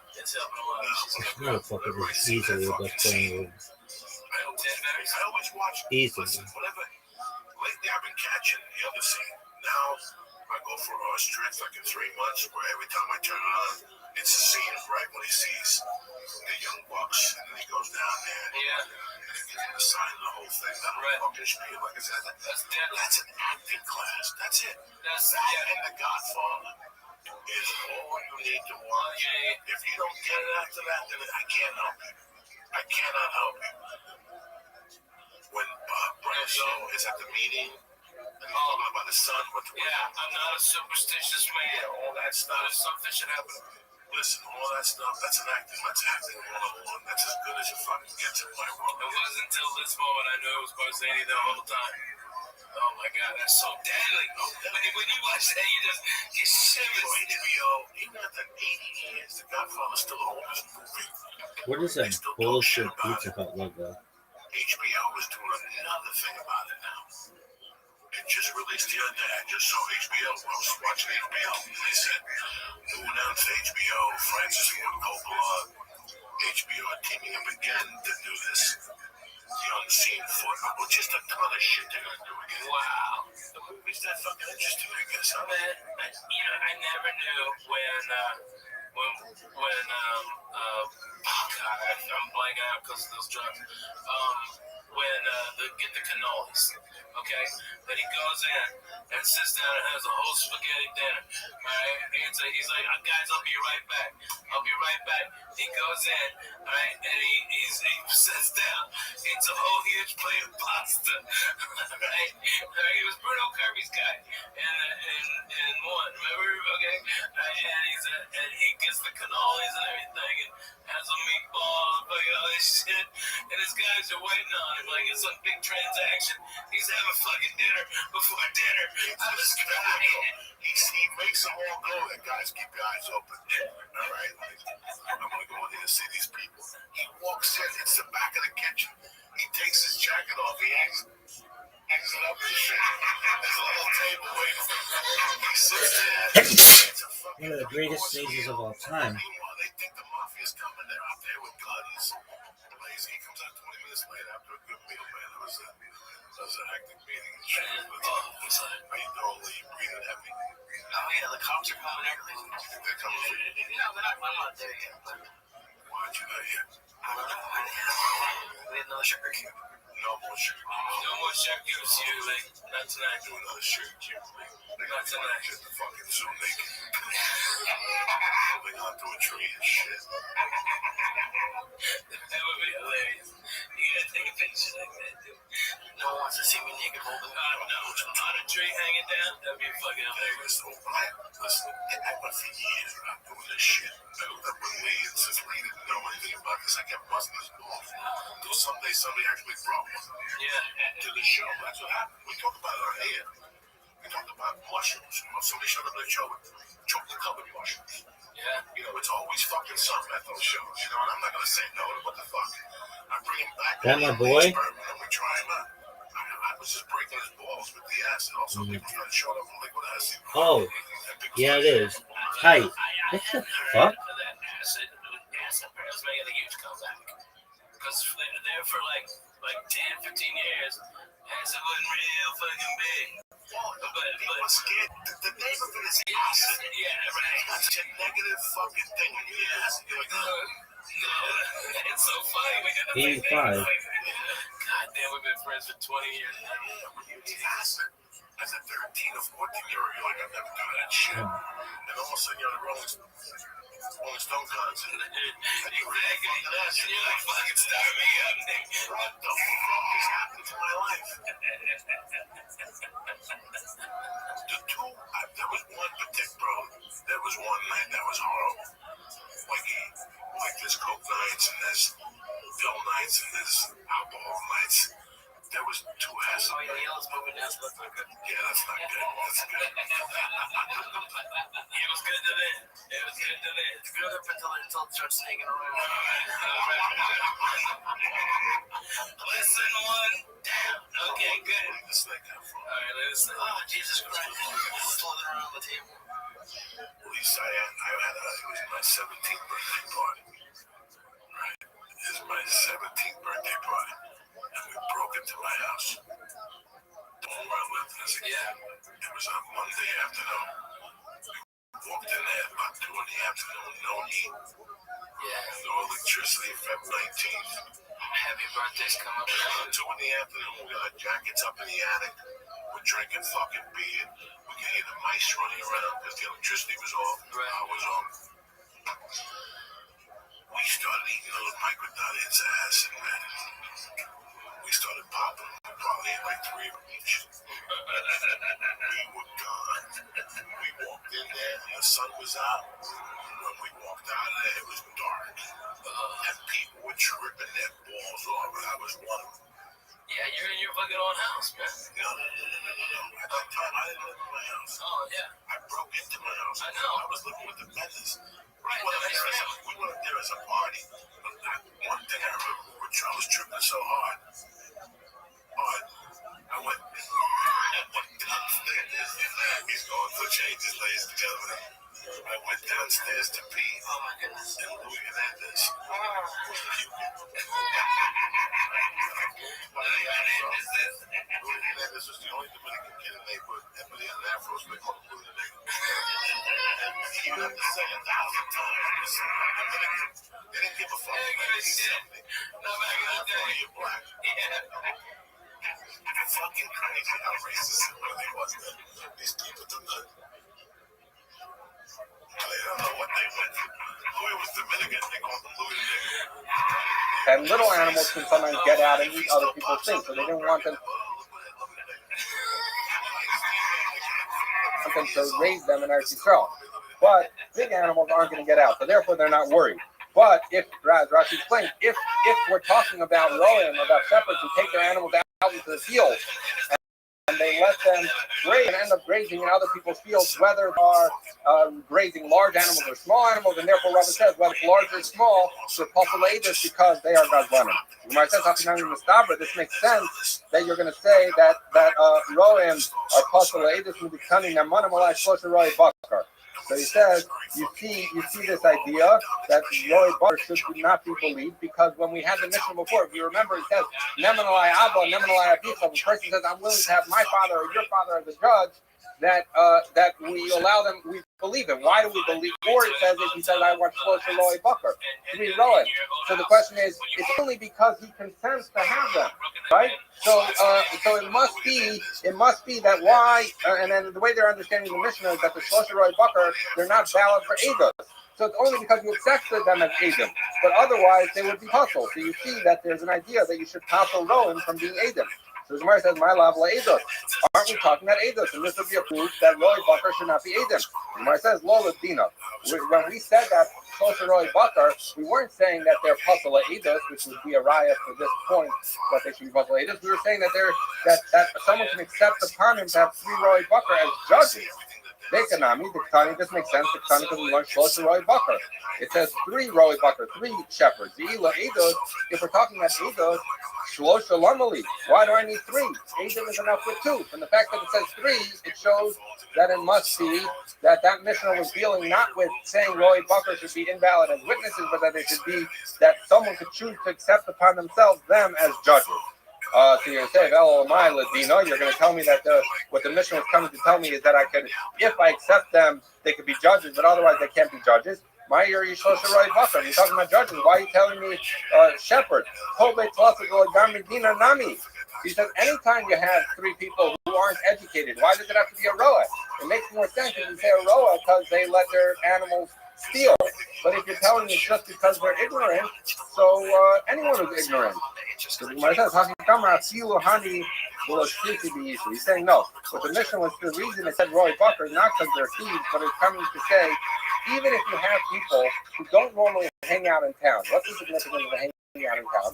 Even if I'm not a Talmud Chacham, I have some sense of, when you interact with people all day, you have some sense of what's fair, what's not, what's appropriate business ethics, what's not. But if I spend all day out in the field and I have no idea, I don't even have that sensitivity. So the mission was telling us, even Roy Bucker, if that's who you choose as your judge, that's your choice. If you want to be judges and both parties agree, that's fine. Rabbi Yehuda, Stam Roa, Puzzle, Stam Gabay Kasha. Rabbi Yehuda says that if someone is a Roa, that we assume that he is Puzzle Abel. But if he's a tax collector, then we assume that he's Puzzle Abel. Very quickly, Abu Zera, Avid Gabi Yusuf Tleis Hashnim. The father of Zera was a tax collector for 13 years. Gabi Asi Reish Nara Lamasa, when the head of the river, meaning the guy in the head of the region, would come to the neighborhood. So what would happen? Rabbanan. So Rav Zera's father, when he would see the Rabbanan, Amalei, he would tell them the pasuk from Yeshaya. He say, Lech Ami Baba Chadarecha. He would say, go, my nation, come into your rooms. And then the pasuk continues and says, lock your doors behind you and hide a little bit. So basically, he was telling them, go hide. That was what he told the Rabbanan. He gave them a pasuk in Yeshaya. When he would see the regular people from town, not the Rabbanan, the head guy coming to town, but even knock this Abba from Abba, that the father, Rashi says, Yishka, that the Abba Snei Ben, that they're going to shaft the father in front of the son, or sons in front of the father, which was another way of saying, Rashi says, he's coming to get money from you. So he would tell the Rabbanim, a pasuk go hide. He would tell the people, the big guy is coming and he's going to take your money. And what would happen? Everyone would go hide. And so then what would happen? When the Nara would come, the head guy would come to assess the tax, and he would tell him a big sum of money. And Zera's father would tell him, Miman Navi, who should I collect it from? There's no one here. Look around. There's no people, right? Because all the people are hiding, but he told them to go hide. So you see that he was a righteous tax collector, and therefore, when we say a tax collector should not be a fool, to be a thief, you see the father of Zera was a righteous tax collector. He tried to prevent the people from getting taxed too much. When Zera's father died, and he would understand that Amalei should put his place on money entirely because he knows take the 13 malls that are tied up in a handkerchief, give it back to so-and-so, because I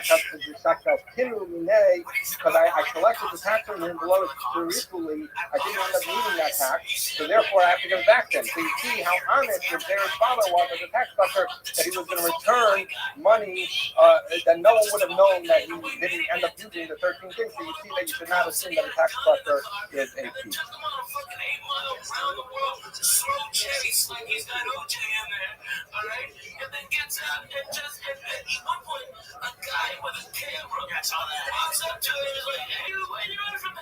All right, so let's say good morning. Good morning. Let us begin by thanking all our sponsors for this morning's show. Thank our annual Talmud Torah sponsor for the month of Tafshin Pei 785. Dedicating all of the Shurim and Drushos this as a host from so fellows for Amis and fellow sponsors for the month of Teves. The Talmud family memory of Amit Ben David Levi, brother of Itai Levi, who was killed in Gaza, Kiddush Hashem on the first day of Hanukkah. We will pray the merit of our Talmud Torah. Hashem will have an Aliyah and his family in the family. Our week of learning sponsors is Zavi and Shoshin Tangali. Of his father, Yitzchak Yisrael, Paul, Noah, Yosef, Zifron, the Bracha. Built on the merit of our Talmud Torah. All the Shem Islam and Aliyah, the families in the Chama, Shem Shemim Omar, Hashalom, and the Kalav and the Holy Temple. called Masiyah. That let us begin a lot to do today. Lots to do today. Today's daf is Chaf page 20. Yesterday about 14 on different bodies. That's what the focus Mishnah, if you're aware of is doing actually with two sets of witnesses. Now, we went through this Rashi yesterday. Rashi explained what's happening over as follows. So Reuben has a big Torah against Shimon, right? And Reuben claims that he has two sets of witnesses to support his particular claim. So he must be a mere suburb, and there says that halacha l'maisa, if you don't think that he has two witnesses, there's an obligation to go ahead and verify those two sets. Look at Rashi for just a moment. Rashi says it's actually very close.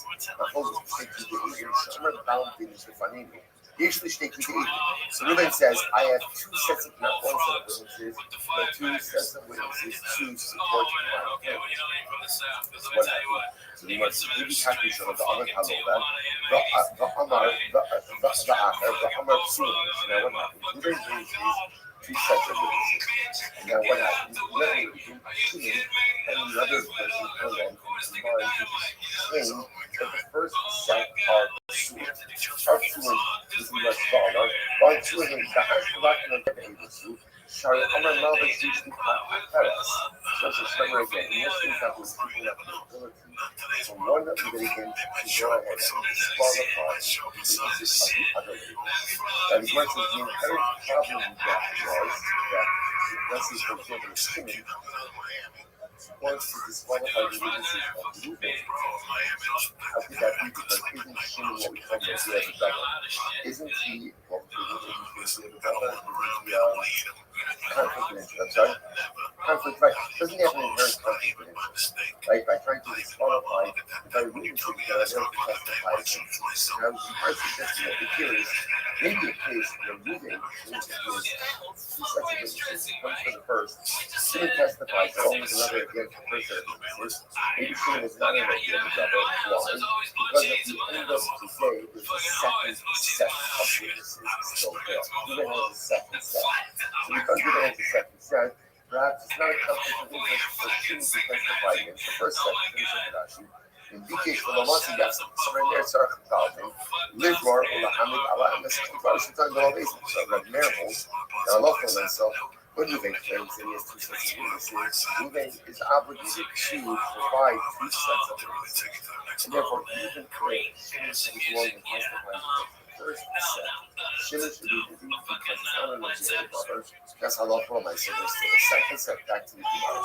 Rabbanan Sabi Ino Zakirah. Rabbanan, on the other hand, told them, no, just because you say that you have two sets of witnesses doesn't mean that you're obligated to furnish two sets of witnesses. And I say that only means to support the claim is what? One set of witnesses, even though you claim you have two, the halacha does not require you to actually produce two. About the Achos, when it comes to one set of witnesses, they will have called in your holocaust. Everyone agrees that one litigant cannot testify against the witnesses of a second. Okay, interesting. So I'm moving from but after the only produces one set of witnesses. How about for the night again, what happens in that case? Whereas each of the Achos, we already said that. The only rest of the witnesses not enriched about the Achos, we can have called community the host.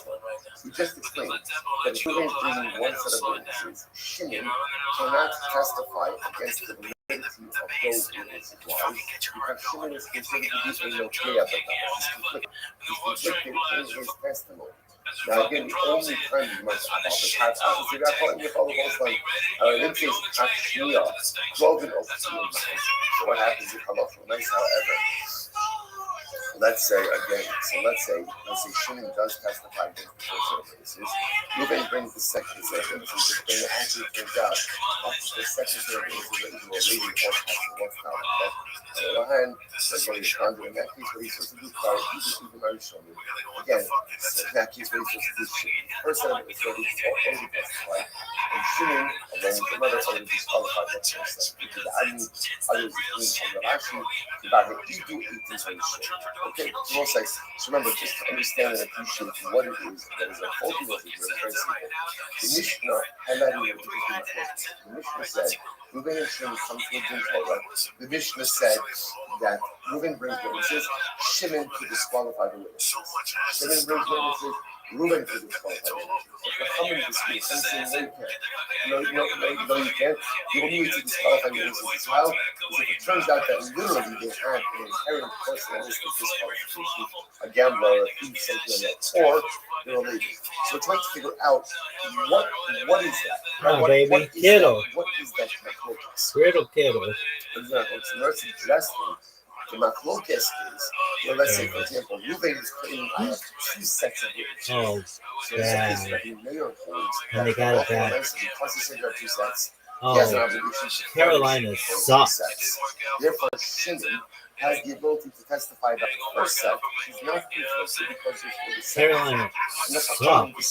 The Chum says that even when Reuben claims that he has two sets, he's not obligated to Carolina absolutely sucks. I don't know what this guy's doing. Say the machlokes between Meir and the Mishnah is the same machlokes between Rabbi and Shimon. What happened? We signed up. Habal, we don't. We started the chazak and it's interesting case. So now let's say, right, Reuben comes along and Reuben finds Shimon living on property that everyone agrees Reuben once owned. Right, so Reuben claims, Shimon, you're a squatter, get out. Shimon claims that, what does Shimon say? Shimon say, I should produce the star, and I also have chazak. I've been living here 3 years on Kiddush. Shimon has a dual claim of star and chazak. Right, so if you're read on the Shadi Rebbe says, all he needs to do is furnish the star. You don't care about the chazaka, bring the star, we're good to go. And Shimon says, leave on the chazaka. Shimon says, when I said no, we look at chazaka. Listen, not even about it. Come on, kiddo, baby. Then you just the chazaka, not the star. I'll let him ask the chazaka. God will say, even the chazaka. In order to say, so it's happening over there. Go, baby, go, baby, go, baby. We look at the star. Dude, this motherfucker sucks so much cock. If you have both chazaka and star, I did not pick him up. he sucks. Ultimately, again, you have to He's furnish the worst. Just dog shit. Fucking quarterback. Listen, what are they arguing about? Oh, so so bad. Anything general is a fascinating idea. When you make a legal claim, and your legal claim is more than what you needed to say, are you obligated to support that entirely, or do you need to just support that minimum threshold to meet the legal obligations? For example, right? So again, Reuben comes on, you're living in my house. Shimon says, now, really, all Shimon needs to say is what? Either a star or a chazak. You don't need both. But Shimon says, I have a star and chazak. What's the Shimon have to furnish both of those things in order to support this claim. One of them is enough. That's the closest of it. We'll say tremendous right? But let's just say that don't keep right?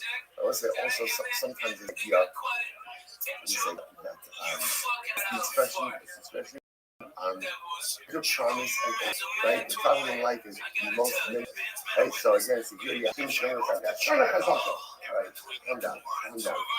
These are incredible. So Gemara says, so Gemara says, fine. The camera is no, I think it's going to keep on with you. Which is Gemara says, don't just go there. Everybody agrees. People, you risk my focus. I'm just ready.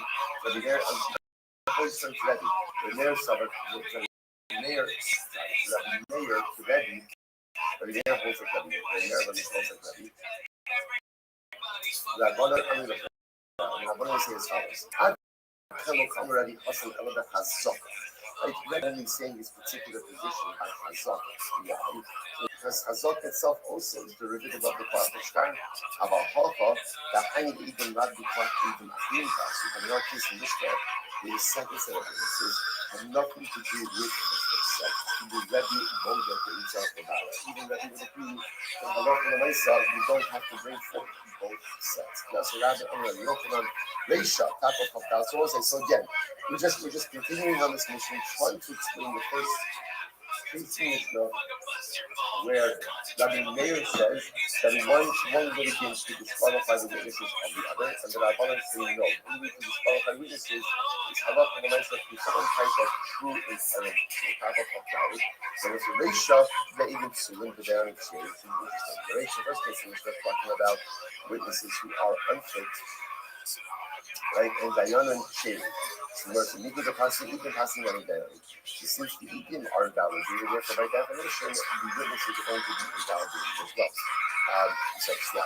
Since we invalidated the witnesses, the judges will be invalidated as well. Same fault, the Dayanim showing the Idim Shade. See if we're talking about a case where the Dayanim had not been invalidated, but the Idim right side. The Dayanim had been invalidated, but the Idim are Shade. Because the Pasuk Dayanim passing on the Idim. Maski for levels, rubber is a kasha. So 24:8, 4 lines down. Maski for levels, rubber is a kasha. Which one of you go to Pasti, Adrian, Pasti, and Diane? So I understand that in the case of the witnesses have been invalidated. So by extension, the judges have been invalidated. The license is no longer a case. So where's the spot? Remember again, there's always another base that you go to. And when you go to Pasti, Diane, Pasti, and Adrian. But in the case where ultimately again the witnesses have been invalidated, what does it mean that the judges have also de facto invalidated? The Gemara says, "Hasan Eden, Baha Eden." Sorry, the Gemara says, "Ella."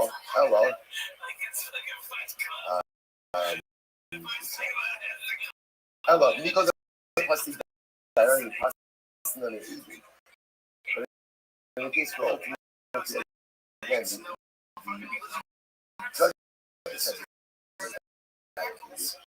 why would you say that that the witnesses are invalidated? So the Gemara says, once you don't have witnesses, you revert back to what we said. It's saying that he has two senses. Nice. So it's not a second for witnesses, then what would you say? And what is happening? Again, one litigant would not be able to invalidate a set of witnesses. Because again, then you can make it. I knew but that's the thing we just said before. You give me a Nigo, the Mars Sabra, Amina Nigo, Sarah, okay, so if I'm not this whole thing, we have multiple versions as to how it's here, which is not a simple case to understand. So remember again, when we have over Rabbi Meir saying, one litigant to disqualify the witnesses and the judges of the other litigants, and the Chachamim is saying, no, you can't. What are the parameters of that case? It appears that the way the Gemara is settling over those, that the parameters of this case is where Reuven is claiming that he has two sets of witnesses. So now Rabbi Meir says Shimon has the ability to come along and discredit the first set, because he's not conflicted because there's still a second set. Whereas the Chachamim is saying no. In general, the only way to disqualify witnesses is to go ahead and halach l'maisa find something inherently disqualified about them. They're relatives, they're a thief, so on and so forth. Rufa was a drug. The next one is a farmer. Kadosh no my government. So it says, remember again, Rish Lakish had an interesting interpretation. Rish Lakish said that when Rabbi Meir in the Mishnah says that one litigant can go and disqualify the witnesses of the other litigant, what was that talking about? In 8 Echad. The Gemara said 8 Echad. And don't read it as a dog, rather read it as a dog. This was the end of Gimel on the comes. But Judy again, if all Reuben is furnishing is one witness, the Shimon has the ability to go ahead and disqualify. That's one witness. So Shlokish was surprised. Shlokish said, could it be that someone as hated that the Meir would say such a thing like this? The Gemara says, when Orishadish had covered Shlomo Davar Zah, she was 28 dough. Rather read it ultimately again as singular witness. See, so it's a Gemara says, the Hamar. According to this Gemara, leaving aside even the content, what here is style, Reish Lakish is being incredibly deferential to Rabbi Meir. Is this Rabbi Meir? Because Rabbi Meir a holy mouth. Would a holy mouth say something like this, that one litigant could disqualify the witnesses of the other litigant, and therefore Reish Lakish says Rabbi Meir must have meant that one litigant could disqualify the singular witness of another litigant. So the point we're seizing on over here is Rabbi Meir is incredibly deferential to Rabbi Meir. One second. That makes it sound like Rabbi Meir Here, greater than yeah, to give versus 1 second. If you were to walk into the day, as long as you see what's beautiful. Agora essa chave if you see what this English language, what would you see? Okay, Harun Keltner Zebazet, someone that was literally uprooting mountains, uprooting them against the other. So this is a metaphor for a true, intellectual or analytical prowess. Remember again, describing there are two different types for scholars. There's what's called the C9. C9 is someone who possesses a voluminous amount of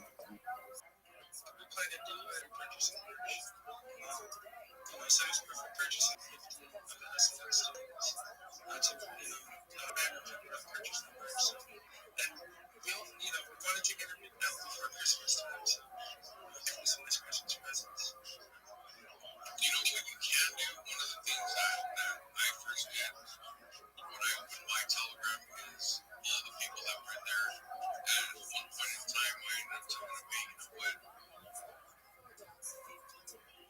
That actually it was easier for them to just go ahead and swap within their wallet.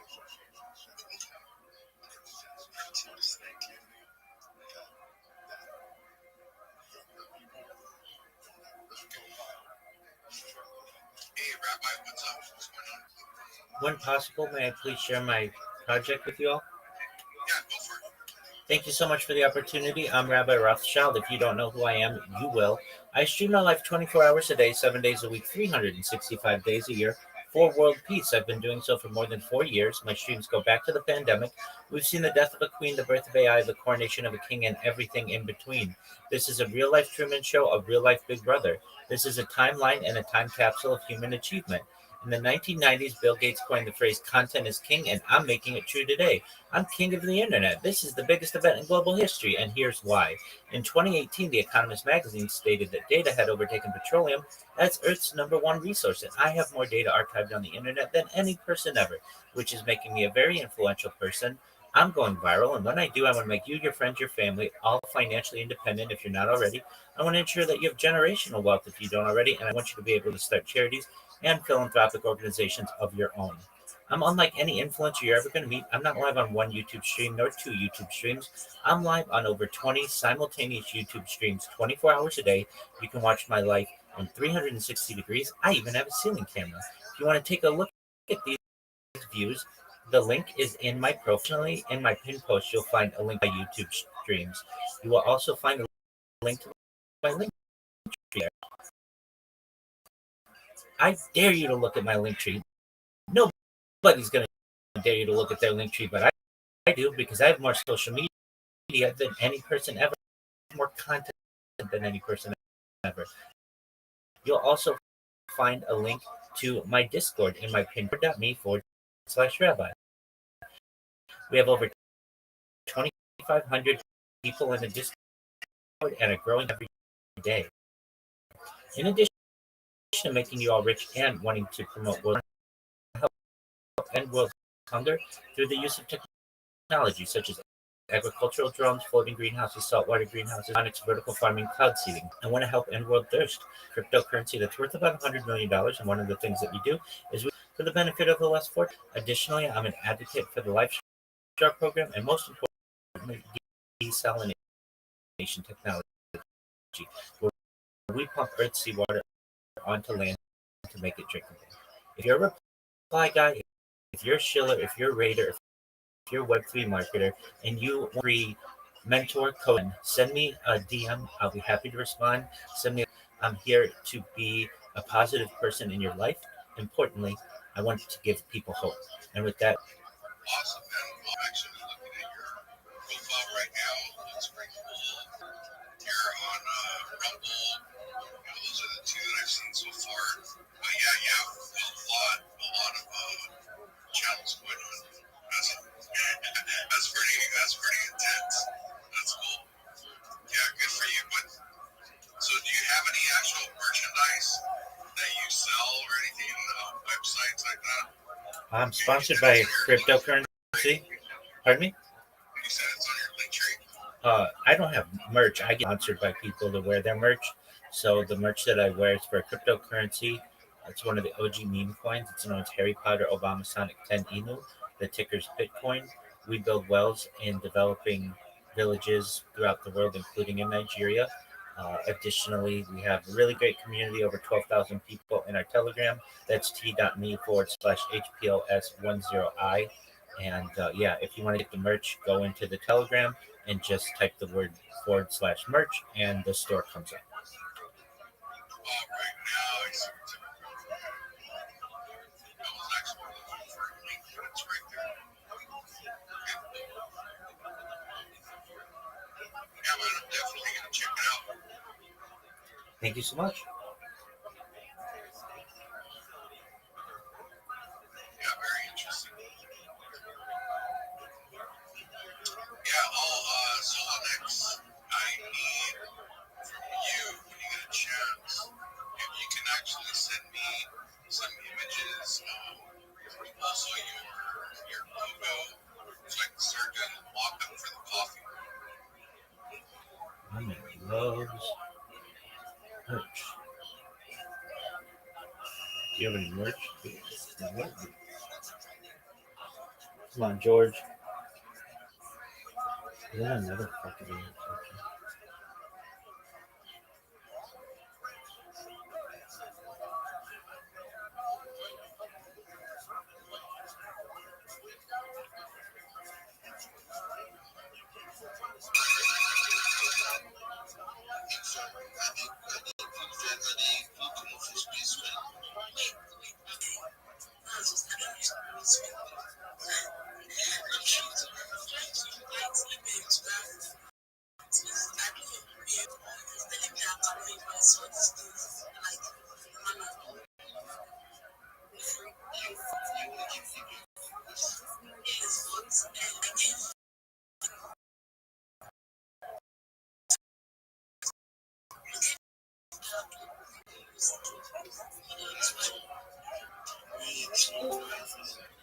Yo, what up, Zoot?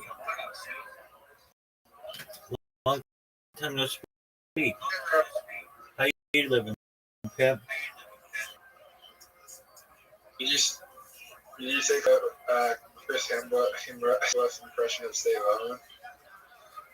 I'm not seeing that. Is it funny? He imitated Steve Irwin in his first ever acting video.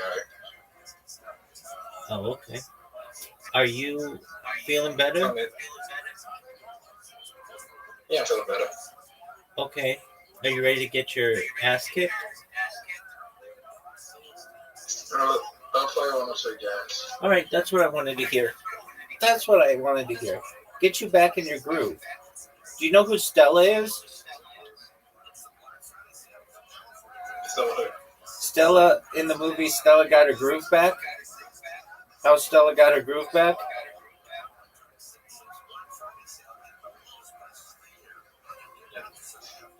Hey, Rabbi, I think it's going to be another 3-4 years before you go viral, but I could be wrong. Yeah, you're definitely wrong on that. You haven't seen how I've been tearing it up on Twitter Spaces. Yeah.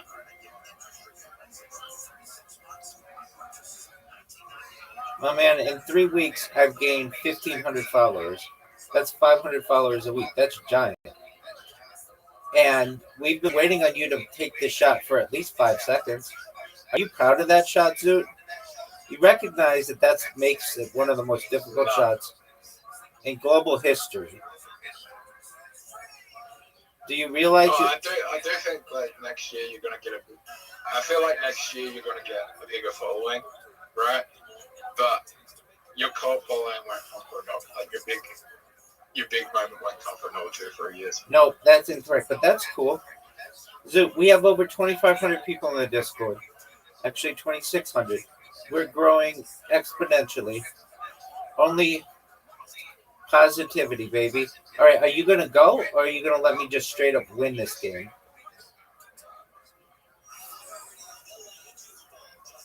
Oh, Zoot. Are you proud of that shot?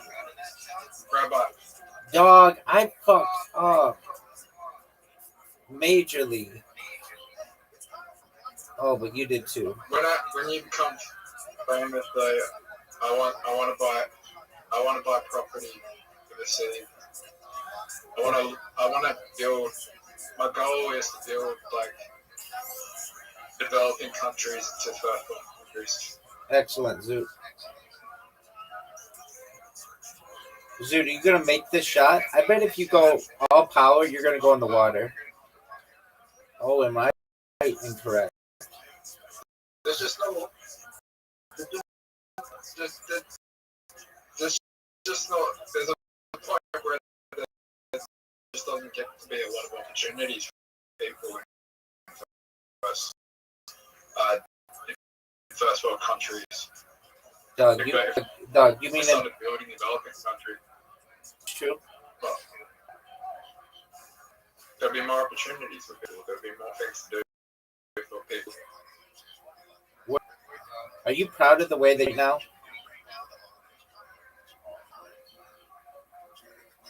So I'm looking at a play. Zoot, I just asked you. You're playing like a baller. So I'm looking at a place when I have a lot of money.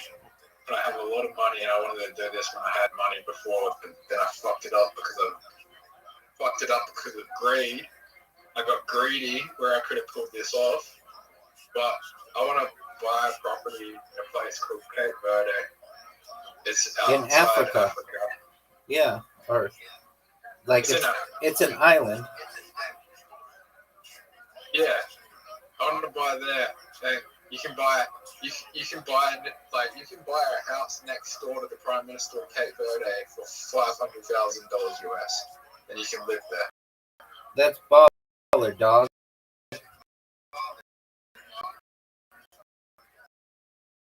It's beautiful, like year round.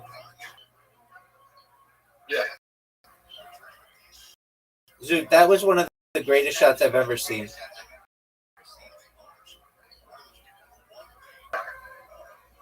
Yeah.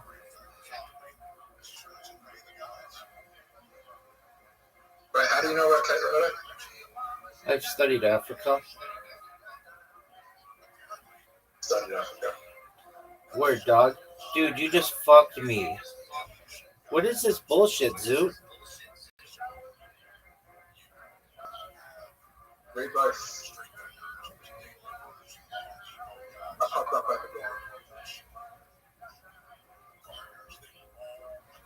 I fucked my back again.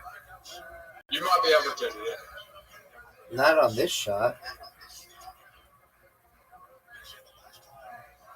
Yeah, you might be able to get it in.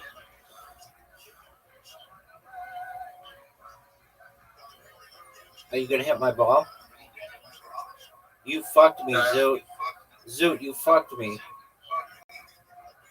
You can still get it in. Holy shit, that was close. Word, dog, you're guaranteed a win. Good job. Yeah, I'm probably tied.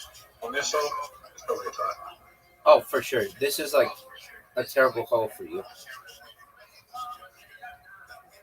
That was a good shot.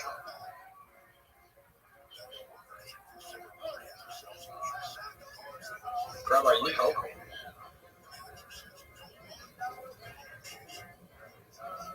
Wow. Rabbi, that was the worst shot I could take.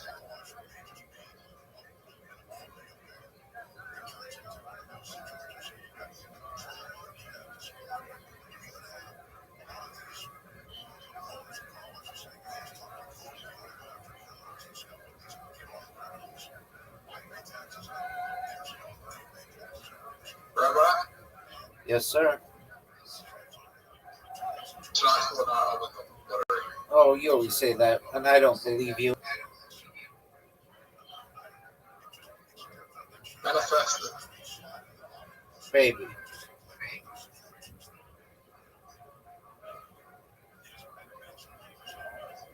What are you going to do, Zoot? This would be a tough shot. It's a dangerous shot. Oh, you fucker. You fucker. You fucker. What an amazing, phenomenal shot. Zoot. F, the best shit I've ever done. F you, that was amazing. Zoot, that was amazing. Are you happy with yourself? I wasn't trying to do that. I know you weren't. You were trying to knock my ball in the butt shit, and you made it. And everybody thinks you're pretty flippin' cool. 2 dots again. 2 dart games, then you're done? Yeah. Okay. I'm easily going to dominate you in this. No doubt. Hey, Rabbi. What up, baby? The people in your stream in my room, like, would they be able to find my real name? Oh, for sure. You've said it. No, I haven't. I mean, yeah. They'll be able to reverse engineer you. I haven't said my last name. Oh, okay. I said my location. Like 1,000 times. Dude, nobody gives a shit about you. That was a big time bust. Are you ready for this, Zoot? Zoot, I got you. Do you recall when Am I you? gonna be famous? Yes, all that shit. Zoot, do you recall when you were way better at darts than I was? Yeah.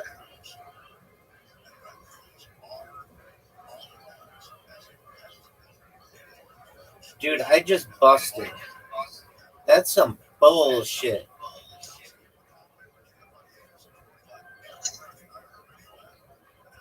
I get the good thing is no one's gonna be able to recognize my face. Dog, yeah, they will. Why? Because you've shown your face on stream. When? You showed us that you look like Magnus Carlsen. Fuck. I didn't have to go.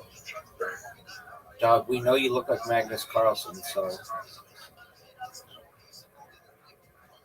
And we're gonna search through all of Reddit for adult theater gangbangs. We're gonna find out the chick who sucked your dick and you couldn't come in her mouth.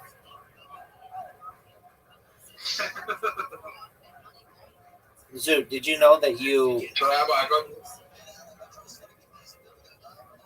Zoot, did you know that you are? Zoot, you're down. I got good news though. Okay, what's your good news, big dog? I got invited to a sex party, or what you think? Okay. When are you going? Yeah. Friday. Well, that's cool. How'd you get the invite? I don't know. You don't know how you got an invite to a sex party?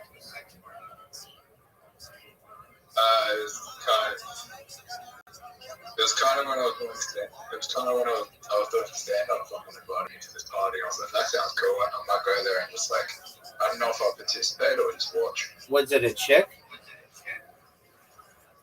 Yep. Doug, how didn't you tell me about this?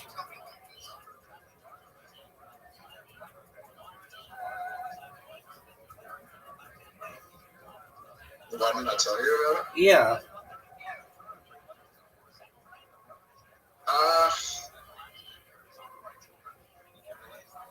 Zoot. I don't know. Okay, well, you won. Good on you. Go do whatever you have to do. And then come back when you're done and we'll play some more. Okay.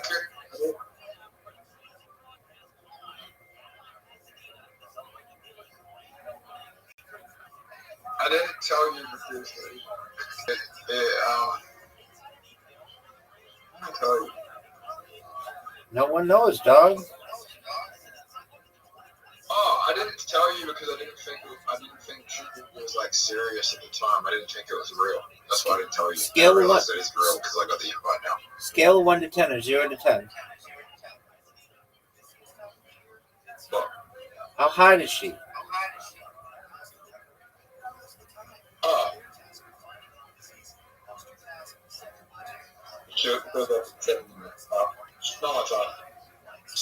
What's wrong with her?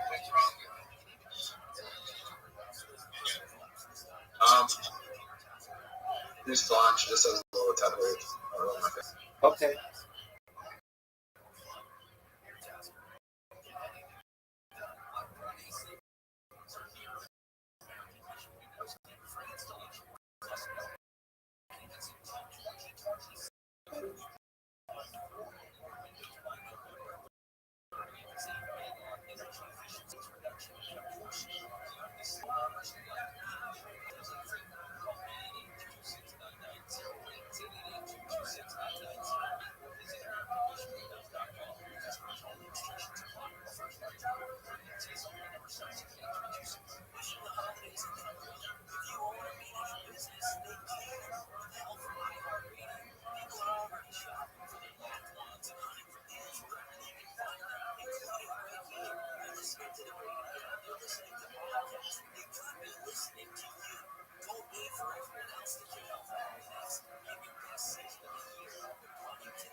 Where is he been?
Remember that?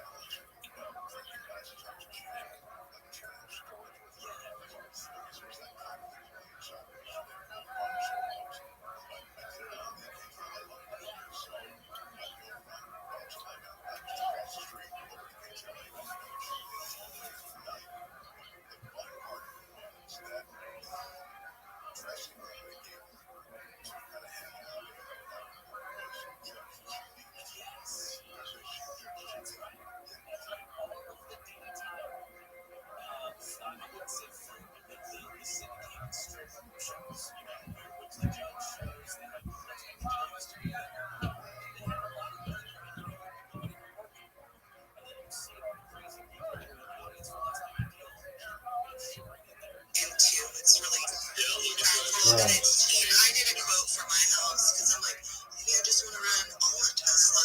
It's actually cheaper than PG&E, but from my quote, so I'm like, maybe I want to visit with someone about it because it seems really cool.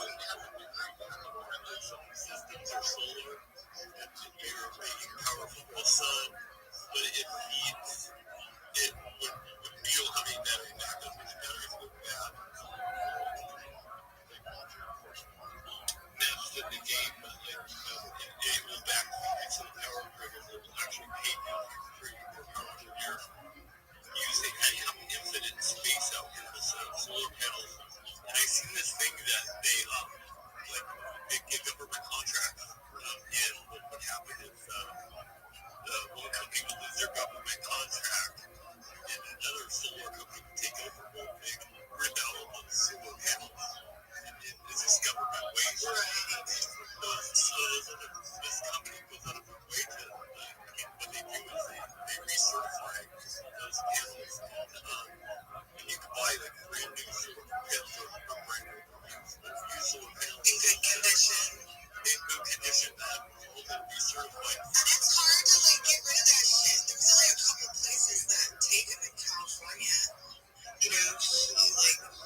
Har Sinai, and then there's an Oker Harim.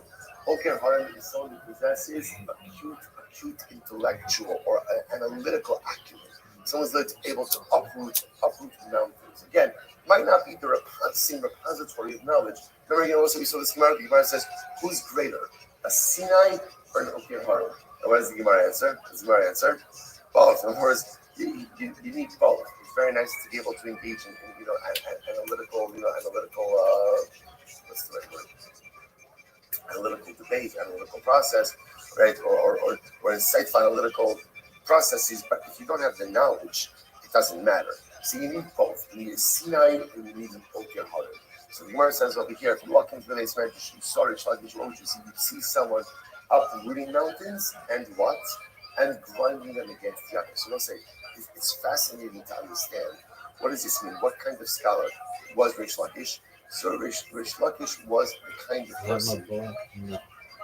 Rish Lakish was the kind of person who was able to go ahead and challenge contemporary held beliefs. In other words, the idea, the ability to uproot mountains means the ability to analyze something, and to grind them against the other indicates the ability to think in new ways. Sometimes we become just so caught and so trapped in ways that we have done things that we lose the ability to look at things through a different kind of lens. So someone who could uproot mountains is the ability to analyze, grind them against each other, is the ability to think about things in a different way. So profound. So the Gemara says, and yet, I'm Ravina, Dalo Kala Roa, Rener Pesanajish, Kilo Oker Harim, Toplan Zebazab. So yet, Ravina said, Rabbi Meir was also someone who, if you walk into this medrash, what would you? That's disgusting. Get it cleared out and antibiotics and shit.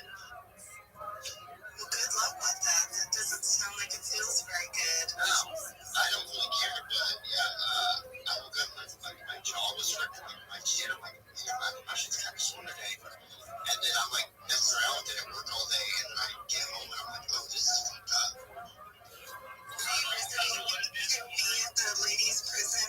What are you telling us?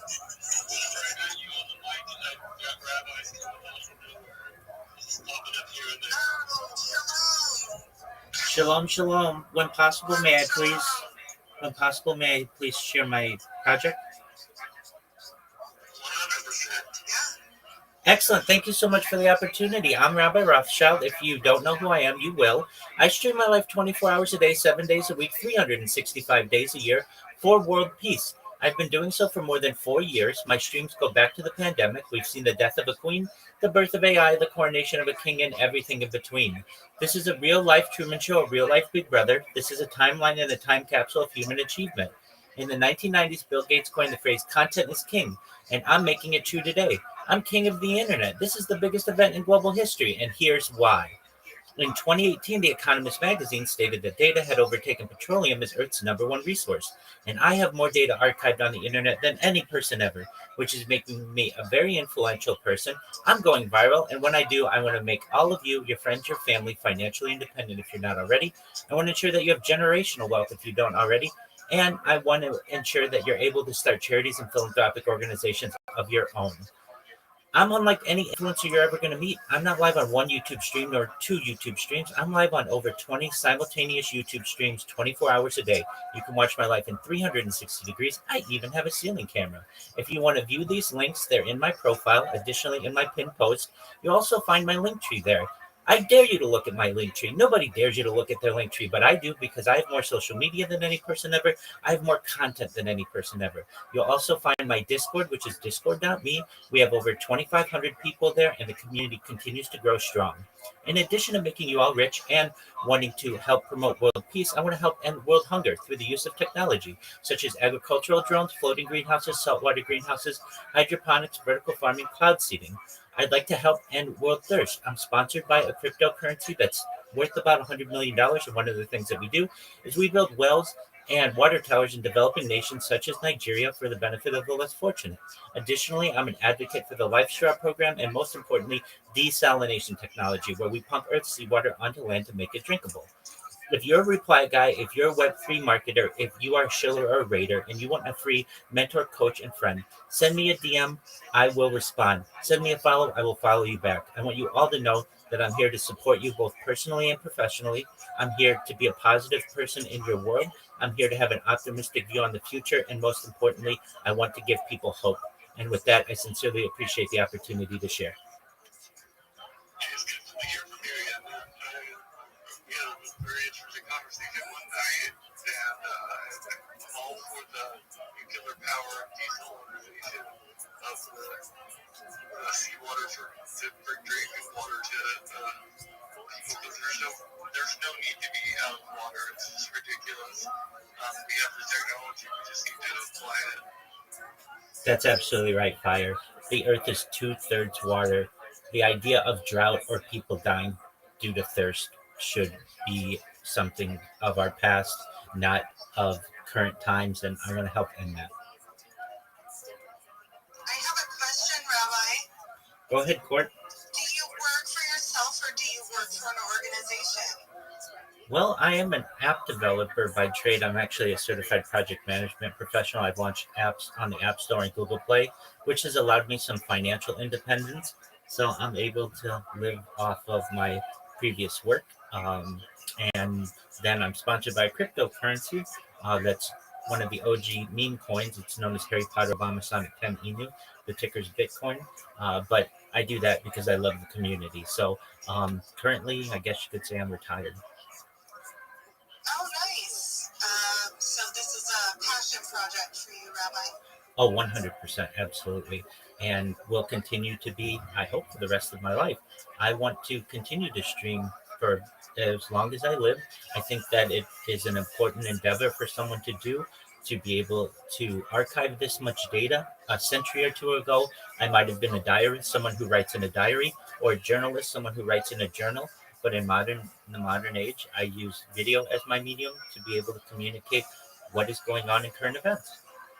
Well, all that data sounds extremely valuable. It's kind of scaring me. You're absolutely right. It is extremely valuable. That anyone could reach out to you, and, to connect, and that you would be a mentor and all kinds of Web3 and data and your mission. Do you charge for that? Oh no, it's all free, and I have about 50 people who have taken me up on that. What we do, just a basic breakdown. I make sure everybody has a LinkedIn. If you don't already have, I'm sorry, a Linktree. If you don't already have a Linktree, you should. I give them a list of the top 20 to 30 social media platforms that are out there. I think that's a great idea for you if you're a Web3 marketer to be able to enroll in these for some reasons, such as it gives you more places to be able to promote yourself, to promote your clients, to also ensure that you have 30 different communication channels to get more business, and it makes it more difficult for people to impersonate you. We then put content on everybody's social media. Then what we do, I teach them how to not only join communities on X, communities on Discord, Telegram, Facebook, and such to increase their network. As you know, your network is your net worth, and I want to increase both for these individuals. But then I teach them how to clip people's spaces, how to tag the host, how to ensure that you get on their radar. And then we work on people's pitches, a 30-second pitch, a 60-second pitch, and a 3-minute pitch so that they get more business. That sounds like extremely valuable information and really neat. Thank you so much for your kind words. I appreciate the opportunity to share. You were talking another space. I was talking about doing a space and having Grant come up and talk about the work that he's doing with philanthropic, I don't know, but work he's doing getting homeless drug addicts off the streets of Rio and getting them in their lives back together, getting their shit together. He's been doing that. He's been in the trenches of that. Those are the real trenches. If you really want to know the truth, he does that every day. So it's had some interesting conversations, and I appreciate you having a conversation about anything that has any substance and meaning to it.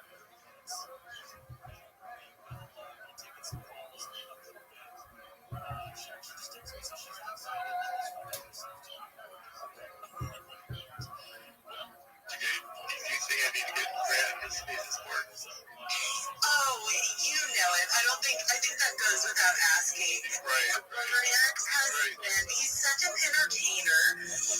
I mean, even at his, it's been a very long time since I've conversated with Grant or seen him in person, but he would be great in spaces. And I think now that he has this really positive mission in life, he was so infectious back in the crazy days, you know, he has something that's like noble, you know, he has this noble cause, and it's like we all kind of become, you know, our pedigree, right, our experiences, and so I would love to hear from him on Spaces, and I think everyone would really enjoy it, because he's pretty hilarious from what I remember.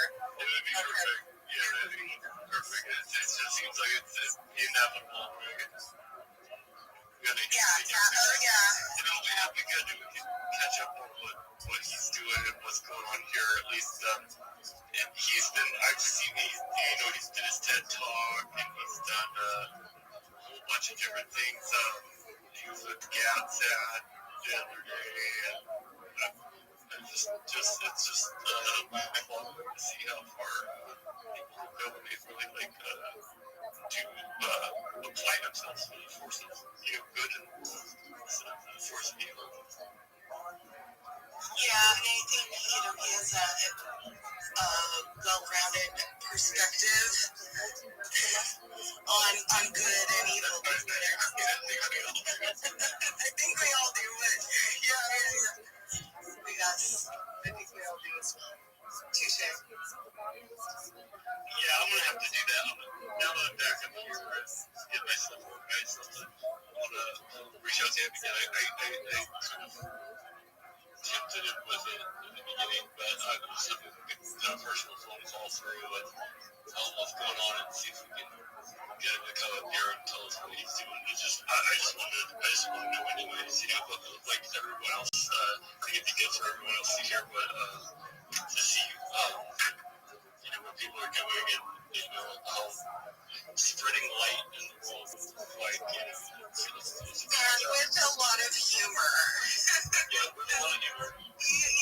Laughter is the best medicine. I think at the end of the day, we'll step into these spaces and life's always struggling and it's good and it's beautiful, but it makes it all worth it if you can laugh with your good friends. And yeah. Just like life can't just be about bringing fire out after another, there has to be a lesson.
Thank you so much for letting me up. How is everyone today?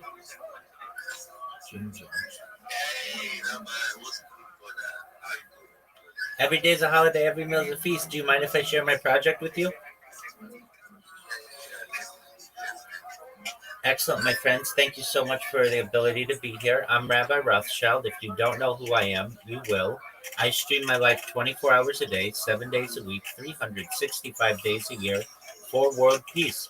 I've been doing so for more than 4 years. My streams go back to the pandemic. We've seen the death of a queen, the birth of a Ahai, the coronation of a king, and everything in between. This is a real life Truman Show, a real life Big Brother. This is a timeline and a time capsule of human achievement. In the 1990s, Bill Gates coined the phrase content is king, and I'm making it true today. I'm king of the internet. This is the biggest event in global history, and here's why. In 2018, The Economist magazine stated that data had overtaken petroleum as Earth's number one resource, and I have more data archived on the internet than any person ever, which is making me a very influential person. I'm going viral, and when I do, I want to ensure that you all are made financially independent if you're not already. I want to ensure that you have generational wealth if you don't already. And I want you to be able to start charities and philanthropic organizations of your own. I'm unlike any influencer that you're ever going to meet. I'm not live on one YouTube stream nor two YouTube streams. I'm live on over 20 simultaneous YouTube streams 24 hours a day. You can watch my life in 360 degrees. I even have a ceiling camera. If you want to view these streams, the link is in my profile. Additionally, it's in my pinned post. You will also find in my pinned post a link to my link tree. I dare you to look at my link tree. No one dares you to look at their link tree, but I do because I have more social media than any person ever. I have more data archived than any person ever. Additionally, you can find a link to my Discord in my pinned post. We have over 2,500 people and are growing every day. In addition to making you all wealthy and promoting world peace, I want to help end world hunger through the use of technology, such as agricultural drones, floating greenhouses, saltwater greenhouses, hydroponics, vertical farming, cloud seeding. I want to end world thirst. I'm sponsored by a cryptocurrency that is worth about $100 million. And one of the things that we do is we build wells and water towers in developing nations such as Nigeria for the benefit of the less fortunate. Additionally, I'm an advocate for the Life Straw program and most importantly, desalination technology, where we pump Earth's seawater onto land to make it drinkable. If you are a reply guy, if you are a Web3 marketer, if you're a raider or a shiller, and you want a free mentor, coach, and friend, send me a DM. I will respond. Send me a follow. I will follow you back. I want you all to know that I am here to support you both personally and professionally. I am here to be a positive person in your life. I am here to have an optimistic view on the future. And most importantly, I want to give people hope. And with that, I sincerely want to thank you for the opportunity to share. Yeah, man. So now, thank you very much for that. I actually do that. Not even just something. Yeah, that is, I think, street psychology, I think that maintain that's before I was in some instead of the best of that's when you're at that I look in terms of yeah, Thank you so much for your kind words. I very much appreciate them.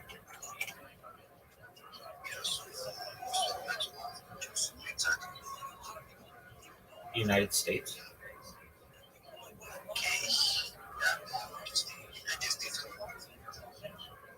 You want to know my state?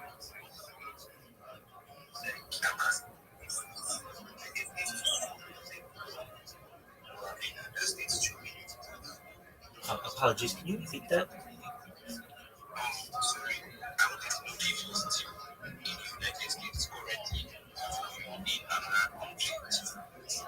No, my streams take place in the United States.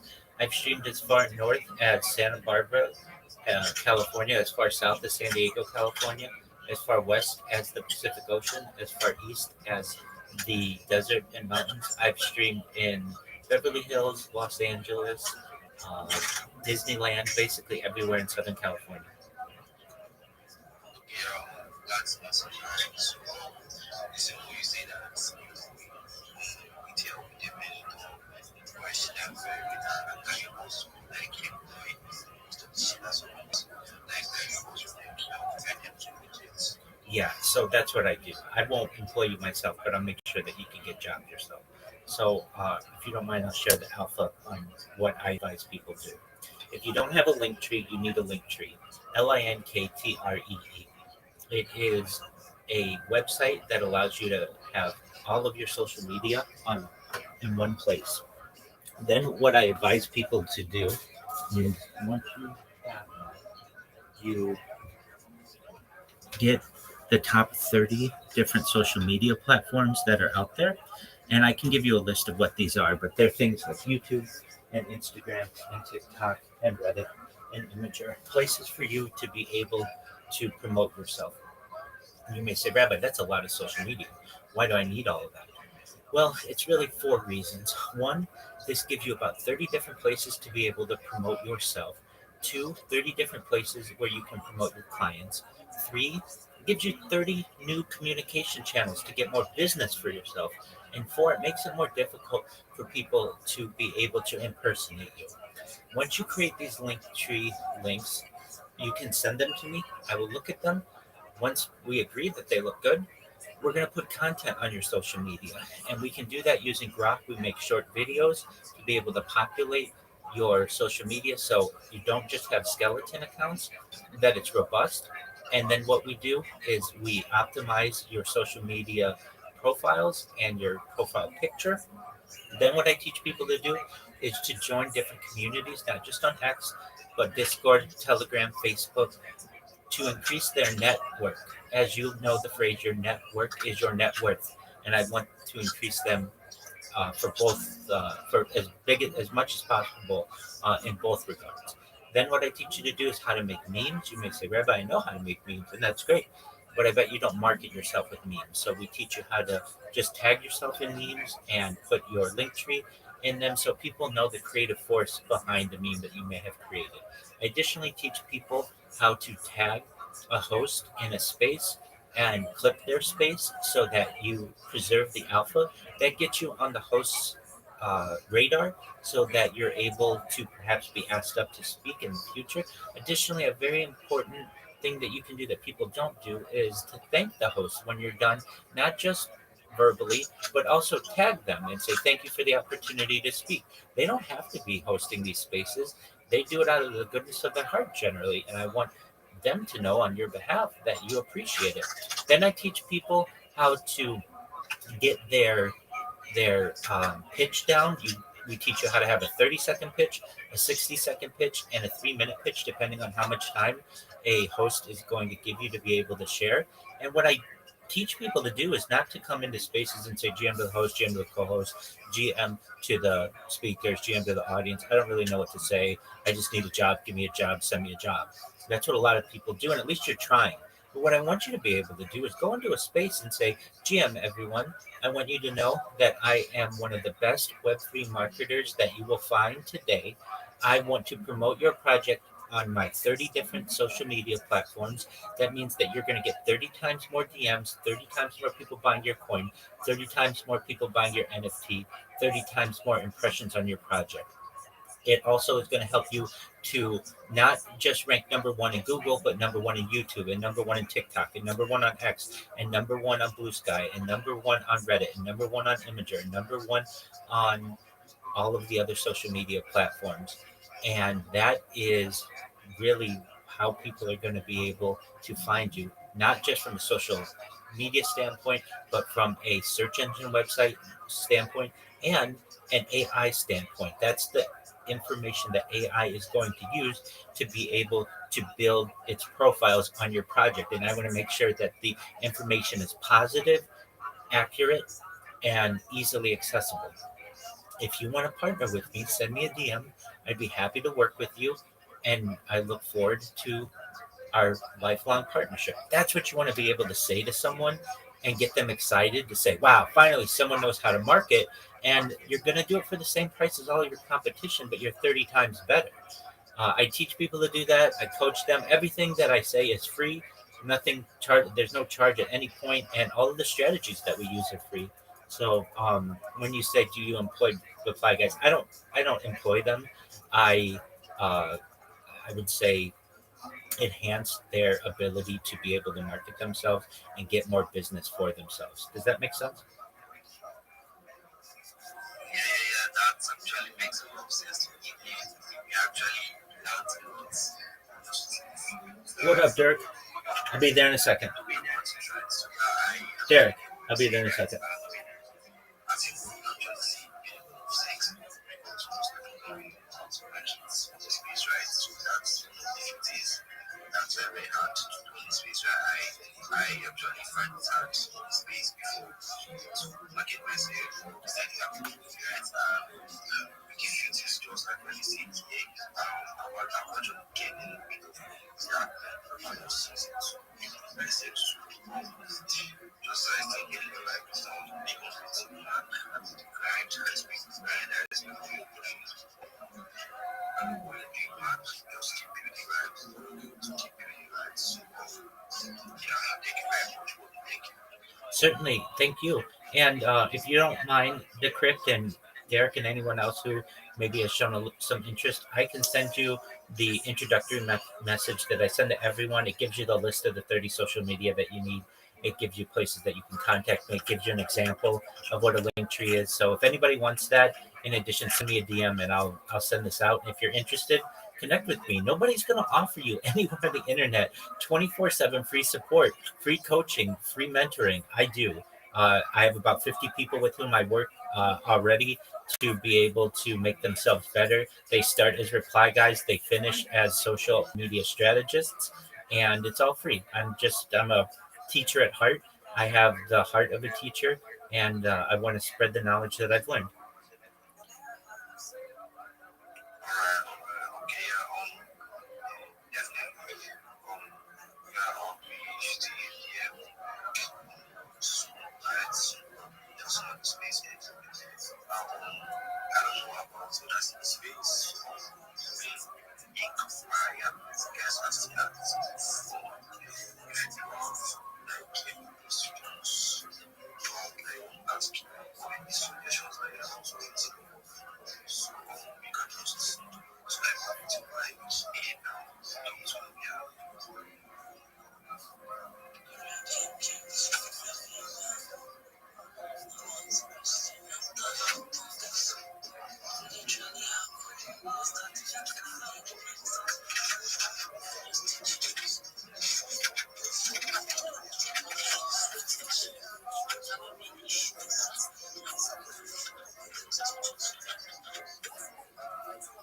This is a great question. I think we could probably have a certificate program.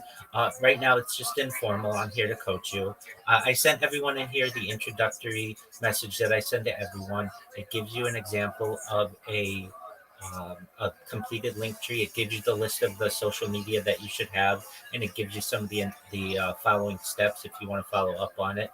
Um, I think probably in the future there will be some type of certificate for this. This is just introductory social media marketing, but usually with certificates, people want to charge for those kinds of services. I don't ever want to charge for this, so once perhaps I go viral, we'll be able to ensure that people can get free certificates. I don't ever want to charge for knowledge. I don't think that's fair. I feel that's gatekeeping. Uh, but if you do this and you go all the way to the end, I'll certainly make you a certificate if you'd like. This is just general common sense knowledge when it comes to social media marketing strategies that not everyone's utilizing. A lot of people say, you know what, that's a really good idea. Why is it that I'm not utilizing the number one website in the world, Google, number two website in the world, YouTube, number three website in social media, Facebook, for all of my marketing? I'm just using Twitter, which is fine. Twitter's great. But why not allow the other social media to work for you as well? Once you create the accounts, then you just have to sit and wait for messages to come to you and people will contact you. And if you're like, well, Rabbi, I don't have time to manage 30 different social media accounts, neither do I. So what you do is you have all of the notifications and messages go to your Gmail that you'll create. And then all you have to do is check email. And then if somebody reaches out to you with a message or they have a business proposal, you connect with them. I personally have paid people from Nigeria to do some social media marketing for me, in particular to get out a press release for me several years ago. And I can tell you, I did it on a certain platform called Fiverr, Fiverr. If you're familiar with that, it allows people from all over the world, including Nigeria, to earn United States dollars, which can be very valuable depending on where you are. And it allows you to be able to start saying that you'll do a job, maybe a small job. You'll post somebody on Twitter for $5, and then maybe you'll post them on YouTube and Instagram and TikTok for maybe $30, and maybe you've got another 10 social medias where you'll post them, and you'll do that for $100. And I know that amount of money will go a long way, perhaps in some areas of the world. And I'll help you with your profile there. I don't advise you jumping into that yet because we want to make sure that your social media is polished before we do that. But that's the end goal. Really, what I want people to be able to do is to be earning hundreds of dollars a month on their own and have a consistent customer base and repeat customers and word of mouth customers. That's what I want for you, so that you're able to choose the jobs that you want in the future. Fortunately, by trade, I'm a certified project management professional. I've launched apps on the App Store and Google Play, which has allowed me some financial independence. And because of that, I'm able to share a lot of the knowledge that I've learned in my experience. And I want to share it with everyone on Twitter. So if you're interested in a mentor, coach, and friend, send me a DM or respond to the DM that I've sent you. And join my Discord. I'm live in there 24 hours a day. You can always connect with me. And not everybody's going to say that to you. So thank you for the opportunity to share.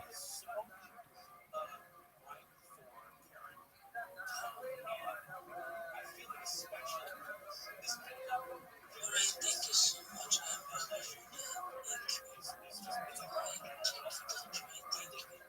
that. You're welcome. Thank you.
Well, look who it is.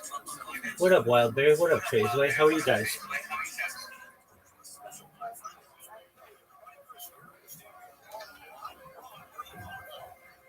How was your day today? Peaceful, did you say? Decent. Oh, decent. Okay. How the doggies? Yeah, lovely. Oh, excellent. Were they good? Yeah, for the most part. Okie doke. No envelope eating today? No, I love eating today. Excellent. How is our friend Trace? Trace, are you there, big dog? Yeah. What's good, son? All right. Excellent. Would you guys like to play a game?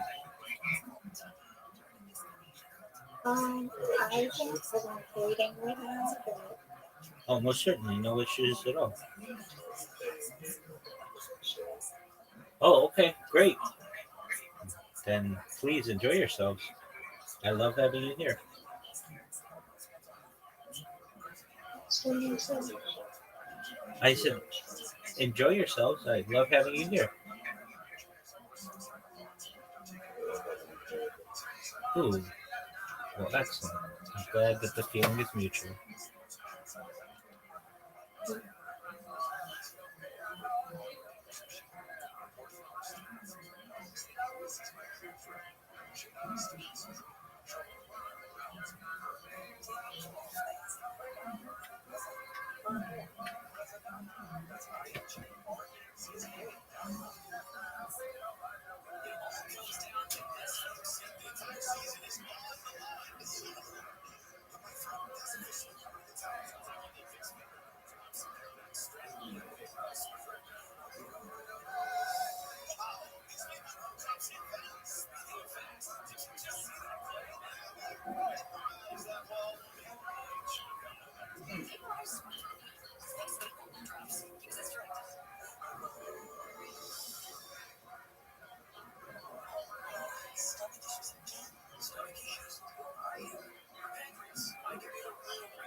Have either of you ever heard of the?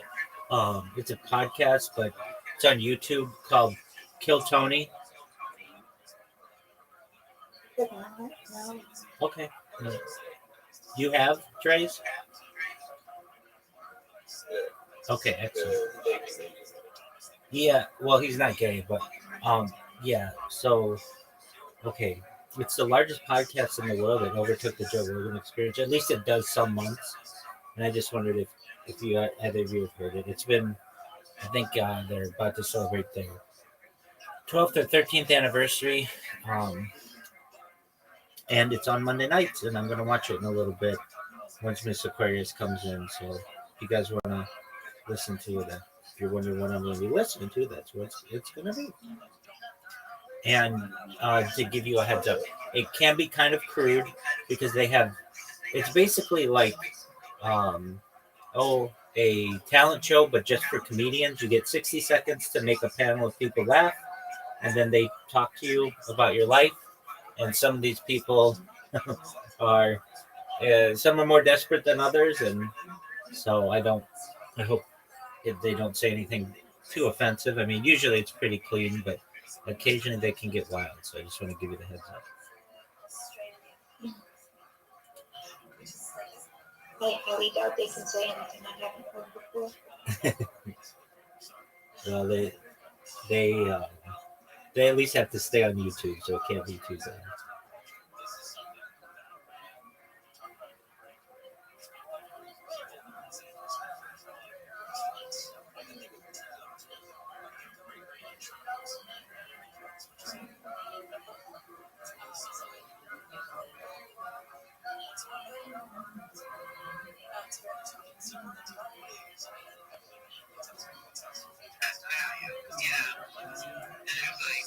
It's pretty cool. It's really cool. Yeah. I'm loving it. I mean, I really am. I try to fuck around it to see if it's going to give me the extra above at least diagnostic.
Guys, and it's auto so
those 5 million impressions, it's actually easier than most people think.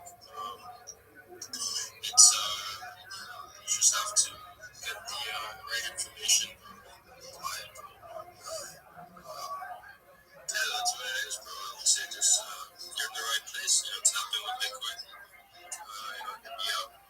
If you need some accounts that you can follow and turn on their notifications, and try and be the first ones, or try and be able to add some value through smart replies. On topic, relevant. Add some gifts in there and make it funny sometimes. That's what it is.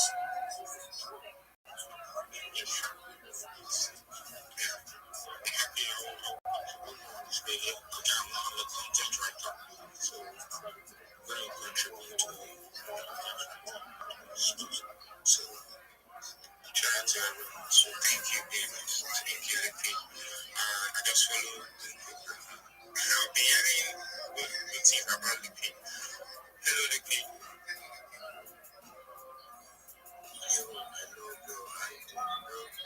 I'm good for you. Of course, I'm very alright. Just grinding and just locked in and getting things done. Sure. I'll be following you right away. I'll turn on notification for you and games.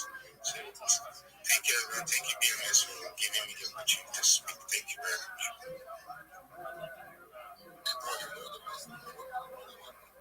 Anytime, bro.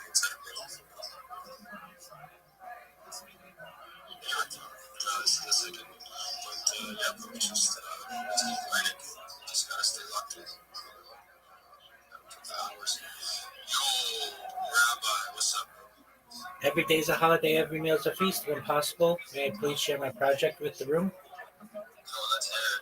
Thank you so much for the opportunity. I'm Rabbi Rothschild. If you don't know who I am, you will. I stream my life 24 hours a day, 7 days a week, 365 days a year for world peace. I've been doing so for more than 4 years, going back to the pandemic.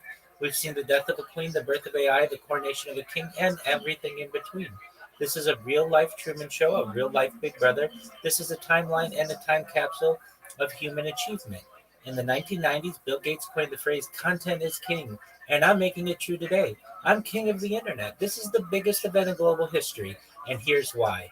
In 2018, The Economist magazine stated that data had overtaken petroleum as Earth's number one resource, and I have more data archived on the internet than any person ever, which is making me an extremely influential person. I'm going viral, and when I do, I want to make you, your friends, your family all financially independent if you're not already. I want to ensure that you have generational wealth if you don't already, and I want you to be able to start charities and philanthropic organizations of your own. I'm unlike any influencer you're ever going to meet. I'm not live on one YouTube stream or two YouTube streams. I'm live on over 20 YouTube streams simultaneously. You can watch my life in 360 degrees. I even have a ceiling camera. If you want to view these angles, feel free to go to my profile. I have a link in my profile. Additionally, I have one in my pinned post to my YouTube streams. You're also going to find a link to my link tree there.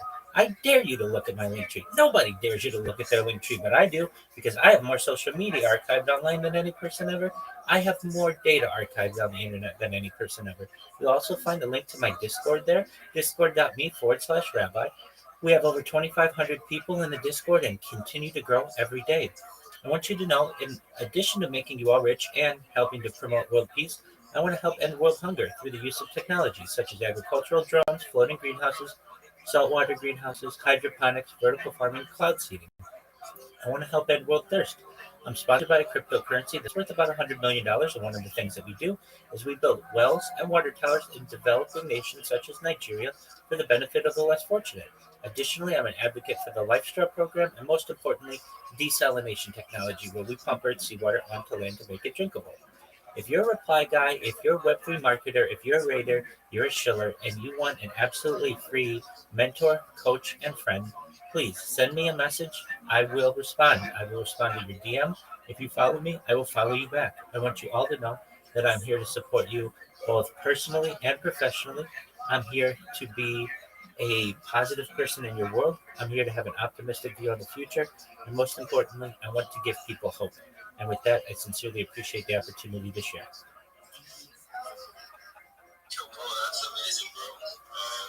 You're streaming all the time, bro. I want to be, like this, like, grow up, bro. I want the funds to be able to, stream all the time, bro. Shout out to you, bro. Not just one stream, bro. You got multiple streams running, bro. I definitely saw your YouTube. You waved at us in the stream. You were in the space of a day, and bro, you were moving at us while we were checking it out. Yo, massive shout out to you, bro. Keep doing your thing, bro. Yo, this is bullish, bro. If you believe in something, I can really tell, bro. That's awesome, bro. That's what it takes. You have to believe in it first before anyone else will start to believe in it. And yeah, bro, keep doing your thing, keep feeling yourself, and keep putting that work, bro. That's what is required. That's cool. Thank you. Thank you so much for your kind words, and thank you for the opportunity to share. Yes, sir. Anytime, bro. Anytime. Yo, CXL, how you doing, bro? Hello, shout out to you, BM. Shout out to you, Liquid. So glad to have you on. Right here. I have also left PM, and I don't know, maybe I just get shifted because my energy is going up and just getting closer to the So, yeah, I'm just writing all day, posting, and I wanted to say that I've been working with ChatGPT and it's draft. I don't know if anyone's noticed it today, but they launched like Draw 5.1, and what I think they just hold the calculation power to the Pro users just to show them how good the new product is compared to the previous one, and we get affected by it so hard. I don't know. Did anyone notice it, or just me today? No, I didn't notice that. I see it. I'm just doing daily updates on everything. I see these folks, VMs were following my account and what I'm building, but for everyone else right here, I have to make like daily updates and I put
Austin, Texas, for a brand new episode of Kill Tony. Give it up for Tony.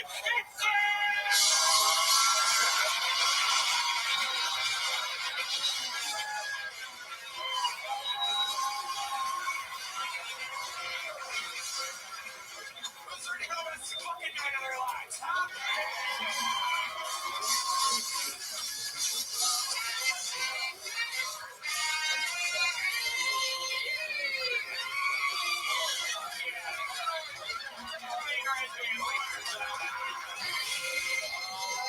My God, how about one more time for the best damn band in all the land? Raul Vallejo, Fernando Castillo, Carlos Sosa, Michael Gonzalez, Nachos Valgrande, Huevos Rancheros, sí, senor. The great Matt Fielding on the electric guitar, John Bees on the keys, and that is live in the flesh.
In the flesh, the one and only D-Madness, ladies and gentlemen. This episode is brought to you by Todd Space, ZipRecruiter, and Tacobas. Ladies and gentlemen, what an episode we have for you. Before we get started, here's a little bit more from the amazing sponsors that made it all possible.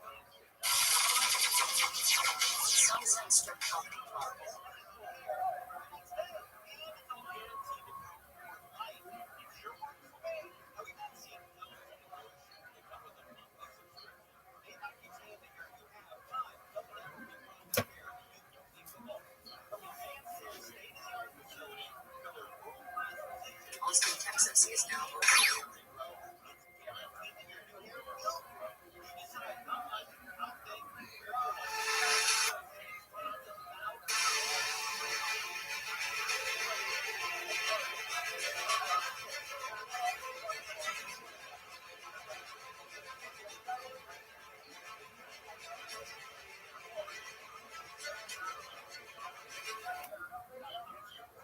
Surprise at the beginning, but James McCann.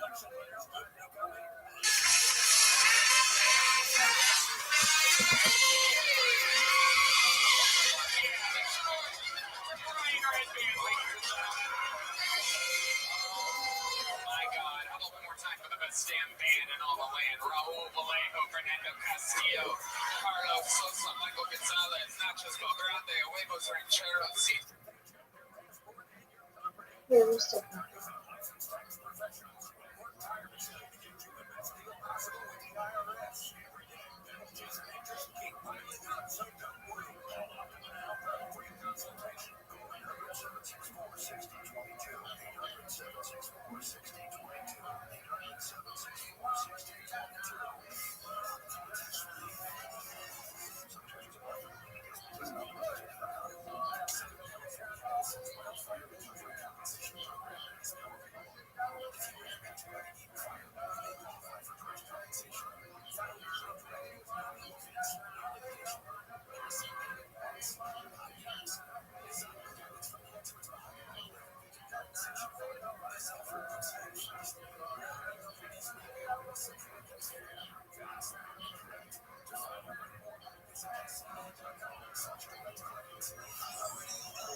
John D's on the keys, and that is live in the flesh, the one and only D Madness, ladies and gentlemen.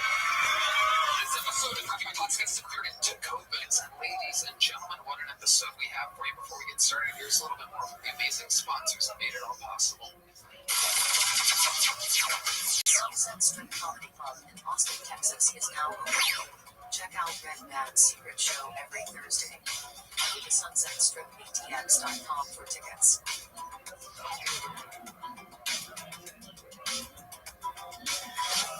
guys ready to start tonight's fucking episode or what?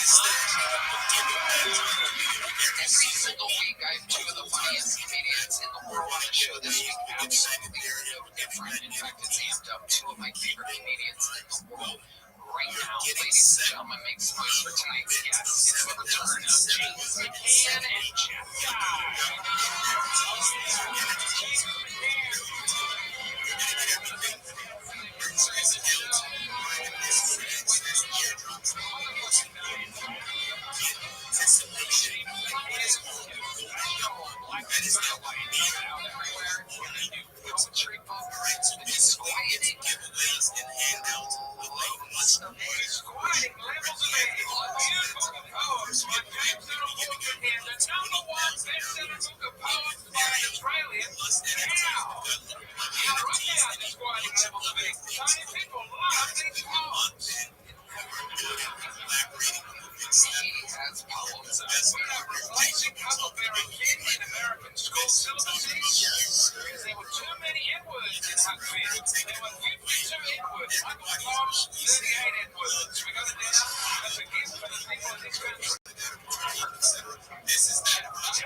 So we're gonna have a lot of fun. You guys have both done the show before. You know how it works. Over 300 innocent souls signed up. The opportunity to be on tonight's show. I'm one minute inside this fucking 60 seconds on interrupt you. Another time, some of the sound of a kid. That means they have to wrap it up now. We're sitting right now at the angry West Hollywood Bear. Very exciting.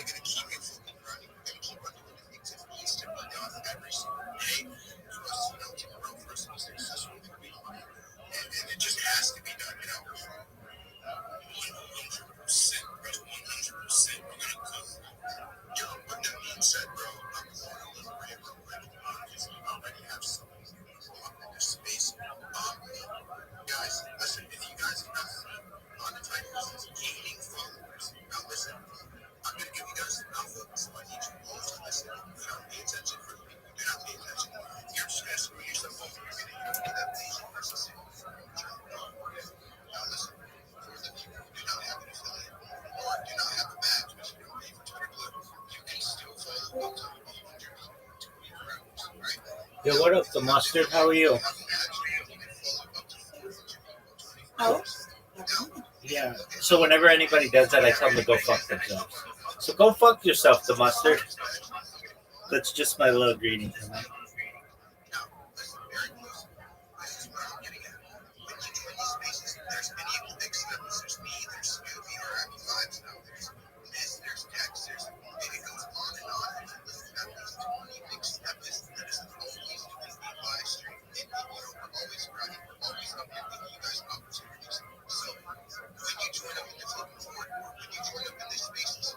Make sure you are connecting and following everybody. I mean everyone.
I would now sit here, I'll bring them up here, I'll send you the money in space, I'll talk to you, all that fun stuff. And also, I'm going to have some fun up here, so we have some Mexican agents, I'm going to jump charcoals as well. But, bro, as my voice is connecting, we got all these speakers up here, we got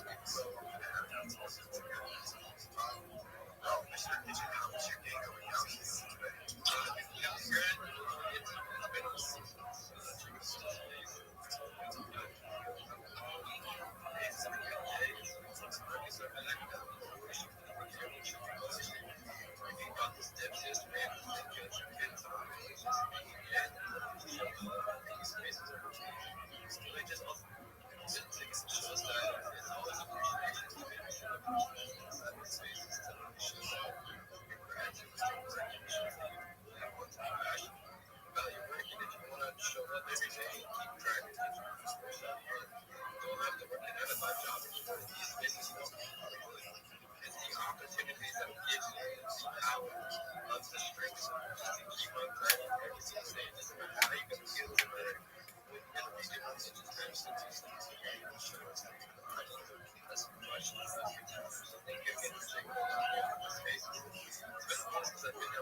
Alright, Rabbi, I gotta be up in about 12 hours for work, so I'm gonna head out. Have a good night. Take care, Mother.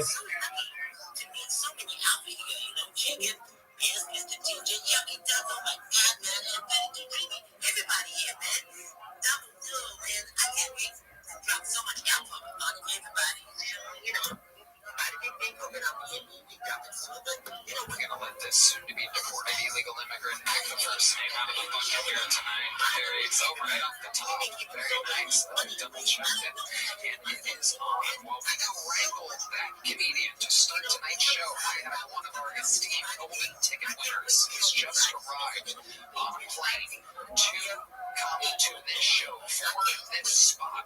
You know him as a man from Toronto, Canada, who's very Asian, who famously sits around eating ramen noodles all day while his girlfriend is a waitress at the ramen place.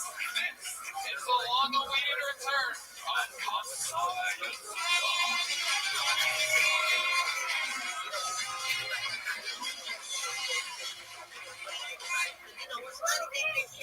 Thank you. I guess. Did you guys know that fentanyl was 25% in Japan?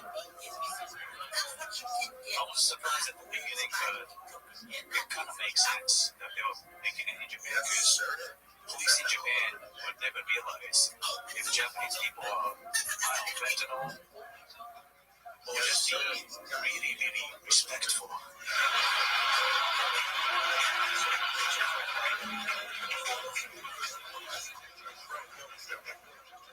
Speaking of fentanyl, any Chinese people in this crowd?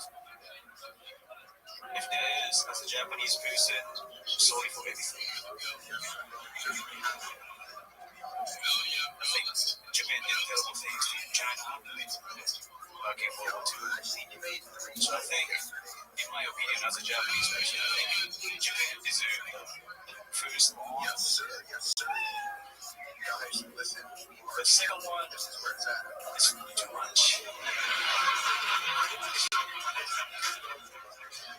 So I never understood the second one. But then, until just recently, I figured I was using a microwave to get my food out, and my food wasn't piping hot enough.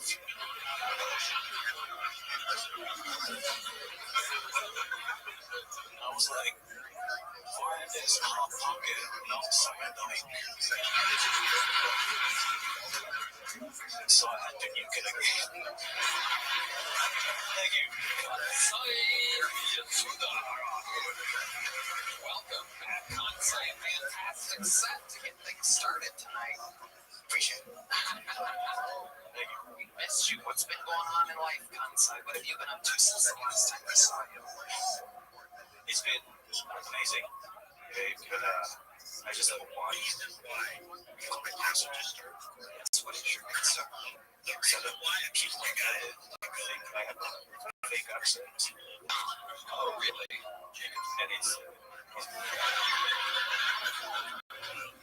And it's true. I speak English. You do? I try. Yeah, let's hear some of the really good English from Kansai Yusuke. Some variation and eats ramen. Hi, my name is Kansai, and I speak really, really good English. My favorite color is blue, red, and white. That's pretty good. I mean, you said color in the middle of all that. I don't know if anybody else noticed that. If I said my favorite color, you'd be like, wow, Tony got Asian. It's fun in the middle of that. It's perfect. So, It's almost perfect. The color. my favorite color. My family color. Watch me say it. Ready? My favorite color. My family color. Somehow more Asian than all the times before that. My favorite color. You were so focused on the color that you forgot about favorite. So watch me one more time. My favorite color. My family color. It's getting more Asian, ladies and gentlemen. This is unprecedented what's happening here. We've never seen anything like it. He's getting more Asian while trying to sound less Asian. It is happening in front of our eyes. My favorite color is What are these extra beats? It's like you're skipping like a CD. It's my favorite color. Watch me one more time. My favorite color. my family color. Subtitles.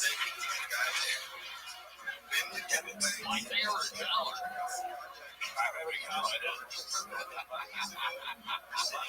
Who thinks you are faking this Asian accent? Other Asian people think you're faking your Asian accent.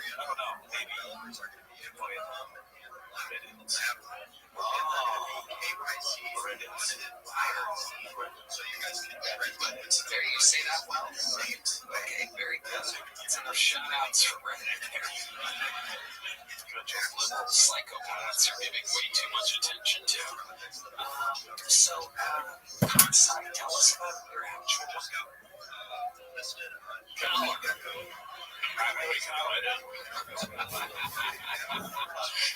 Who thinks you are faking this Asian accent? Other Asian people think you're faking your Asian accent.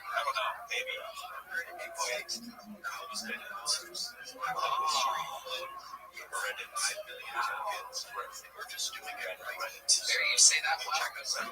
Okay, very good. That's enough shout-outs for Reddit there. Liberal psychopaths are giving way too much attention to. Kansai, tell us about your actual life. What's new? What's different since the last time we saw you? Different? Yes, sir.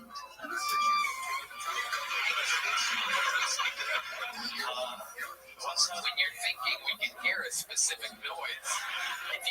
When you go like that, you try to think of something. A long time ago. I was 18 around that. I don't think my dad and I met my girlfriend. Alright, what's been going on outside?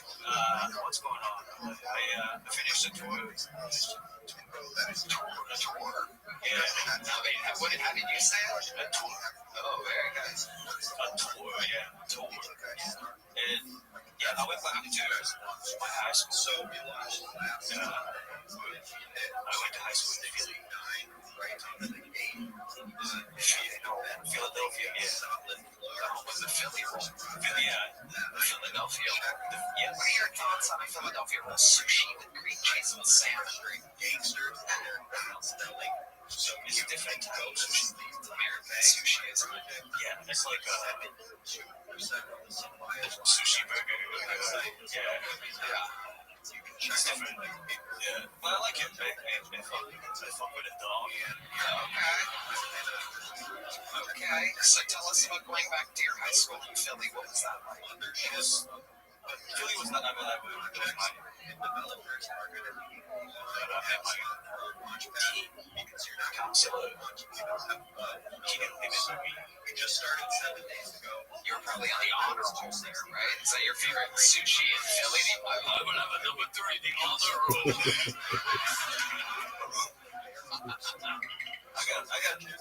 I had to transfer to that school because I got beat up. Asian hate? No, my dad beat me up. Oh, that makes sense. What did he beat you up for? Getting a beat? No, because I was hanging out with a bunch of classmates boys in Philly. My goodness. My dad didn't like it. If they don't beat you up, Dad will love that. So how did your dad find out you were hanging out with the blacks? Or as you call it, the brats. I was Skyping with my dad.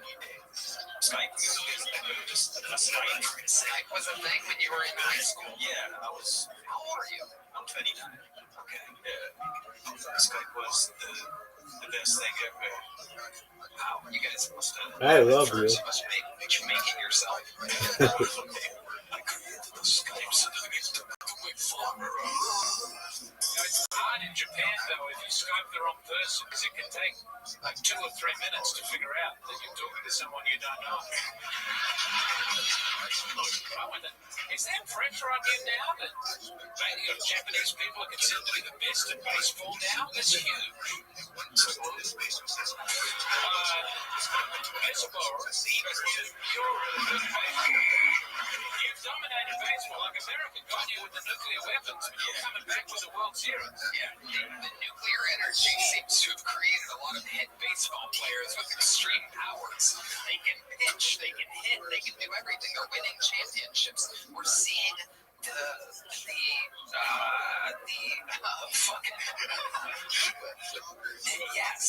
evolution of the Japanese baseball player. You guys used to be very small. We hit you with nuclear bombs. Now you're huge and hitting home runs. Thank you so much. Yeah, that's what we did. I appreciate it. Thank you. Yeah. I noticed in your set, I've watched a lot of World War II documentaries, but I didn't know a lot about Japan attacking China.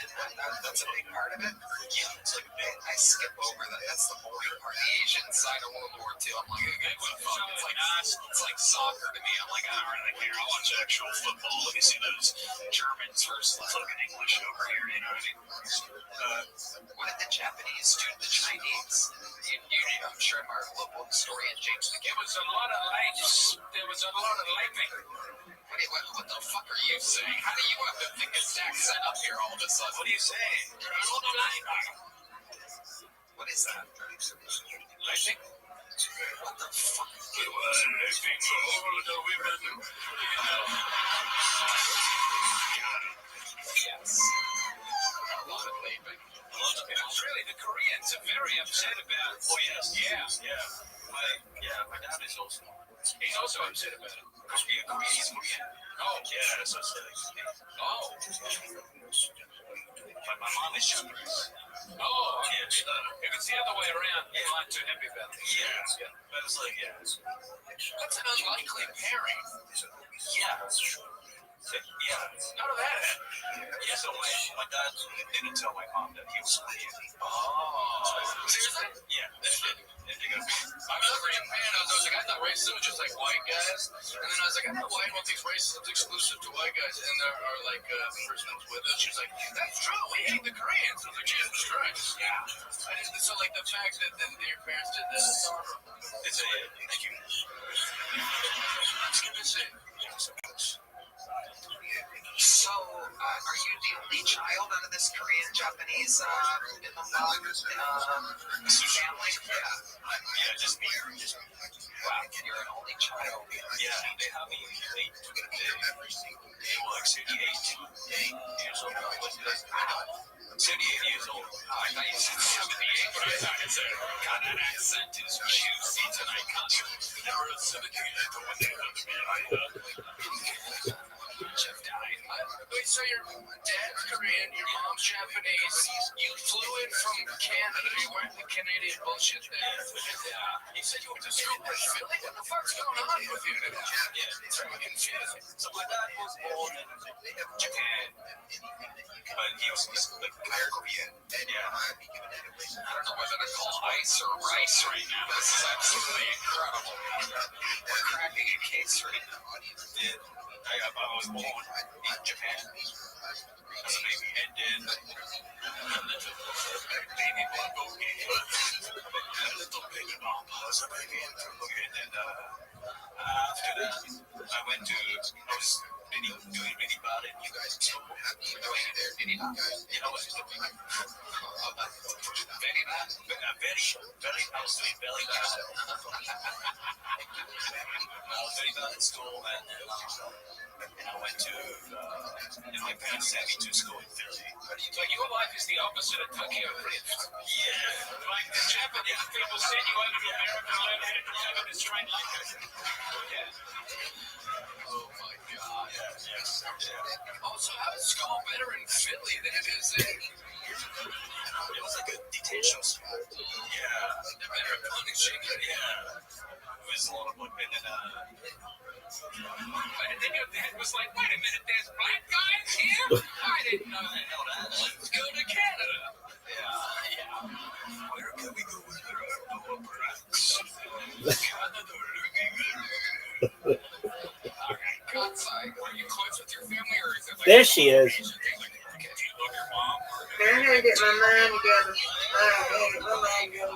And say, hey. Yeah, you had to clean boo-boo up all weekend. I'm tired of it. Boy, you're having to do that a lot, Miss Aquarius. Huh? You're having to do that a lot. Yeah, we have to do that a lot. I tell my auntie,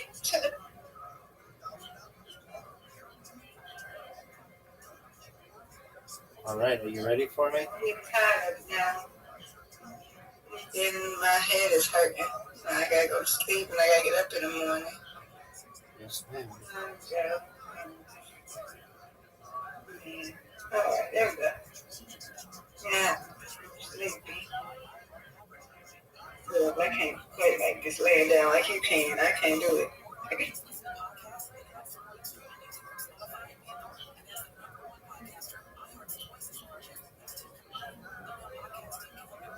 And I had somebody in the other thing on, so trying to disrespect me, want to talk about God and do this, and then he gonna say, no, you really, yeah, you can't, you got to believe in the devil and believe in himself.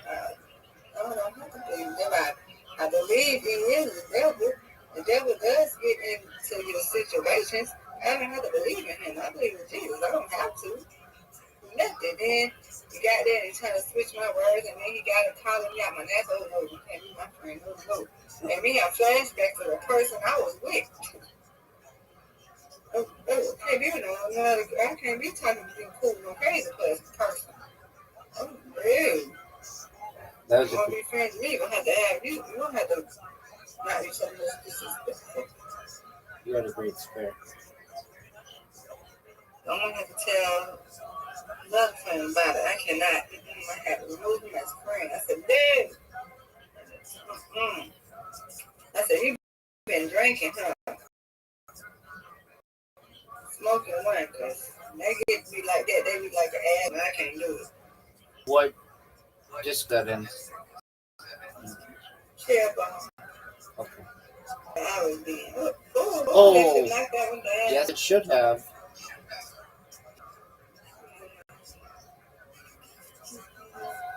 Yay, good job. I like that. That was Me too. excellent. Thank you, man. Get it.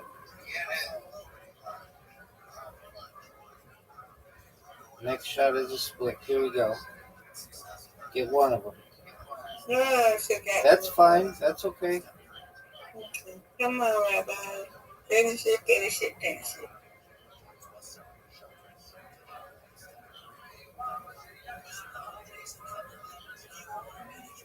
Oh.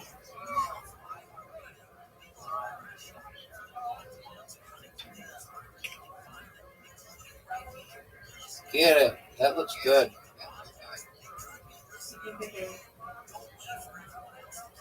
Get that one. You got it. Thank you. You're welcome.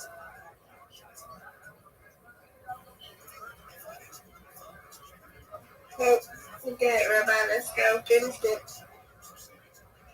No doubt. Oh, come on.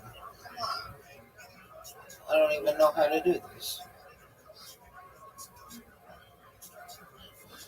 Okay, I'll take it. You win, I win. I win, you win. Undefeated. Still. Hold on for you, do it. Hold on. I'm trying to temper my hair real quick. Hold on. Hold it up. Hold on. Yeah. I just told you to hold on, hard head. Miss Aquarius, I can send the invite. You can accept it at any time. Go ahead.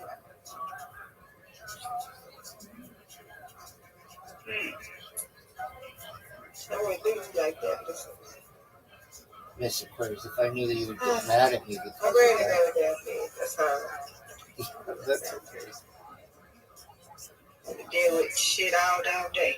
All fucking weekend. Miss That asshole. They don't want to get on my damn nerves to them tell they can't wait till they do this shit. Oh, dude. I just sweet. I had to get by there. No, you can deal with it yourself, baby. I can't.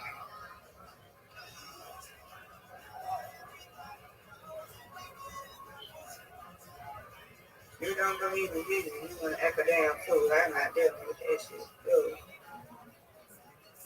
Dealt with that in the 8, 9 years ago. experience with no bird like that.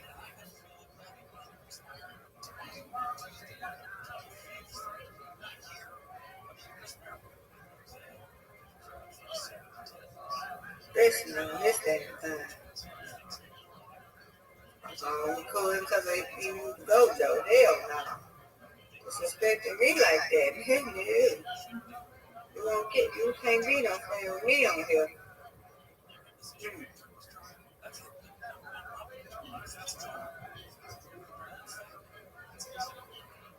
There you go. That's fair. Thank you. You're welcome.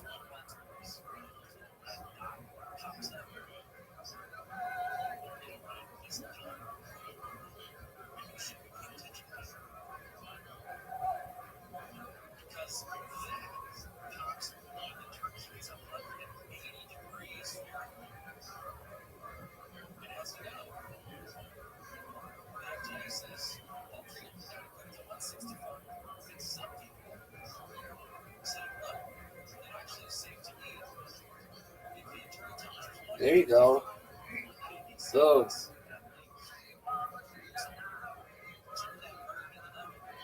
Yay.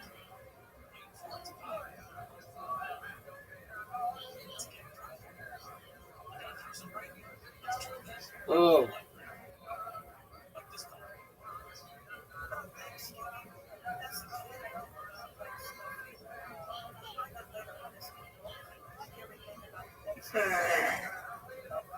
That's good. Okay. Oh, what a good shot. Three. Look at that. Yeah, that was Let's really go. good. Come on, Rabbi. Any six.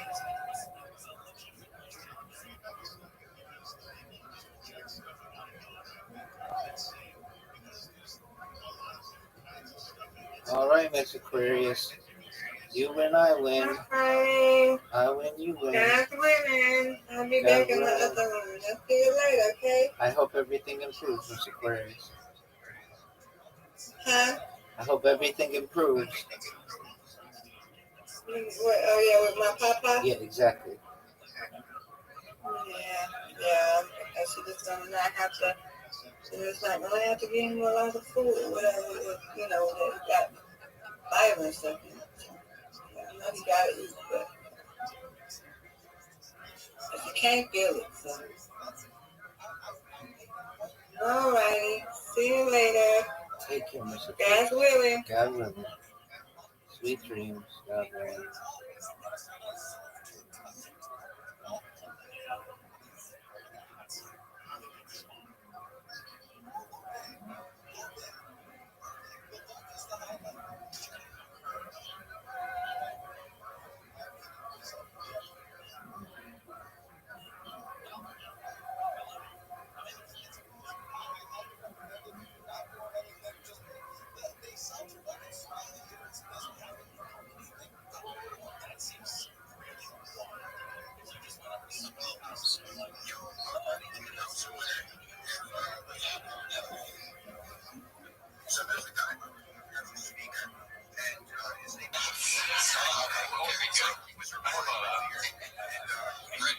Trying to shoot more I love you long time on YouTube. You want to hit it again nice and clean? There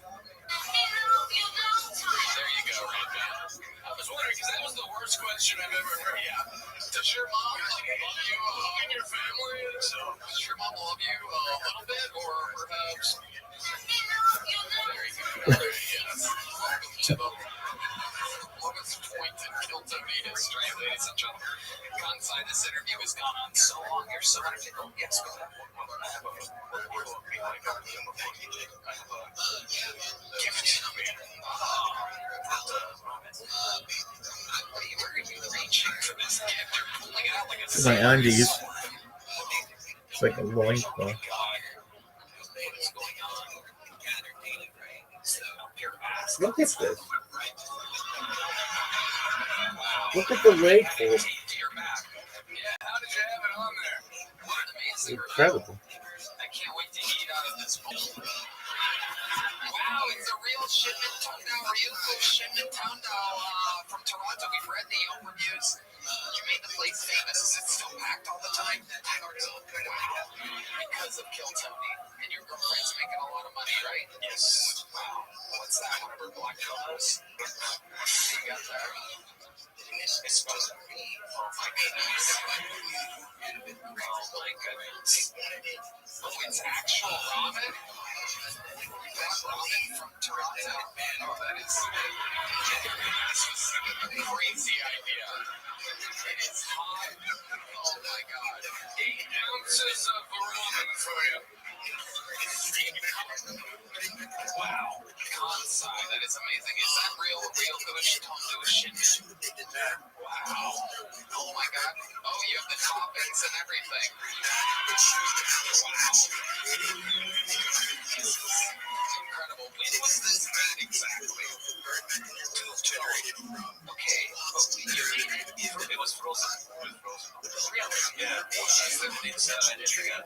a real thermos. That'll hold it pretty long. Yeah. It seems like it's really hot. You know what? Why don't I see what you're doing. Why don't you take it to the back and I'll eat it afterwards and I'll totally enjoy it because I saw a bump on your back when you did the Bowie thing. Yeah. And I was like, oh, maybe you got fucking scoliosis or something. I'm so glad I didn't ask. That would have ruined everything. So it would be very dishonorable for you not to eat it. Let me have a bite of the pumpkin pie. Get it over here.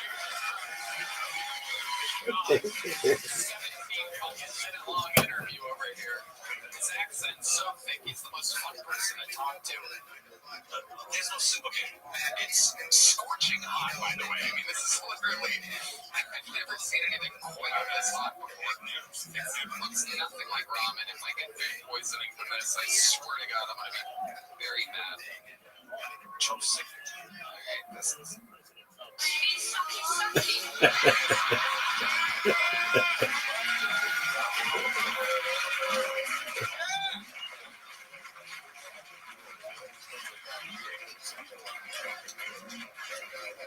Is this what I buy? Oh, extra noodle. Just noodle. You need that. It'd be very dishonorable if you didn't eat that, Red Man. You guys all want a bite? Okay, we have a starving pass here. I don't know what it is. Okay, yeah, it's good. It is so good. One more time, plug it right down the barrel there. Where's the red light over there? Say the name of the restaurant. Okay, for the last time. Very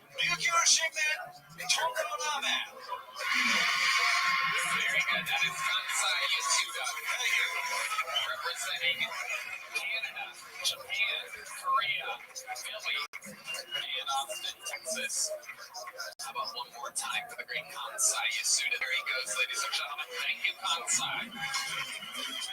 All right, to the bucket we go, ladies and gentlemen. You guys probably know how this works, but we give people the opportunity of a lifetime. We're probably the only show in the world in which anybody that signs up can get on the show. And here we go. Ladies and gentlemen, your first human being doing a minute of uninterrupted comedy out of the bucket. We're going to meet them all together. Goes by the name of Tariq Morales. Everybody, here we go. Tariq Morales.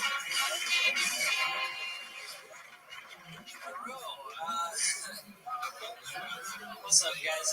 I talked to my mom recently, and she said I should try being more black. And no matter what I do, it looks like I drive a Prius with the Hellcat sticker on it.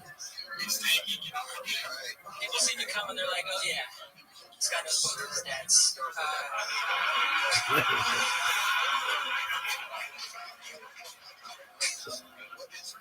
I do know my dad. I grew up with him. He would always give me fatherly advice. He'd always tell me, never fucking quit what you're holding.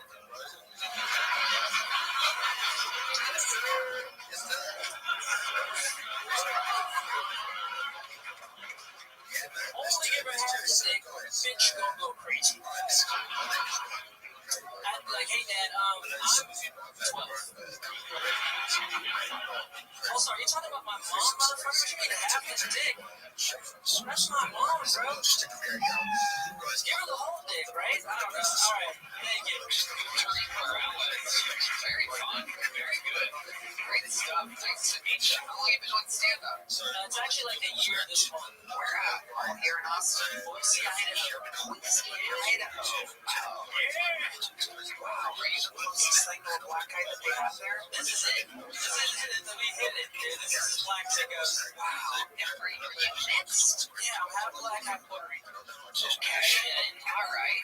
Yeah. And the Idaho means you're somehow half white too. It's very exciting. Yeah, it's a Malcolm X and Malcolm in the Middle situation. Yes, Malcolm X in the middle, one would say. That's how you should say that from now on.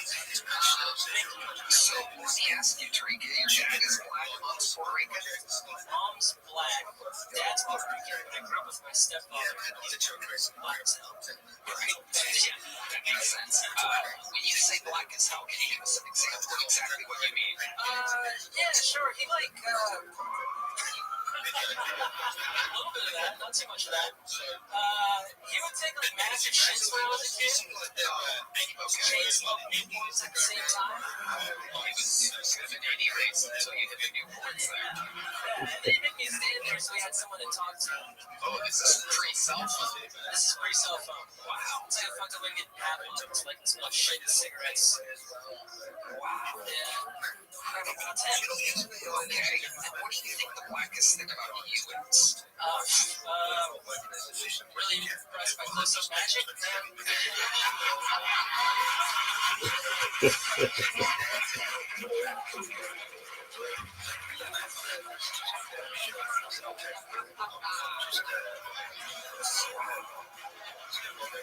Amazing answer. That is correct. It completely checks out. If you had to guess what the whitest thing about you is, even though you're not really white, Idaho really has. Yeah. I know like almost all the lyrics of Mr. Brightside. That's wow. That's these are all emotions. That's white. And if you had to guess what the most Puerto Rican thing about you is, what would that be? You also can't vote. Oh, okay. Puerto Ricans can't vote. Okay, I thought you were gonna say you don't recycle. I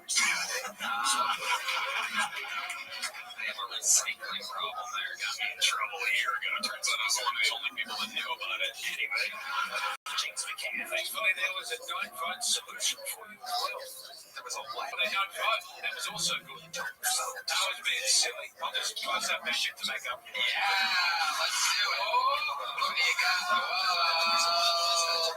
That's his cell phone. How did you get his phone? Wow. All the way down to stores there. Tariq, what do you do for work? I used to work at Omni. I was up there doing Omni shit, and then now I work from home. The hotel? Yeah. What did you doing at the hotel? Front desk guy. I was doing so bad. And I had to get a good job. Think of an example of the worst thing you ever did at that job. Apart from like not doing it, I don't know. I saw there was an old white man who gave his grandson to like a Mexican lady that works at the daycare, and then he just forgot. And so he comes to the front desk. He's like, "There's been an abduction. Like, just because she's Mexican. And yeah, we had to like show him the video of him passing his grandson off to the lady. Wow, that's the craziest thing ever. Wow, did that remind you of what your father did to you back in the day? Passed me off to my mother. What happened to the original Puerto Rican father? Oh man, he was a drug guy in the military and he got kicked out eventually. They don't communicate with them at all anymore. Not much. I haven't talked to them in years. Why is that? You just don't. I don't know. I just feel like I don't really need a dad right now. You know? It's true. You know, you kind of miss the window on the dad part. Yeah.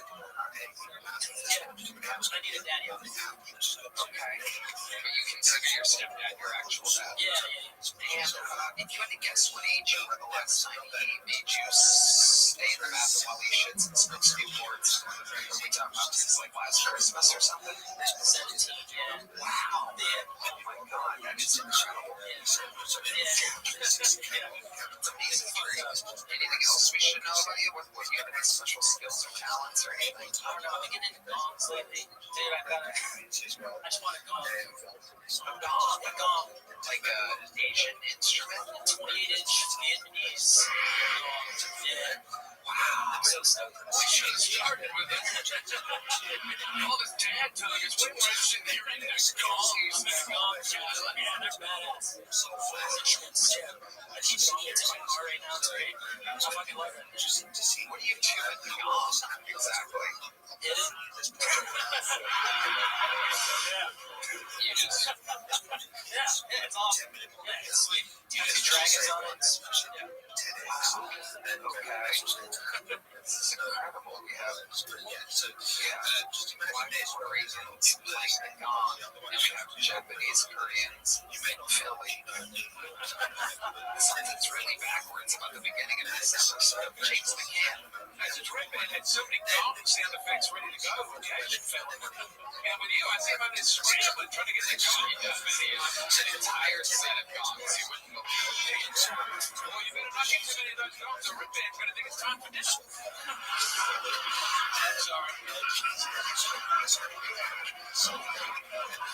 Tariq, I love your style. Sign up again. How long have you been sound for? I live here now. Congratulations. Welcome on to Texas. Tariq Morales has made his Tony debut. There's a big jump button. Alright, let's keep it moving along. A little associated, a little fun back for you. Oh my goodness. Yo, there he is. The great Heidi is here, ladies and gentlemen. HeidiRegina.com to catch the new podcast, Love on the Line. She is hot. She's hot. Are you ready to lose? Little update for you. My stomach is already oddly rumbling from the single bite of ramen that I had. All right, well, just let me know when you're ready to lose. Something to keep an eye on as the show goes on. It's only been 5 minutes. Perhaps the bite of frozen Toronto ramen wasn't the best idea. It's been taped to somebody's back. Anyway, let's keep it moving along here. Your next bucket will goes by the name of Diego Del. Hold on a second. Ladies and gentlemen. Doug. Did I hear you say you're having stomach pain?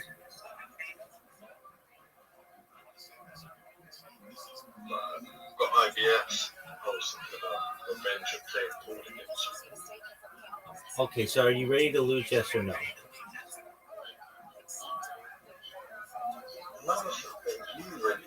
That's what I'm talking about. That's what I'm talking about. All right, my friend. I'm going to revolutionary war your ass.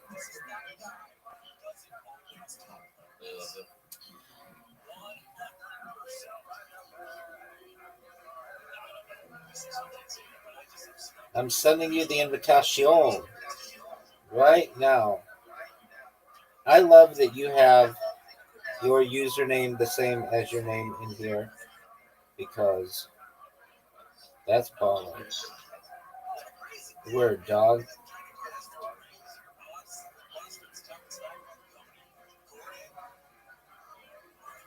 I don't really know what they consider to be like a legitimate versus an illegitimate break.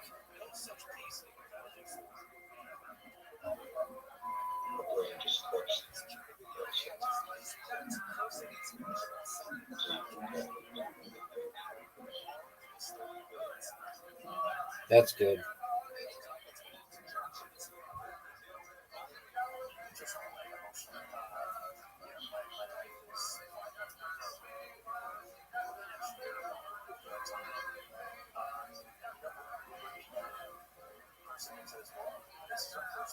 There's no way you make this shot. That looks solid as fuck.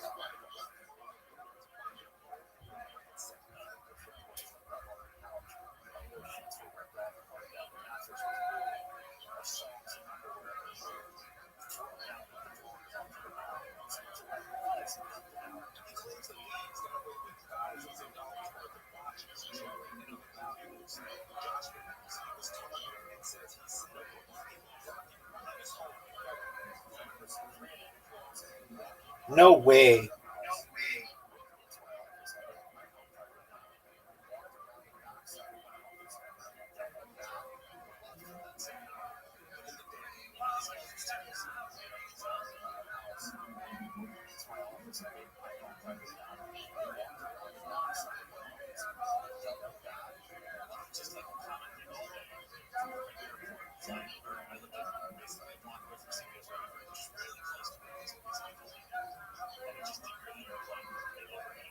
What a shot.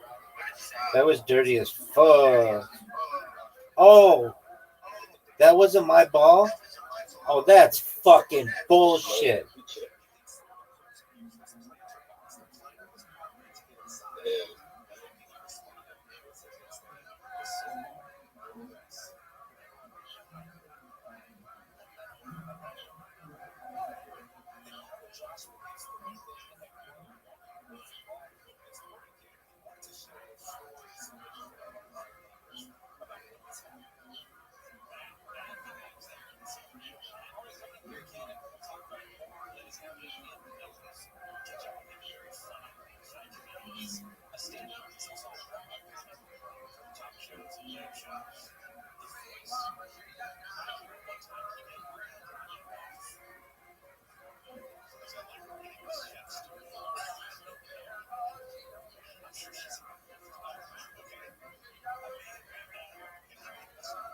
Oh, get it, baby.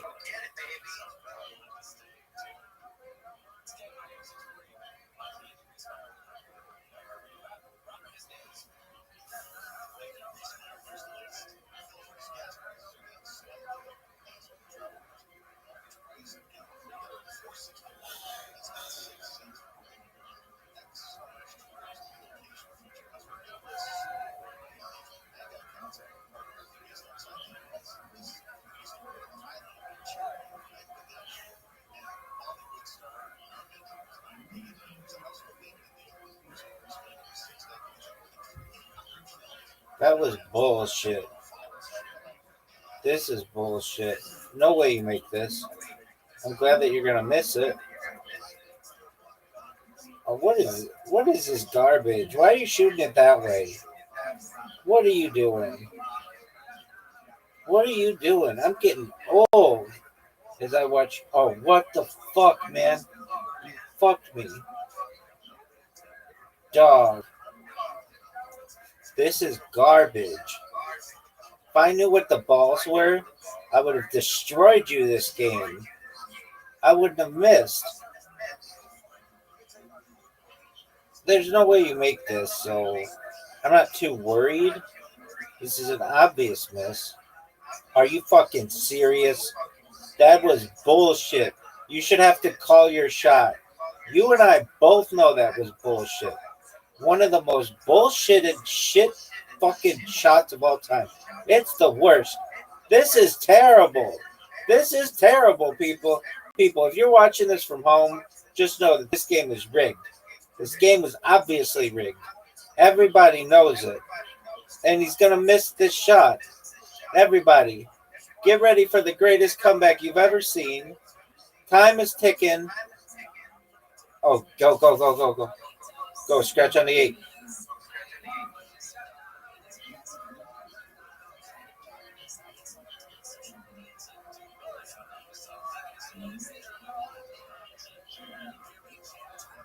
Just so sick. So sick.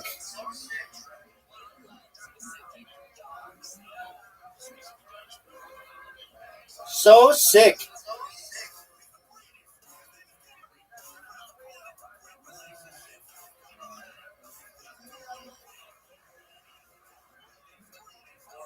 Baby. Baby. Are you getting a boner? Baby. Look at this sexiness, folks. Are you serious?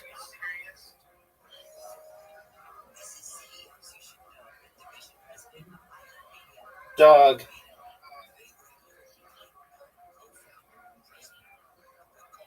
This would be the greatest shot.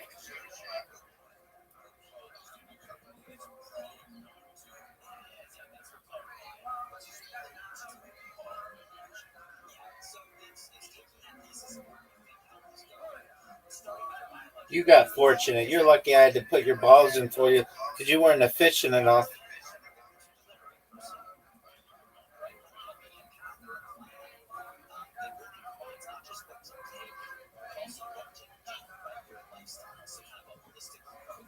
You know that you got fortunate. I put in more balls in that game than you did. Everybody knows that. Reload. That was bullshit. That was absolute bullshit. If they had the colors of the balls correct, that would have never happened.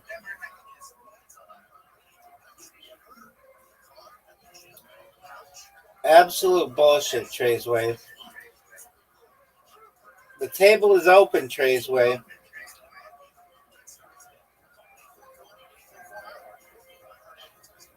Maybe there's a way to change the colors. There's not. That's some bullshit. Trays of stripes? This is bullshit. Garbage.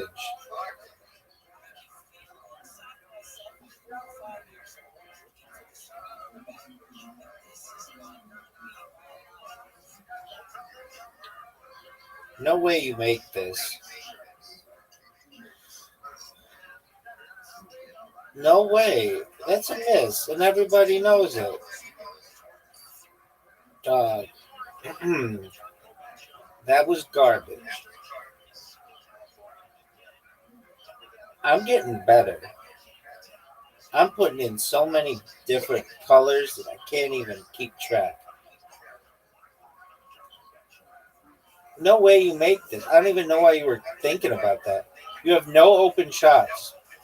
Nothing. And that timer just keeps ticking. There's no way.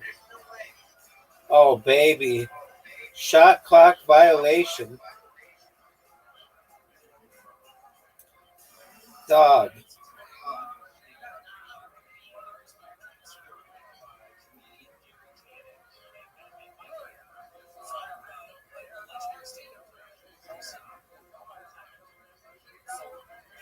I'm surprised that we haven't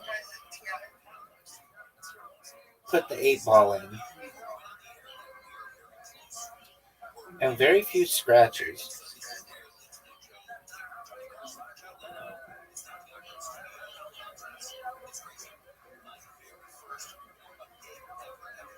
That's a miss. I mean, obviously a miss. I don't even know why you tried. Okay. Now I'm going to light your ass on fire. This boy is on fire. Oh, dude, I almost put your fucking ball in for you. That's some bullshit.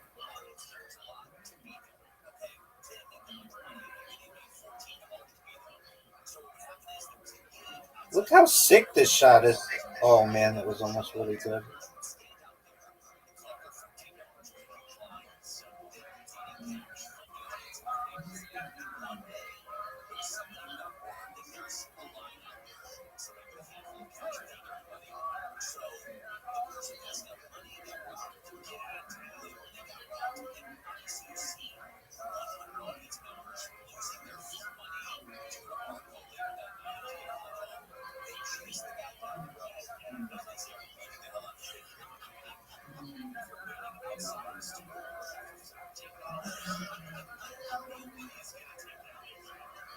This is just beautiful.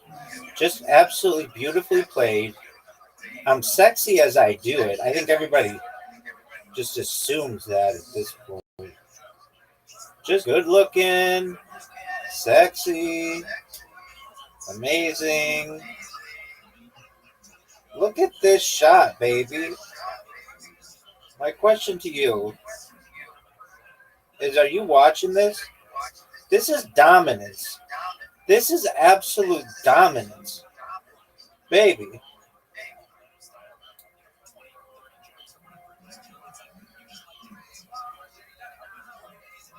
I don't think I can make that. I don't think I can make that.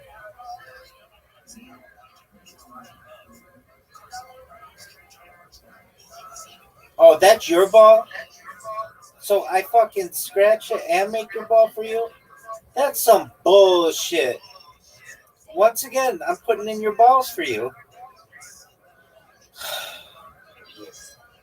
Dog. Again, I'm putting in more balls than anybody. If you're keeping track at home, and I see you don't do the same for me, you're not very considerate. There's no way you hit this ball. I don't even know what you're trying to do here. This is redonkulous thinking. Redonkulous thinking. Dude, I don't think you've ever gotten a scratch. This is just absolute dog shit.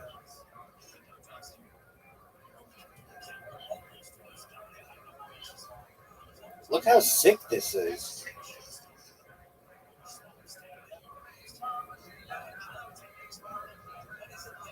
I don't know if I can make that.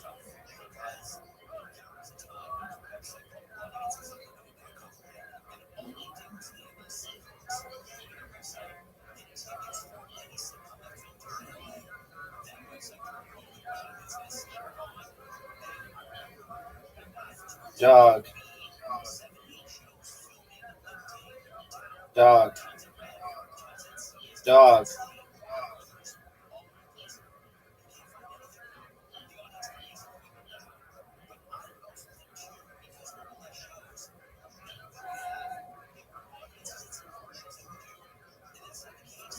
That was garbage.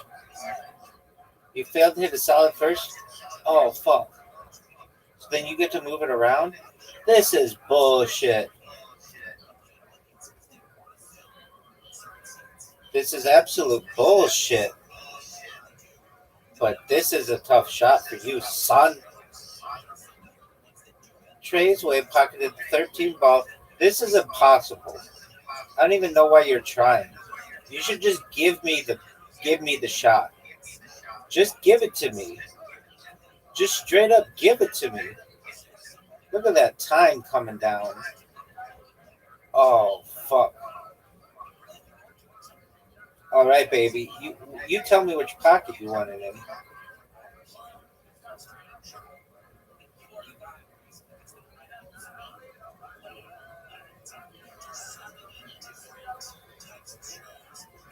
Are you serious? Are you serious? That was one of the absolute worst dog shit shots I've ever had, and I lost because of that. I've had 2 scratches. This is heartbreaking. Folks, if you're watching at home, you must be as hurt as I am. This is absolute heartbreak at its finest. No, miss it. And he did. Folks, my man Traceway sucked a huge dick on that shot.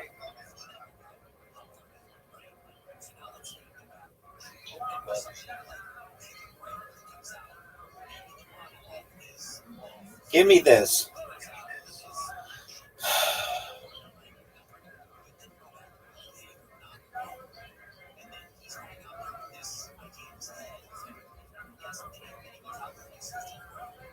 Give me this. What a fucking comeback. And I put in more. That was good. Yeah, thank you. Excellent to you as well. Both of them. All right, I'm good. Doug, that's what I tell you. That's my line. You're just stealing my lines at this point. You, my friend, are stealing my lines at this point, which is cool. I'm getting better at that game. I hope you know it. I think everybody knows it.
What's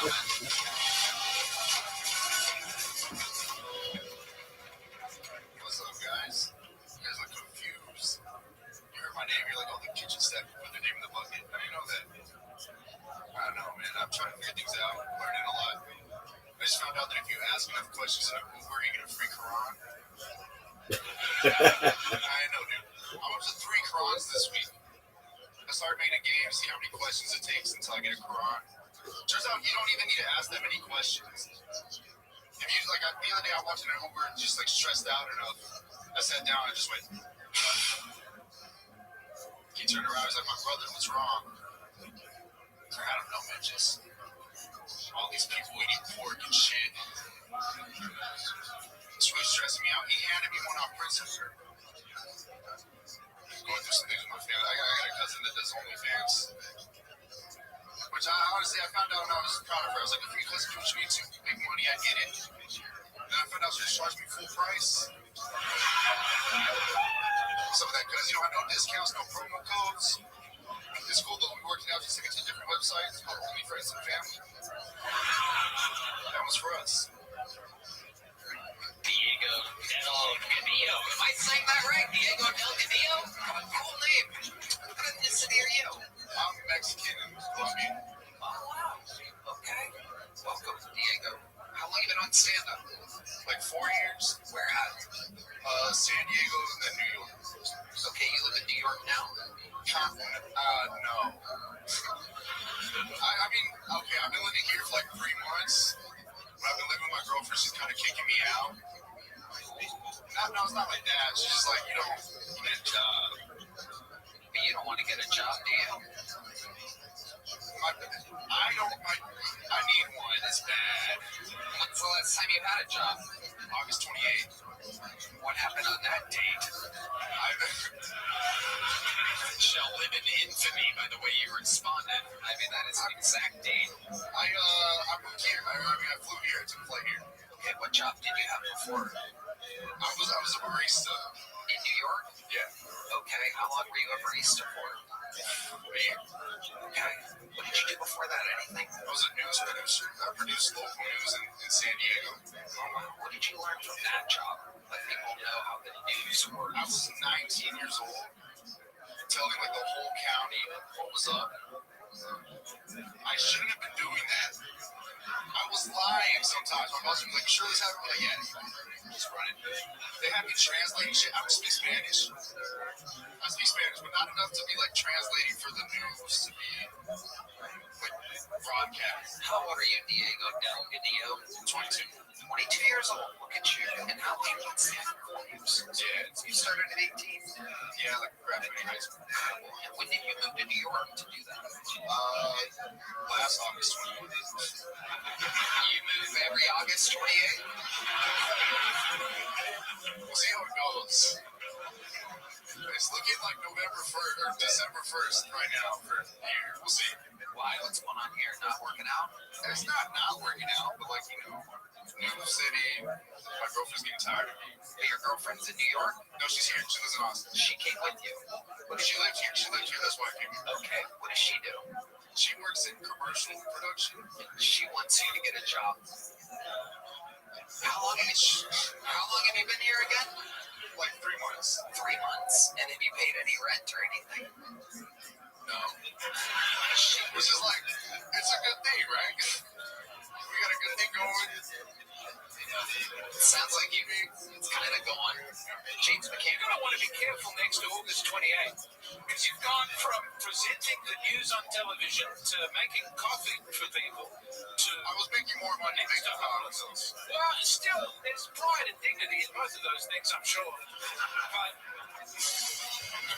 I mean, what happens next August 28th?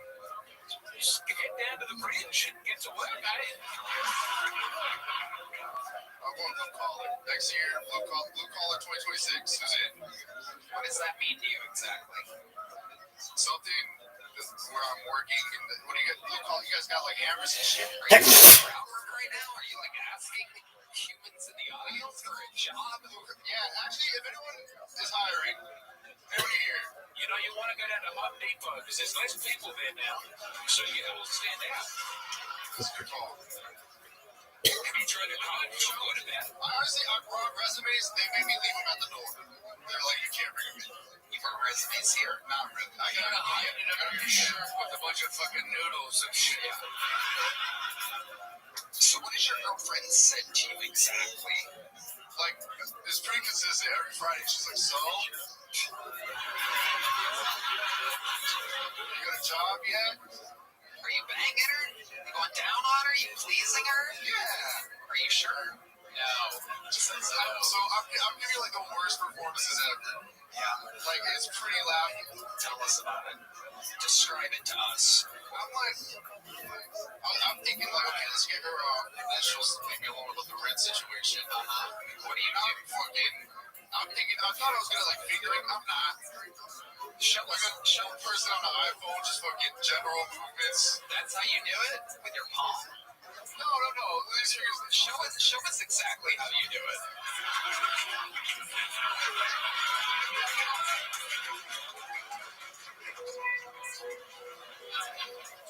No, come here. I just want to talk. Oh, she's across the room from you still. You gotta get her over there. That's usually how it starts. Baby! Come here. Okay. Alright, now let's say she's there, then what do you do? I just want to talk. No, it's fine. Oh yeah, I see why she wants you out. This is crazy. Just want to talk, baby. Wow, Diego Del Cadillo, this is incredible. I thought Latino men were known for being romantic lovemaking. No, we're known for lying. Oh, okay. Come on, even I'm offended by that. Shame on you.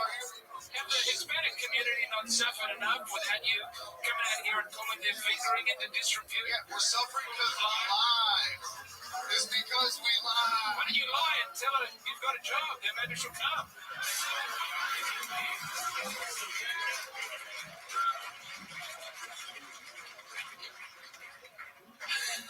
W2, baby, look what I got. Well, Diego, hopefully you figure it out real soon. Here is a medium-sized joke book. Welcome to Austin, Diego. We'll see you around soon. On to the next one we go. Diego Del Cadillo. It'll be interesting to get an update from him next time he signs up. Because I don't think the girl's going to go for that much longer. I don't think he's... Alright, we'll see. There's a one-word name coming up. This should be interesting. Make some noise for Frank, everybody. Frank is next on Kill Tony.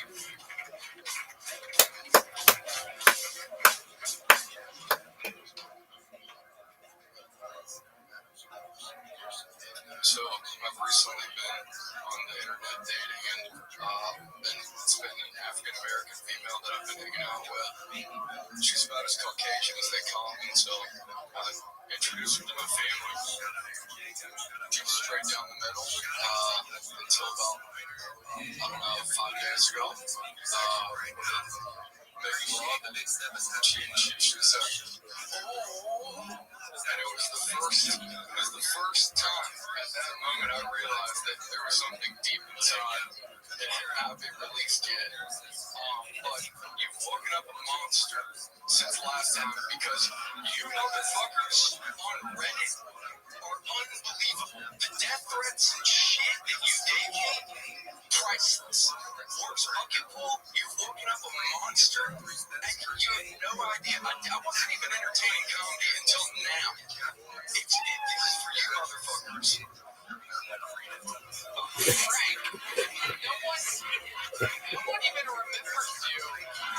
No one remembers. We didn't even remember you. You had another chance. I don't even know what happened last time you were on. And you're out here like some kind of gangster rapper. Like, y'all motherfuckers thought you could hold me back. Like you're like a gangster rapper that didn't rhyme or didn't have a beat or anything because you didn't really do any jokes this time.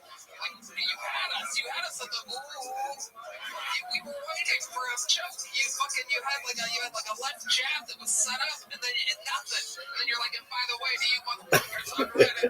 Fuck all y'all. Like, of course they're gonna say that if it went anything like this. Look, wait till you see what they say this time. I don't even know what happened last time. None of us remember you. Okay, I was the least interesting guy on stage that you claimed. It happens twice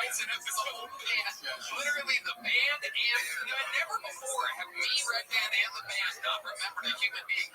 It was whatever you did was so terrible that we like men in blacked ourselves. Like, can you take us through?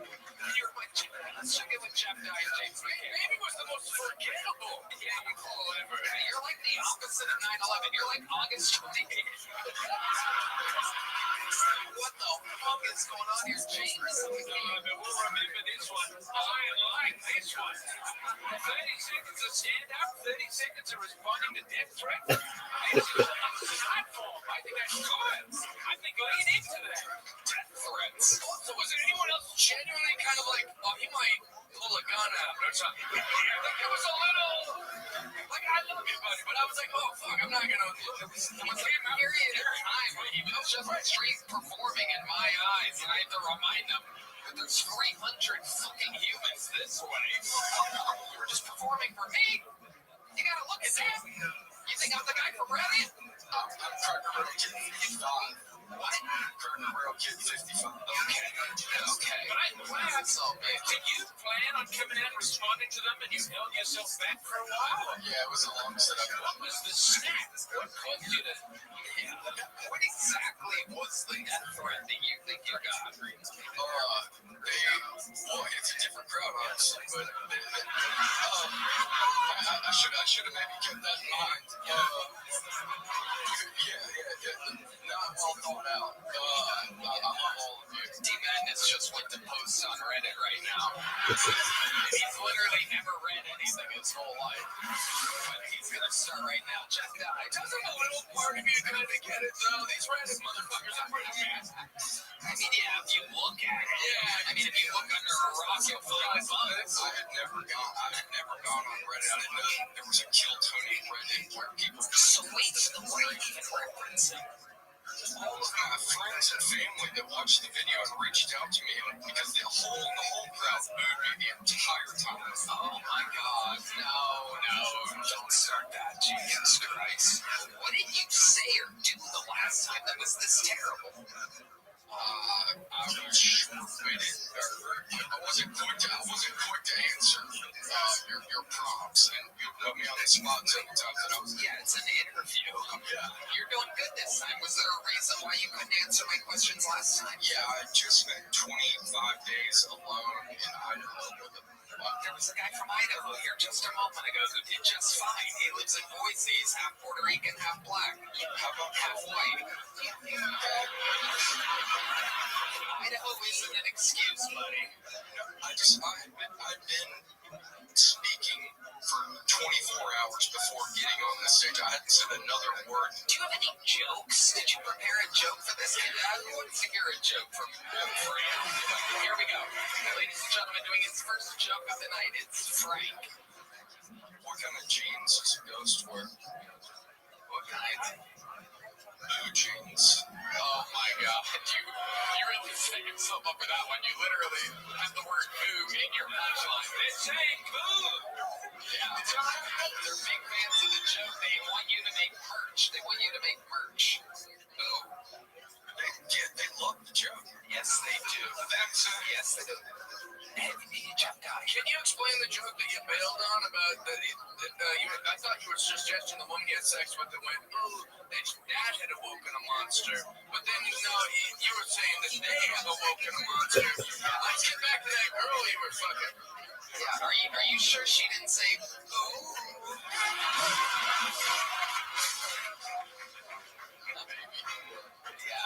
Okay. And Frank, have you been practicing stand-up at all? This is my second time. Your first time was on Kill Tony?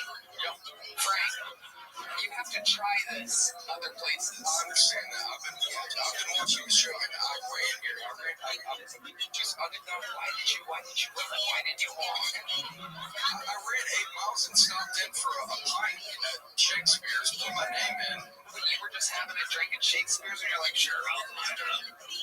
I mean, I've been watching the show. I love comedy. I love everything in this stance. You're getting more interesting, I'll be honest. Yeah. Do you really have a black girlfriend? No. Wow. Amazing. All right. Frank, I know.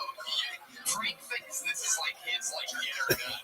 The boo is then you guys liking him. They like you. Okay.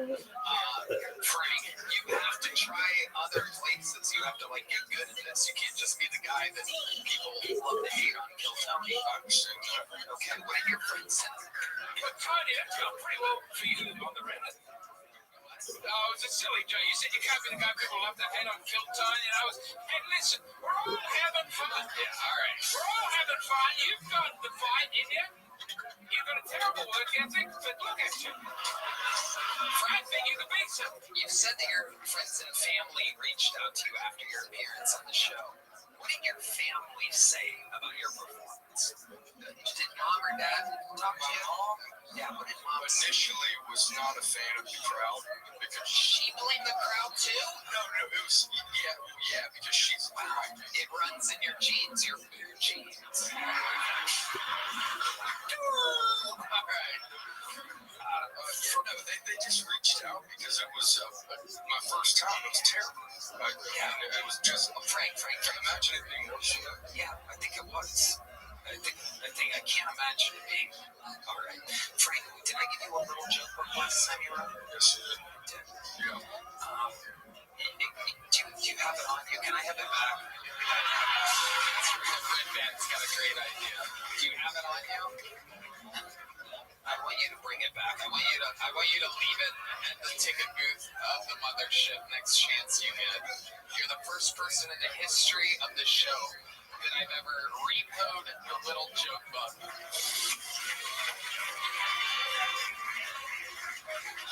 Frank, you have to do this other places. If you plan on coming back, you have to do at least 3 to 5 open mics somewhere else. This isn't just do fucking Kill Tony. A lot of people spend a lot of time.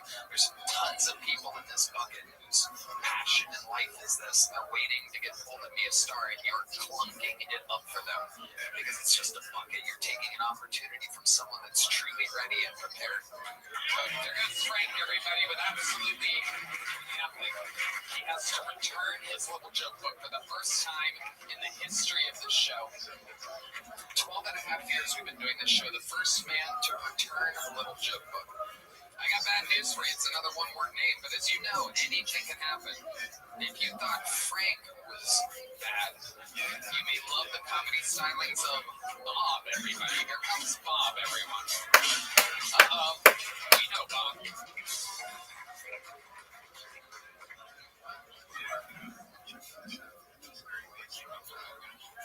What a very beautiful audience you all are. Everyone is beautiful in the dark, in the rain. When you look at me, you may be thinking I know where the good stuff is. I don't know where anything is. Whenever I go anywhere, I make sure I sign the guest book. You, sir, you may never know when you need an alibi.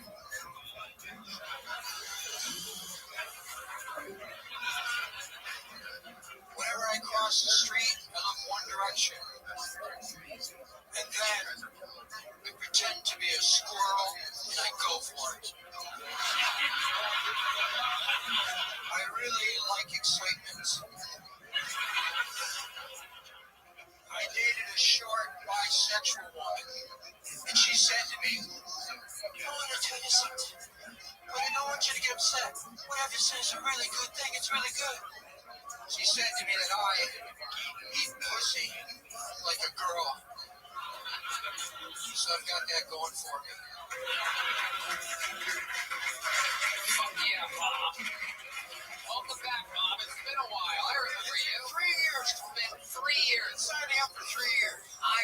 You've been signing up for 3 years continuously? Yes, continuous. And this is your first time on in 3 years? I just changed my name to Bob. I don't Fucking people. Wait, what do you mean what was your name before? It's Robert. Robert. Wow. Went back to Bob. Oh my God, you got lucky. This is your first time going back to Bob? Yeah, first time. Unbelievable. What are the odds? God, I wish Frank would change his name and not get pulled again. I don't want to be frank with you. What? Can't be frank with you. I love that. You're not Frank at all. You have punchlines. You're one of the funniest Native American comedians we've ever had on the show. What ethnicity are you, Bob? I'm 100% Slovakian, but my mom lied a lot. Okay. There it is. The squawking eagle means that you are indeed Slovakian. I love eagles. You do? What do you love about them? They're at different heights. Love all the shit. You're the man, Bob. Thanks, Tony. What do you do for work, Bob? I'm a world champion handyman, but I'm transferring into a new trade right now. What's the new trade? I'm giving it my fourth try starting a beverage company. I failed at it 3 times, and I'm my fourth now. What is the beverage that you're making? It's top secret at the moment, but it's every form of beverage you can imagine. You see, it's wish you'll never imagine. Wow. There's a lot of imagination there. It's every beverage mixed together. Everything you can imagine, imaginable. Wow. All right. I'm pretty stoked. I've been decking out this warehouse for it. I think I'm 3 weeks out, maybe. But Do you have Oompa Loompas working for you or anything like that? I have other alternate personalities. Okay. I love it. I can't wait to drink some. I'll drink I'll wash out some of that ramen with it for sure. Are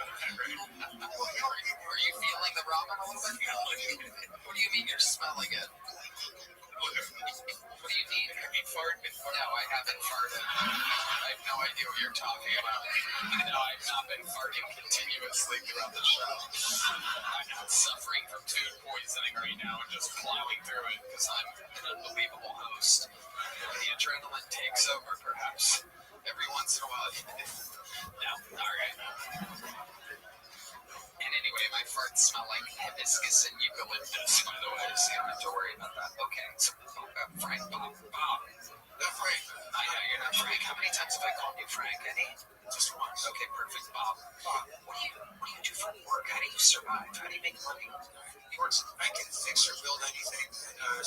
What's the craziest thing you've ever built?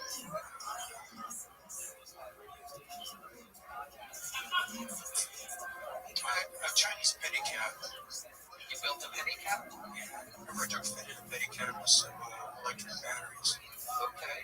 It's pretty simple. I'll be driving it out next week. You haven't done that yet either. It hasn't been driven yet. Oh, yeah, it has. I drove it today. I actually just got the battery in today. Do you pedicab? No, God, no. Oh, Jesus. All right. Why not? I have other things to do. Like what? I pay quite well. Like what? Like do electrical, plumbing, you name it. You do it all, huh? Yeah. Wow.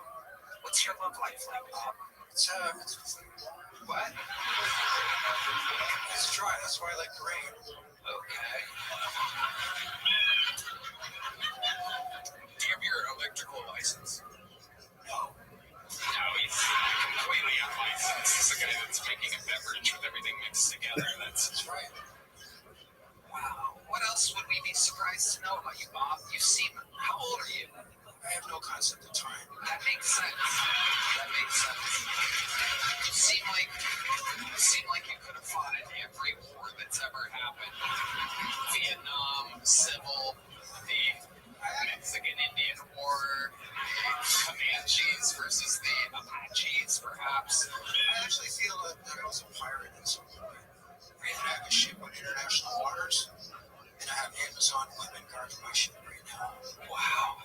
But then I change them out every 9 months because they're all impregnated after. And then I ship them to the homelands and I bring in another crew.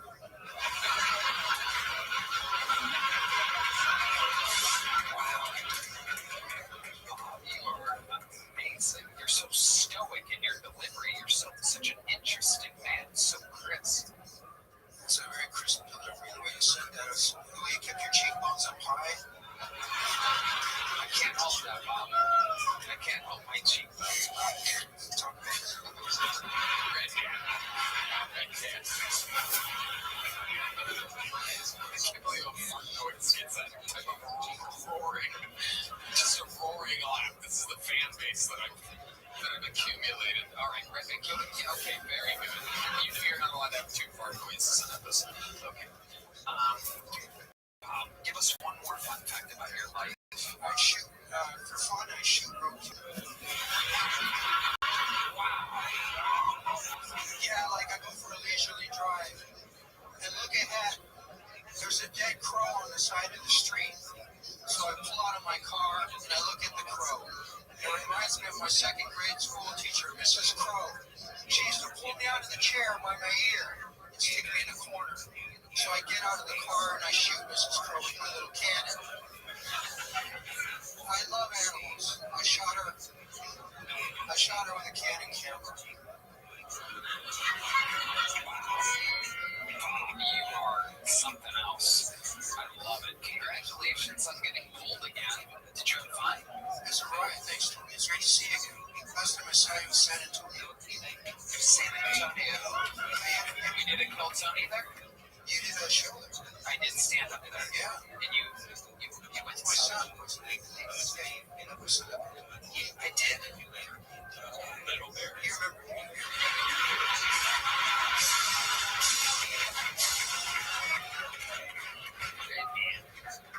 Well, here's a big joke book for you, Bob. Just because I like your style. Here you go. Boom. There he is. The return of Bob, ladies and gentlemen. All right. It's a real interesting setup I got pulled so far. Let's see what happens next with the stylings of Benny Benoit, ladies and gentlemen. Benny Benoit is next. Here comes Benny. One more time for Benny Benoit. Hey, what's up, guys? It's good to be here. I'm Benny Benoit. That's French. I'm from Louisiana. I'm what you call Louisiana sober. That means I drink, I smoke, and I fuck my cousins. I'm kidding, man. That's bold of y'all to assume I got hot cousins. I'm the hottest girl my family's ever produced, if we're being honest. I would never fuck my cousins. I got 2 sisters and a dog. Why would I, you know? A lot of bitches ugly, too. But, speaking of ugly bitches, when I first moved to Austin, I got hit on by a gay guy. That was nice. He said he thought that I was hot, and I was like, oh, thank you. He goes, yeah, can I get your number or something? I said, no, I'm sorry, man, I'm straight. And he goes, yeah, I bet that's because you never had good dick before. And I thought to myself, you know what? Maybe this isn't my Uber after all. Oh, that's great. Benny Benoit making his Kill Tony debut, correct? Welcome. I got pulled once, but I missed my spot. Missed your spot? How did you miss your spot? Well, I had a date who failed to tell me that she was crippled, and so I felt bad. Wait, hold on. You scheduled a date at the same time as you signing up for Kill Tony? Look, it's lonely when you first get here. And when you don't get called for Kill Tony, you spend 5 hours by yourself if you don't know anybody. So I invited a Tinder date, and I got catfished to say the least. You invited a Tinder date to Shakespeare's, though? It was better more choices. Sure, but you invited her to where all the comedians and everybody was just waiting around. And so when you say she was crippled, you got crippled catfish. What? The catfish down in Cripple Creek. So what exactly kind of cripple was she? So it was a fat injury. She did say that herself. She broke her leg because the downstairs couldn't support the upstairs basically. But she didn't tell me that she was on crutches. So I thought she was going to be able to walk to the venue, and she couldn't. So I felt bad making her cross the street by herself. I went out, came back, and everybody was like, "Where the fuck were you?" So wait, where did you go? Literally across the street. To where? To where? Where? This is across the street from More Choices. Where did you go? The corner. The sidewalk. Why? Why would you go to the corner? She was hobbling along the sidewalk, and I felt bad, so I went out. Oh my God. Okay. I didn't think in that 15 seconds my name would be called. Well, that's when it happens. She didn't think that she'd break her leg being a fatty little laddie, but life happens fast. Yeah. So you missed your opportunity while at the exact same time realizing that you were meeting up with a fat crippled lady. And I didn't feel like I was allowed to be mad at her. I feel like that's the worst part. All right, well, am I going to yell at her for something she didn't do? Yes. Yeah, she catfished you, and she must have been fat if her legs break. All the pictures were tits up. All the pictures were tits up. That was my fault for believing them, honestly. James McCann. No, she's from Louisiana. They love catfish no matter where it comes from. Ah, very good. Very good. Wow. So, the crippling was just a broken leg? Yeah, she just had a broken leg. She had a cast? She had a walking boot. That's why I was confused. What are you doing not walking on your walking boot? Was she wearing the boot? She was wearing the boot. So what do you mean? I had crutches. Oh, I got it. And that's why I felt bad. So I didn't want to make her. Did you end up, so what'd you end up doing with this lady? Oh, yeah, Nas booting over here. Oh, yeah, you had that boot up in the air, didn't you? The Subaru saw some action in the back seat that night. Really? The Subaru saw some action in the back seat? Like, I was parked on, like, Red River or something. Oh, my God. That's the car. Yeah. Did you put the emergency brake on? Right now, I'm trying to get in tomorrow. The shocks are fucked. Okay.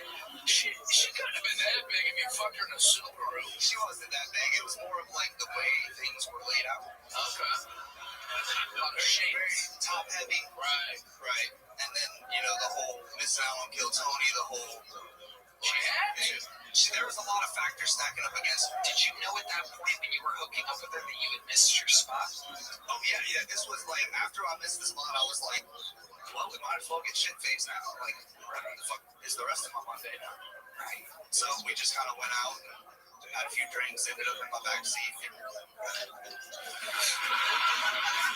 So take us through exactly what happened in the back seat.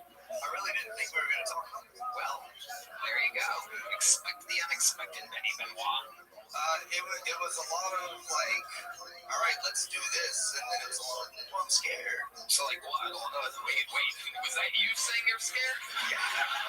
What were the ideas being proposed that you were scared of? She was really weird about like the fact that we were hooking up on the first date in the back seat of a car. She was not really stoked about that, and I'm like, did you rape this poor lady? I promise you, I did not. Okay.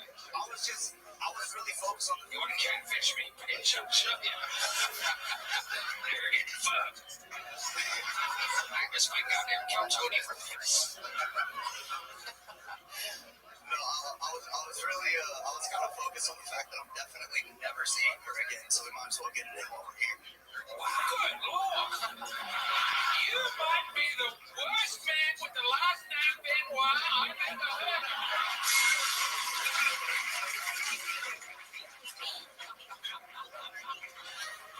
Wow, Benny, so you live here in Austin full time? Yeah. What do you do for work? I'm a pool boy.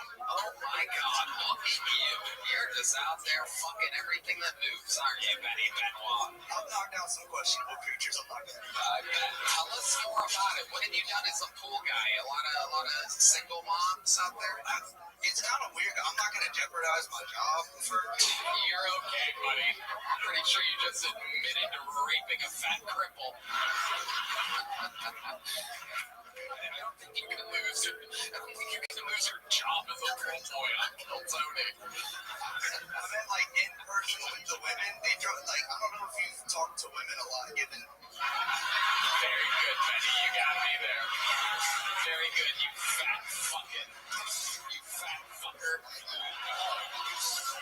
You really pulled that one back. I like it. I mean, like, women are very cryptic whenever they drop hints about the pool boy making a move, and none of them have been worth losing my job. I get a couple of, like, tips that I don't deserve here and there, and then, like, oh, I'm fly. It's like, me too. I know what to do. I still have a pool boy.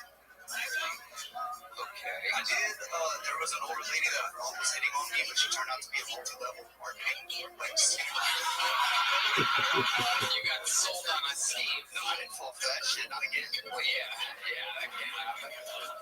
It's like promising trips to Hawaii and going out to, like, lavish dinners and stuff like that. Yeah, she had a timeshare for you. Yeah. Wow. I was gonna have to earn that money myself. Okay. So, Benny, do you have any other special skills or talents before we let you go? made a chemical bomb a couple weeks ago. This guy's afraid of losing his pool boy job. Just admitted to a federal offense. What do you mean you made a chemical bomb? So, I got two dogs, and it's a weird way to start this. That can't have anything to do with this. No, there's I have to take the poop bags pretty far away, and I'm trying to make it to the work, open mics, all that stuff. So I just took a bucket and put some chlorine right there, and we'll just put the bags in there. And after a while, it stopped working so good, so I added a pound of some slightly different chlorine. Did not realize that those two were not supposed to be mixed together, and they were fine for like 2 months. And then that big rainstorm we had like 2 weeks ago filled the bucket with water, and it went. So I woke up at like 12:30 in the middle of the night, and my dog was on top of me, like fucking shaking. I couldn't see, I couldn't breathe. It was a complete disaster. So I jumped out on my balcony to so me and my dogs could breathe, and my neighbor came out freaking out, and she's Jewish. So I got really nervous at that point. But the fire department showed up, and we ended up evacuating. Shitstorm. Something like that. So, the chemical bomb, just before I let you go, this was outside on your balcony. It was right outside my front door. Right. So it all came underneath my. So wasn't there anywhere else you could put the poop bags? I don't know how big you think apartments are. Big enough to have a trash can? Well, with the lid, the trash can is inside. If you had a trash can sitting on my front doorstep, I feel like that'd be. It's not experience. I'm looking full of shit and chemicals. Yeah, you are correct. Valid point there.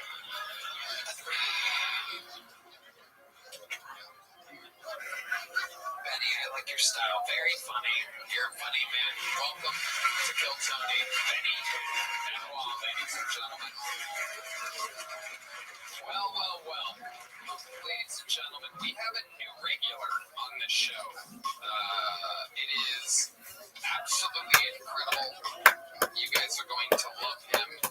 Ladies and gentlemen, make some noise for the newest Kill Tony regular. Writes and performs a new minute every single week. This is the Dark Storm in Atlanta.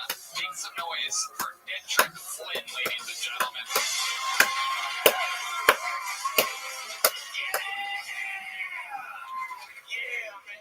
What you know about waking up in the morning to eat a dry toaster strudel because the night before you got too high and drank all the strudel juice? Well, my day bad. What you know about missing your dead best friend so much that you want to talk to him, so you go get a Ouija board and a street witch, and then she started talking to him, and remember that nigga can't spell good.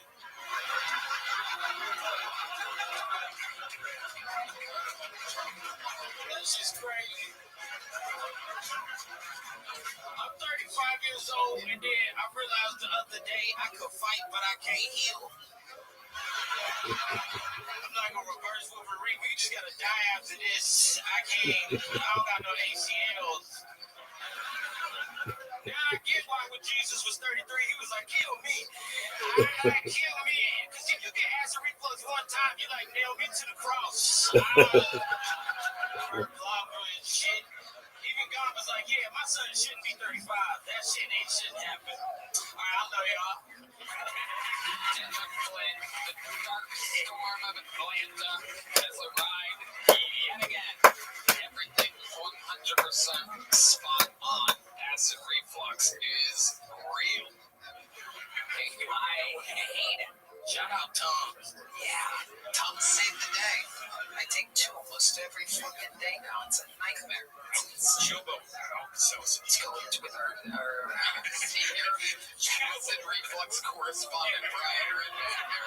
Chewable Alka-Seltzer, I recommend it. It's like fucking Skittles. That's great. Right. Okay. Thank you. Yes. Great commercial. Dr. Redman. Yes, absolutely.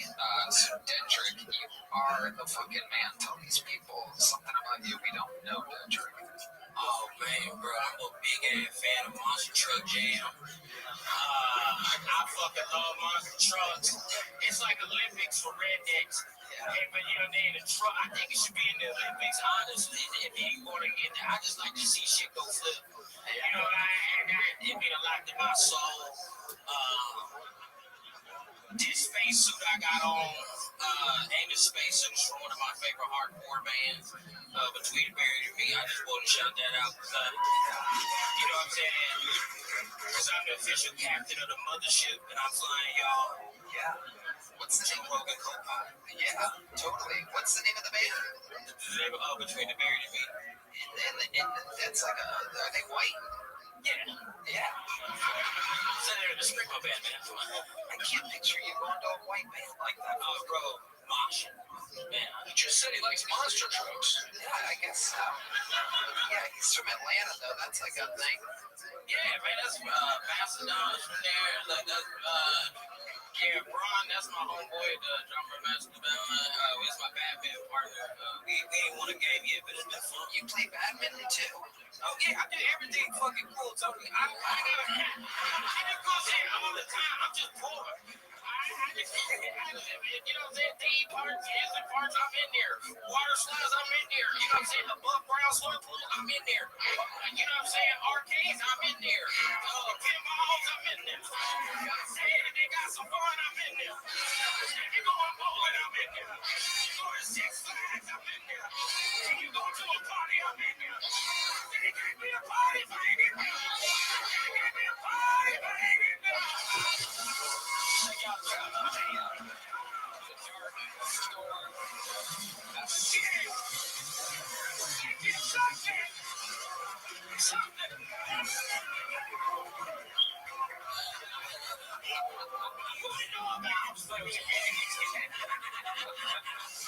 oh my God. Wow. I love you. I love you guys. Let's talk about the niggas. What's up, guys? You going down the train, you know? You know that one? You tell me how to know that one. I just made it up. They played the pre-show Street No Chaser. They're probably the best acapella band of all time. They're on tour. SNCmusic.com, on social media at SNCmusic. They're unbelievable. You got to see them?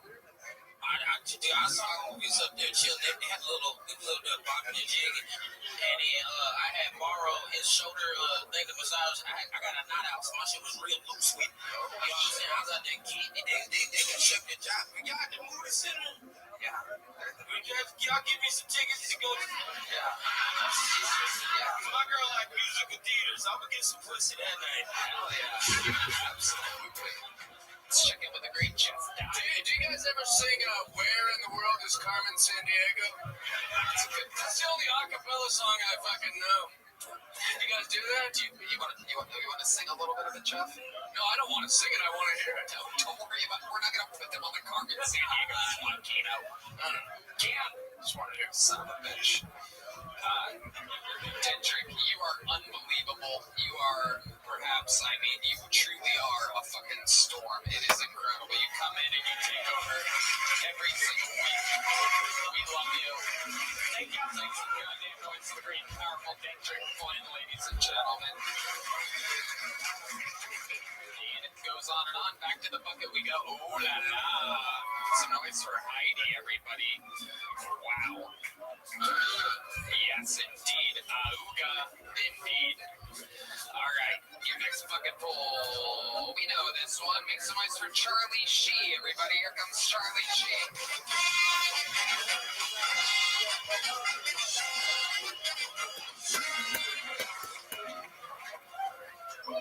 Hello, everyone.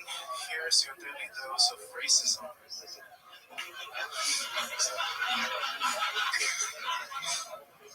Sometimes I wonder if Jews wear tiny hats. It's because they miss having a tip again. And sometimes I wonder if hip-hop artists like to hit women because they love to beatbox. But that's the thing with racism, isn't it? Is like, why does it always have to be something evil? like, why can't it be something good? Like, recently I gave a white guy a ukulele, and now he can stop playing. But that being said, you know, that being said, racism is a two-way street. I just wish I was on the right side of it. Thank you. Charlie Sheen. Welcome back to the show, Charlie. I messed up and used my real name, so. Okay. It's fine. What's your other name? Oh, Chen. You know me? Yes, I know you. Okay. Yeah, you've been on the show multiple times. Yeah, about a year ago, 3 times. Okay. Very good. So how's life been going?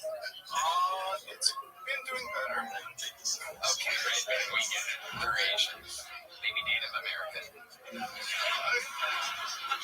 I mean, I did grow up in New Mexico, so close enough. All right, there you go. So, Charlie, what's going on in life? I got laid off for 5 months, and then I was able to find a job about 3 weeks ago. Where did you get laid off from? Oh, I was working for a bank in Canada, and then the tariffs happened, and then U.S. employees are considered to be risks.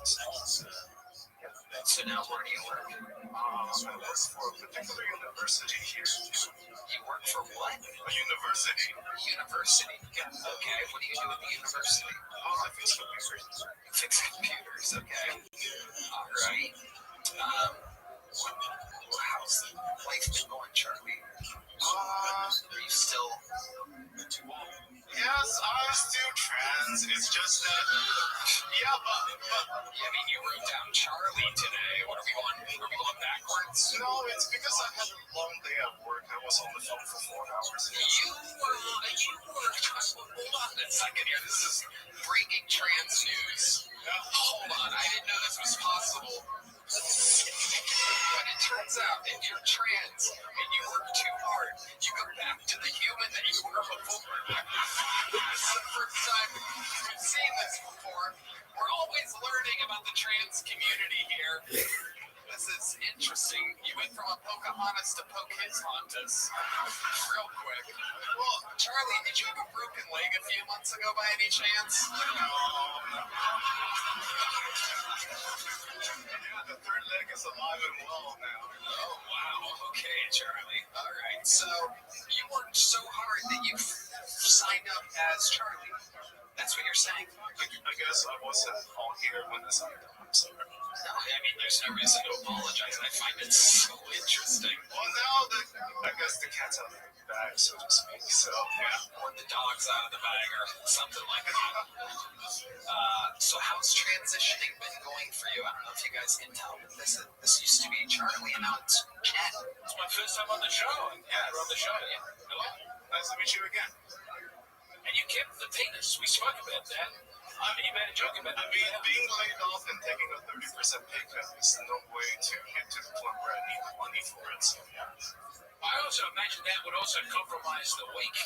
You know, if you get laid off and then also you have to recover from having a penis cut off, that would be very bad. Yeah, might as well die at that point. Well, no, I mean, no. Are you sure they didn't give you a pay cut because you were transitioning into being a woman? Well, when I told my women can get paid less? No, because when I told my parents about it, that's the first reaction from my stepfather. But that's what he said too? Yeah, but it wasn't it, because... What ethnicity is your stepfather? White. And what does he think about all this? He's fine with it, but my mom is angry because he's fine with it. Tell us exactly how your mom, who's very Asian... Very Asian? Yes. Tell us exactly what she says to you about you transitioning into a woman. She visited about a week or 2 ago, and she pretty much just says that I'm on the wrong path in life, and I should be considered, especially with the current government pressure and everything. Wait, what exactly? What is the government pressure exactly? You know, the whole talking point about cracking down on DEI or whatever. But the thing is, I never relied on DEI to make who I am today, so it just felt weird that she's talking like that. It's okay. I mean, Asian mothers traditionally really do prefer having sons. So it might be. I don't know if you've seen the statistics on that, but it's very good that you were born as a man, because otherwise you might not be here with us tonight doing stand up. Do people not know about that? I'm sorry, I won't make a joke about that. But that's you don't need DEI. Yeah, I don't belong. DEIT, maybe. No, I'm sorry. I thought that was okay. I'm fat. I'm a fat person. Do you think your mom loves you, though? There you go. You finally got it off clean, ladies. Not in that way, but I know that despite her limited capabilities, she's doing her best. You guys are kind of dressed the same tonight. I gotta say, if you look really close, you can't tell which one's which. Be mad at her, you know? So red band and yellow band up here. This is incredible. Well, people call me yellow band because I do soundboard too, but yeah. Where do you do soundboard at? Shakespeare's. Right after this show, we have open mic day. Oh, I'm sure these people want another 4 hours of bullshit open mic after this. Okay, so, can I call you Charlie? Sure. What have you been doing with your personal life, Charlie? Tell us more about what you do when you're not performing. So when I'm not performing comedy, I picked up new instruments like bass and things like that. Although I'm better with the piano, and then I also joined the group where we perform every Friday night, and then I played a lot of video games, and then I'm also looking into video game development such as Unreal 5. I think you're an Asian man. Yeah. Everything that you say sounds like you're an Asian man. Because I'm the bass guitar like an Asian woman plays the violin. Okay, well, you don't know about this? I mean, I get those. I guess those Asian bass player ladies, not ladies. No, they're really hot, actually. Charlie, what are you fucking nowadays? What's your sex life like? Like I said, I'm in a long distance relationship, so I'm essentially celibate until he visits like 3 times a year. That's it. Okay, when's the last time you saw him? Actually, maybe summer break. Summer break? Yeah, before I got laid off. So I just died. I don't think that's called celibate, that's called monogamous. Yeah. You're not just, I'm just not going around. Maybe I'm nitpicking. Yeah, I'm not just going around fucking everything. Good for you, yeah. You're a good man or lady or whatever the fuck's going on. No, you're honorable. I like this about you. You're very nice to your mom about it. You might be the most reasonable trans person I've ever met. Yeah, we have a few of those on this show. Only very reasonable trans people sign up for this show.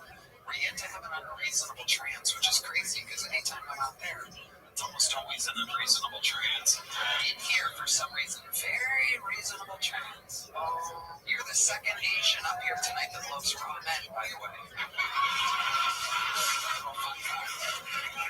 I mean, luckily, I'm not going to have to try your words. Because my butt hurts. That's the talk of someone who has his shit pushed in. Oh, you son of a nice lady. A very reasonable woman. Why do you want to be trans instead of like a pretty gay guy with nice tits?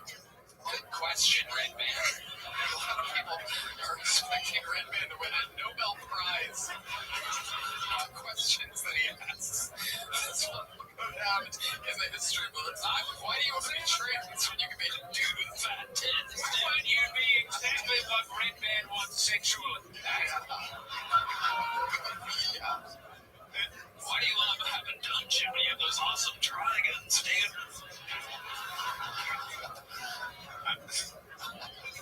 It's a good question. What makes you feel like a woman? But man, he feels like a woman. I'm the only one that heard that? Okay. This is actually a thought I had a while back, and I think it's something like, it's unfortunate that, you see, trans people are closer to straight people, but they keep on lumping us with gay people when we don't know what to do with it. So, because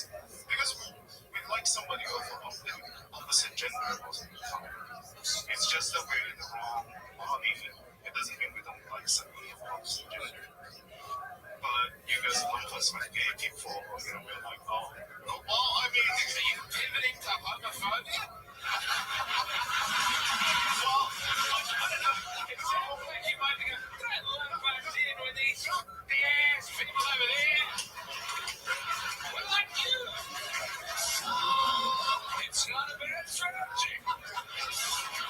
The trans are making a move. What? Look at the trans people. I think I can. Oh my God. This is incredible. When you hear that train horn, you know.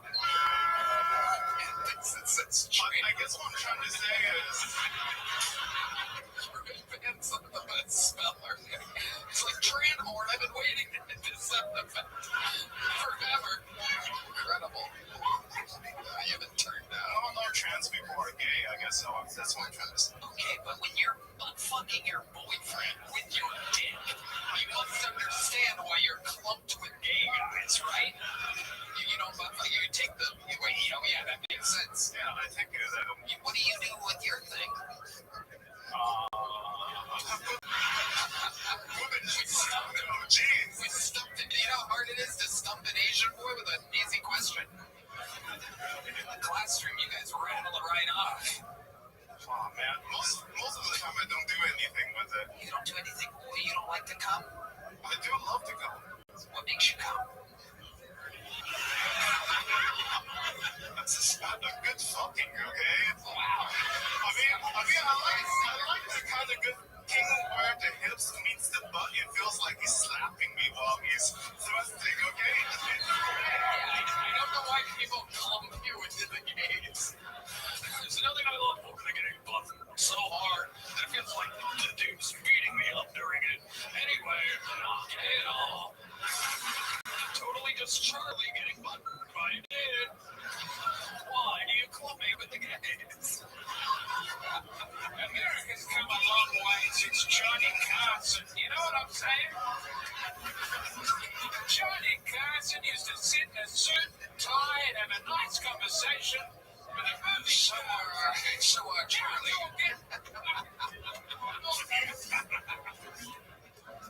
let's all leave a little something to the imagination. That's all I'm saying. Wow. Wow.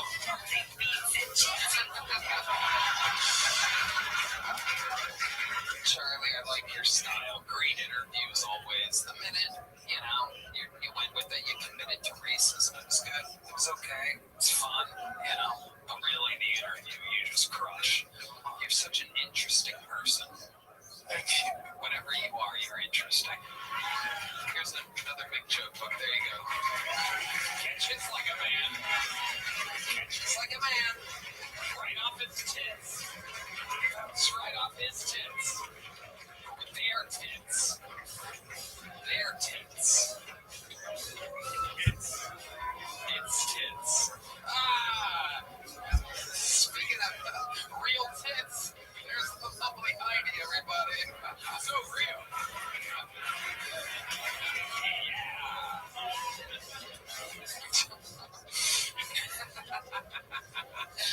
Oh, real tits Heidi, ladies and gentlemen. All right. Your next bucket full goes by the name of Asher Casson, ladies and gentlemen. Make some noise for Asher Casson.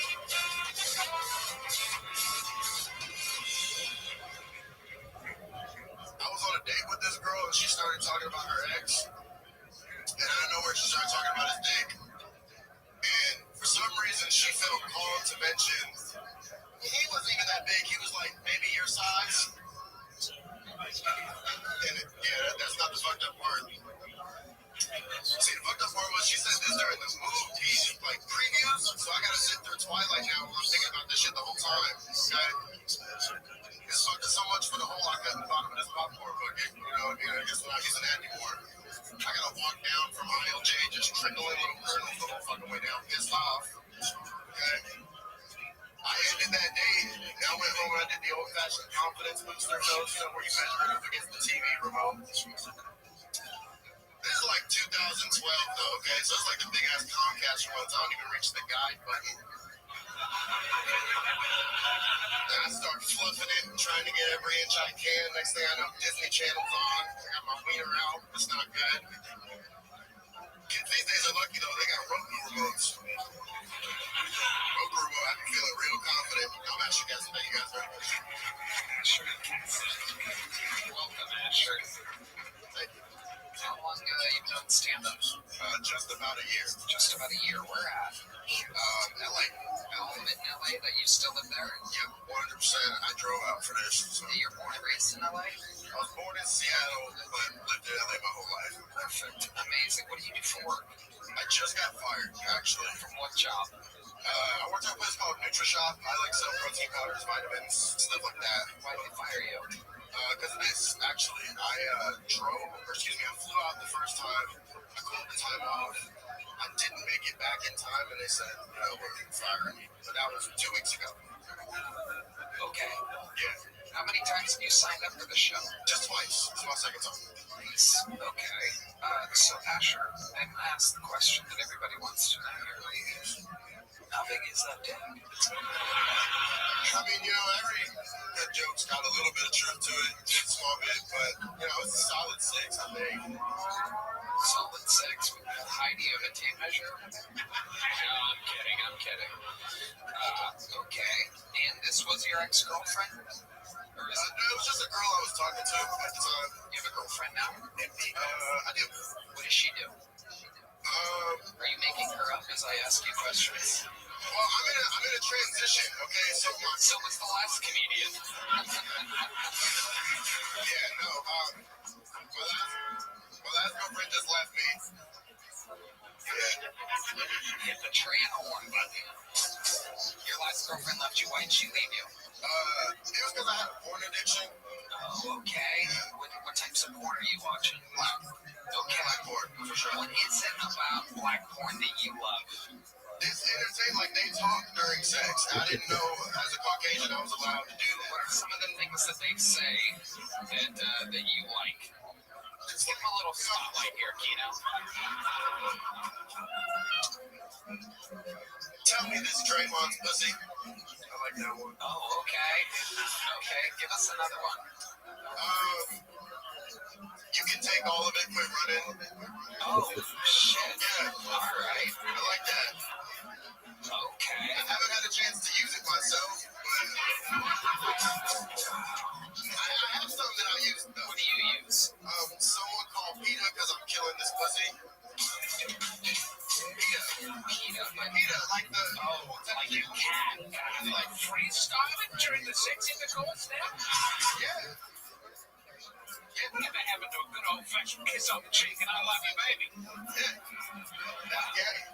Wow, it's gay? Yeah. That's really gay. And don't run away. You can take all this dick. That's not gay. Yeah, but you're the one saying it and you sound like that. You know what I'm saying? When a black dude says it, it's different. Yeah, come on, say this. How dare you come here and question how black I am?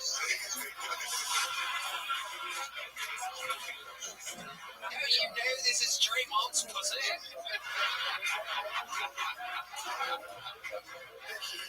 Oh, my tea is boiling right now. What do you say, James? Oh, my crocodile's hunting.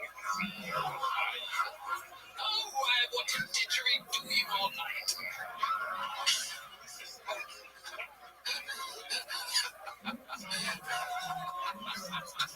We have a beautiful sex life, my wife and I. We connect emotionally and physically. You should try it. You should do the try. I'm not going to go home and jump on top of my wife and start giving her one-liners from black pornography. We don't need that. We have 3 children. We're just having any time together at all. We don't need to spruce it up with some open mic comedy. If you want to make a 4th, tell her it's Draymond's pussy. Fun fact, if you tell her it's Draymond's pussy, when you make the 4th child, you're allowed to leave. Draymond ain't sticking around to raise the child. Wow. Is there anything else other than the talking that you find intriguing about black porn? I mean, the size is pretty cool. That's interesting. Yeah. Of the penis. Yeah. Yeah. Want to clarify? Yeah. No doubt about it. No doubt about it. So Asher. This was Exactly what we need to do. We need to keep exactly what needs to be done. Bro, I appreciate you.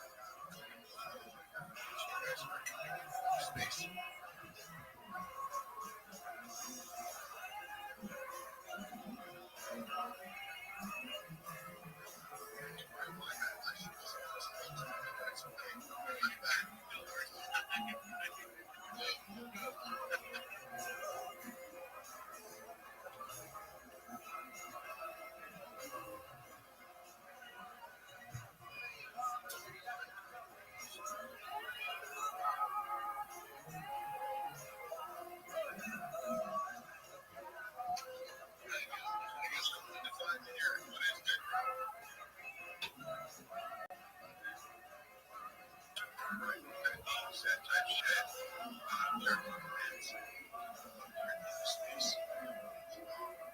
Make sure you guys have access to your personal you're at it, you have internet space. What is good, bro?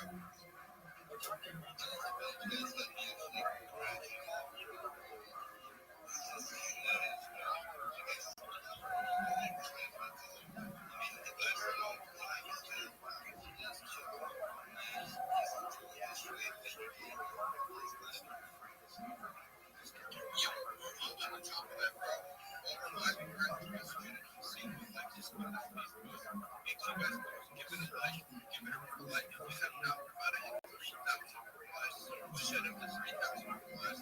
Keep on trying to keep doing exactly what needs to be done to me and make it in the chat. And guys,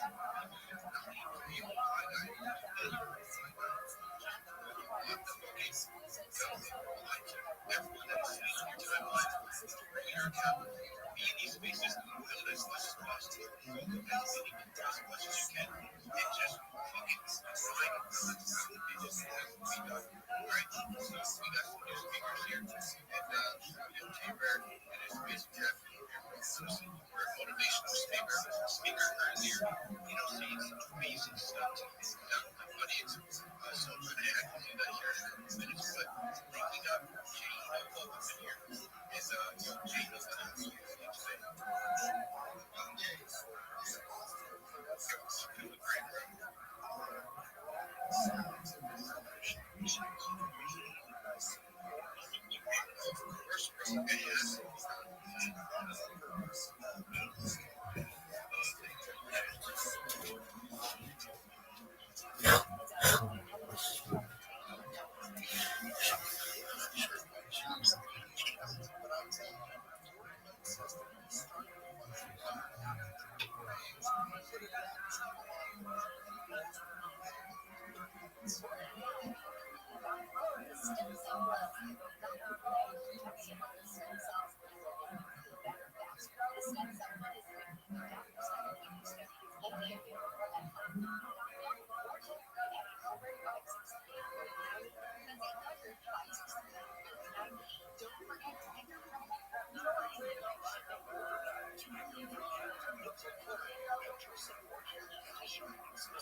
You lost your job, you're unemployed. What's your big plan? I just recently applied to Vans at the mall, just something to keep me, you know.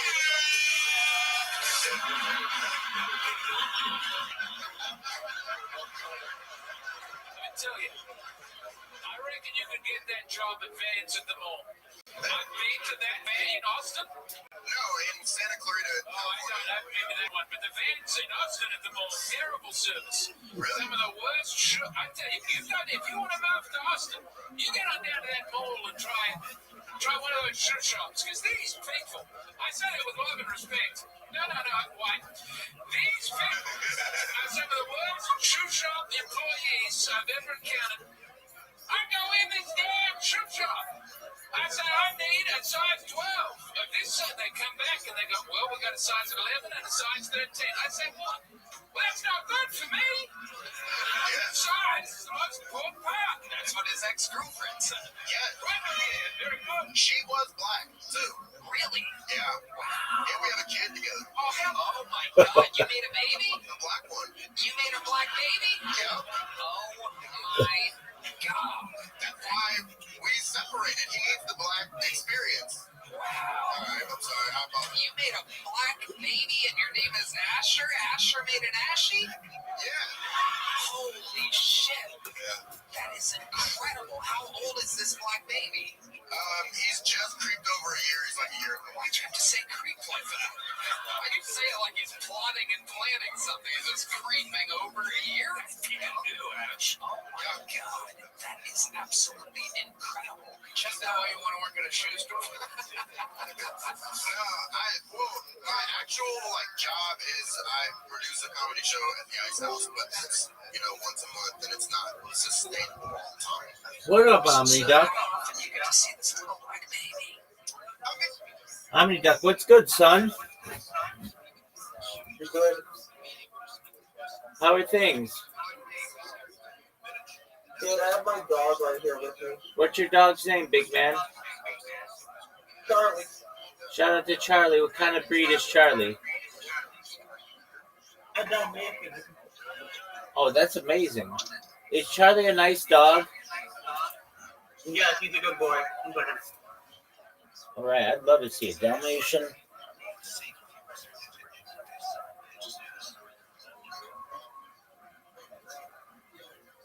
What a sweetie.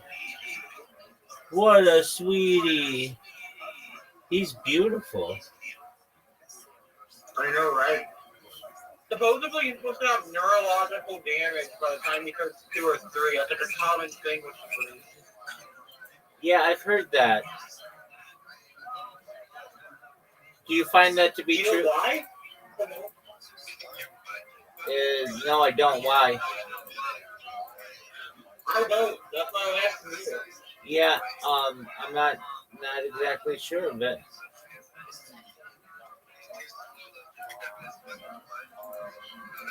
All right, so how are things going in your life, big man? Yeah, I got money. How'd you get money? I made money. How did you make money? I did a job. All right, well, good on you, man. What kind of job did you do?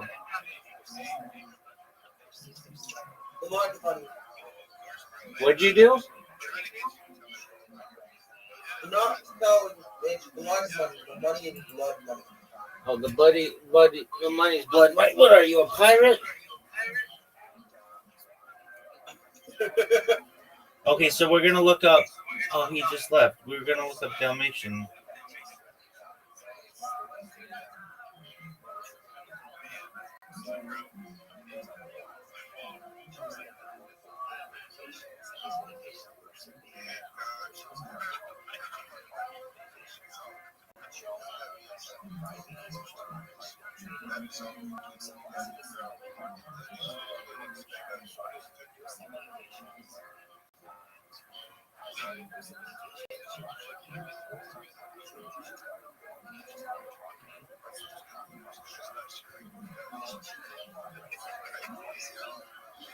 Genetically inherited neurological disorders.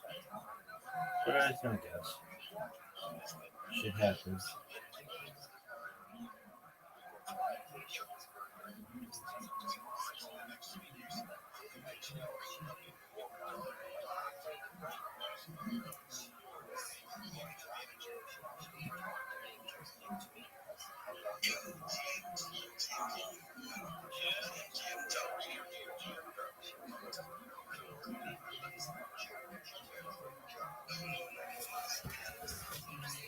Look at this athleticism. Look at this. This athleticism, folks. This motherfucker's so athletic. Sick.